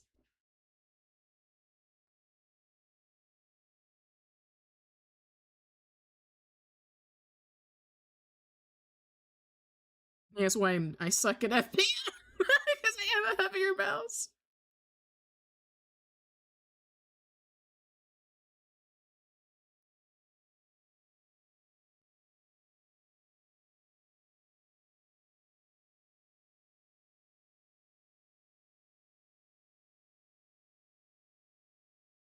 I don't think you should go with a Razer mouse. I hear nothing but bad about Razer. I have a Razer keyboard.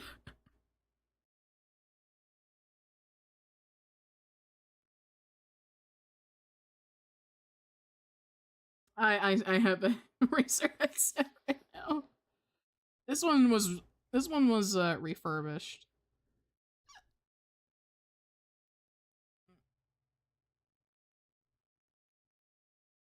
Yeah.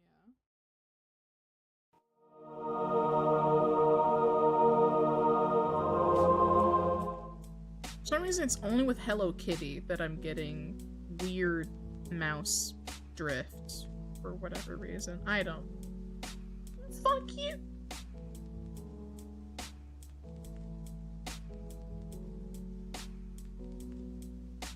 Hello Kitty? I don't know.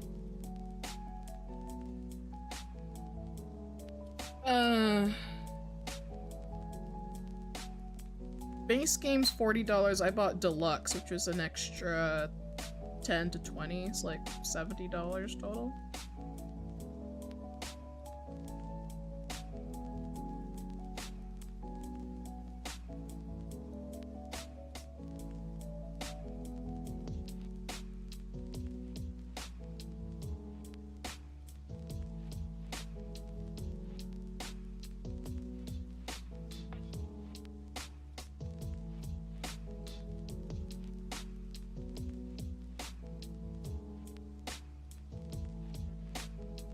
Yeah.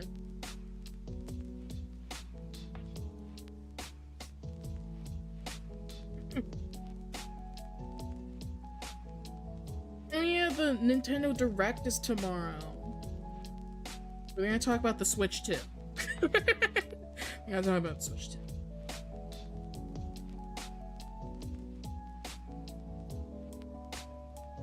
I know about tomorrow.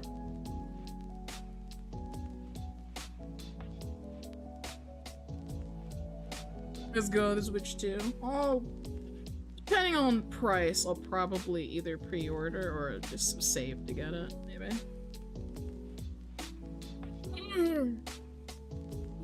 Maybe I'll crowdfund. Maybe I'll crowdfund instead.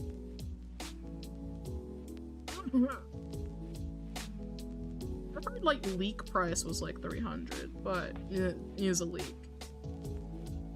$999. No, don't curse us like that. Hi, Dama, the thing with the hair. Wow. The bald Dama's not actually me, it's my mom. He won't change his profile picture. Because he's mean.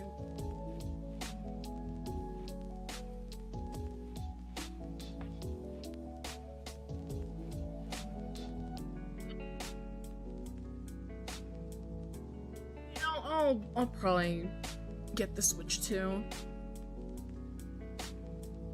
I hope that they announce Tomodachi Life too. I'm joining the Cope Squad. I'm gonna join the Cope Squad and hope and pray for a sequel.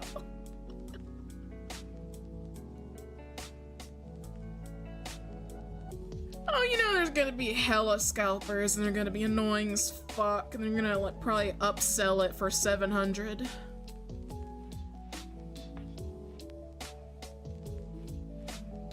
I forget when I got, cause I got a Switch Lite before I got like a Switch, like the base Switch.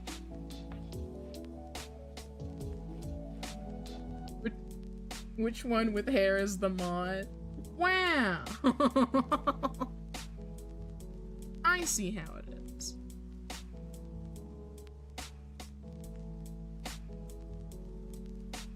The one that's bald is the mod.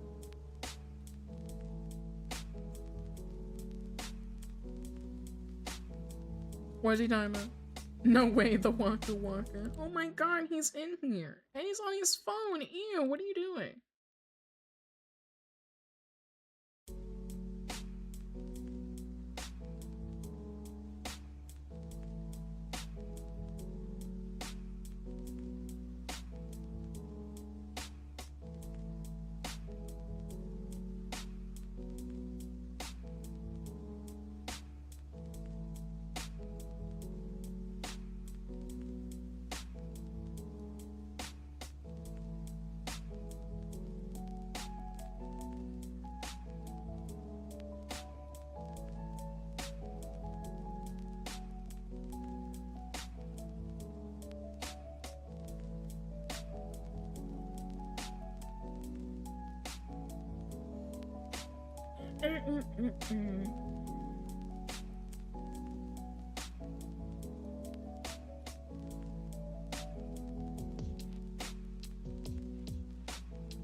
So hyped to pull my chips on Silk Song will not show on the rec.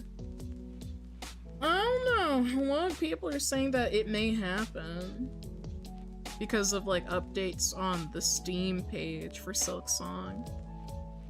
I've never even played the first Hollow Knight, but I do own it.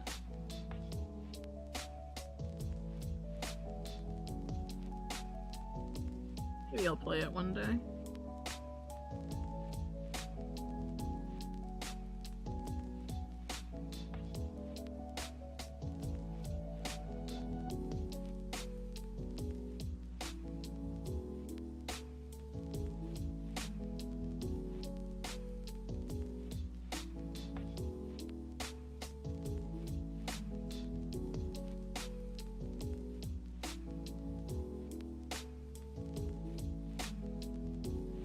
I don't have Monster Hunter.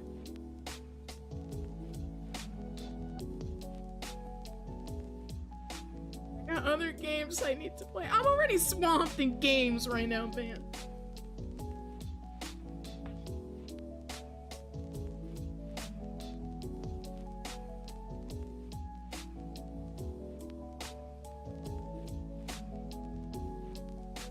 Working on it. Bitch.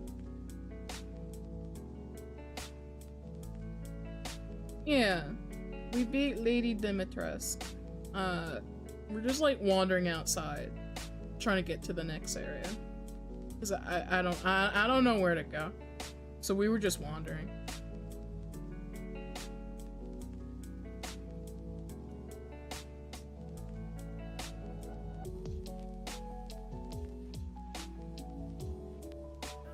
What are the other games I play?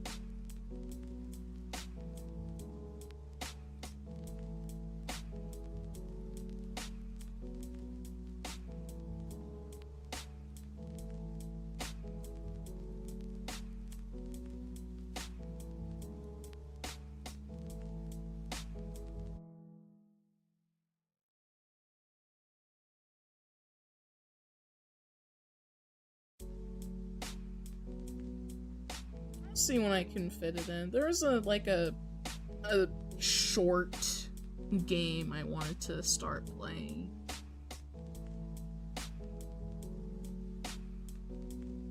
Yeah, it's technically a horror game.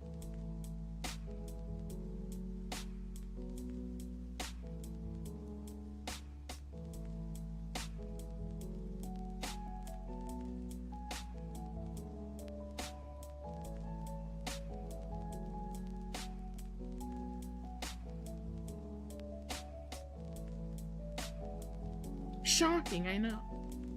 I already screened it, so I know I'm not gonna get scared.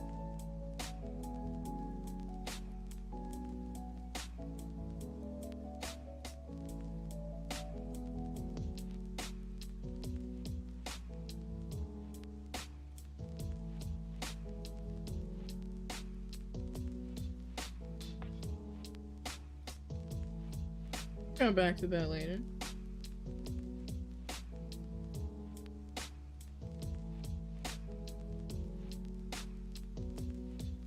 Guess there's little guys that come after me.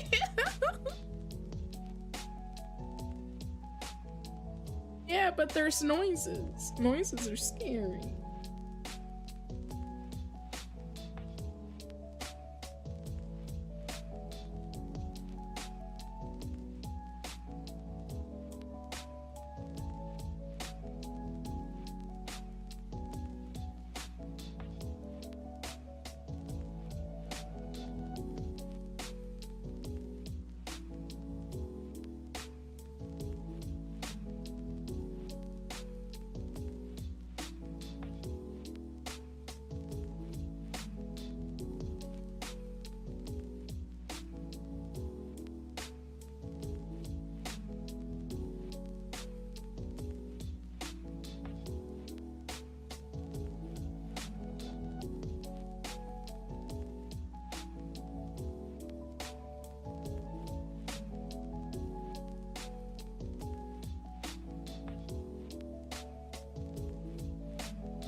Let's see. I should get ready to put pork chops in the oven because I didn't get to. Bitch. Never showed me your spaghetti.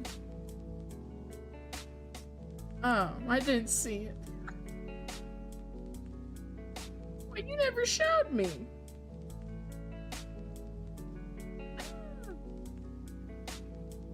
Oh, that's nice. I want. Ew, no. I wish you a burrito bowl from Chipotle. So you can fight for your life again.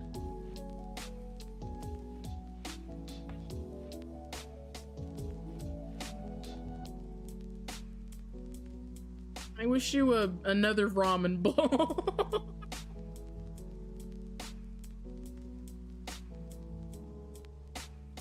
I wish you another bowl of ramen from that specific location. Go back. Hurt your tummy now. Should hurt your tummy now.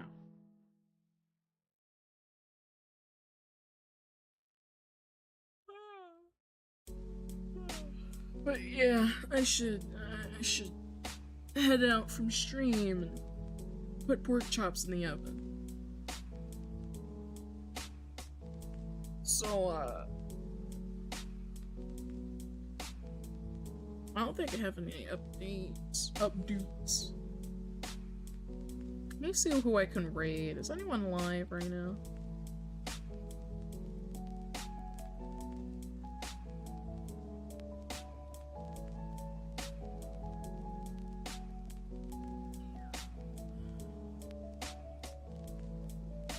Who's live? Ooh, Ria's live. We'll raid Ria again. Gotta make sure she's actually awake, though.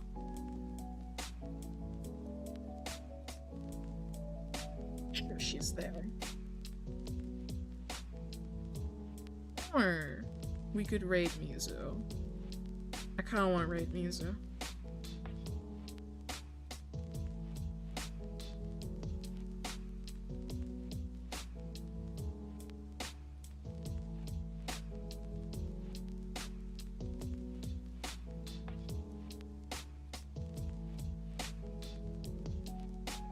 Yeah, I'll switch it to Mizu. I need to give Mizu some love.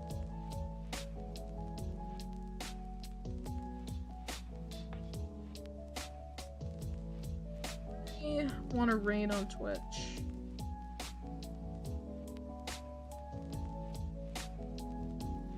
No, I don't. I don't feel like raid. Twitch can talk to the boy.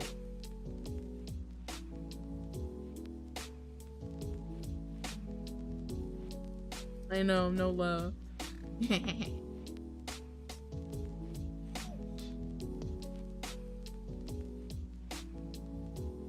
But I love you guys. You guys have a good rest of your night. Tomorrow we'll be playing Wizard 101. Very fun, very fascinating. And then on Friday we have our regular scheduled podcast with Mizu. The Sinner's Tie. I am going to put pork chops in the oven, so you guys have a good rest of your night. I will see you all tomorrow. Good night, chat. Have a good night.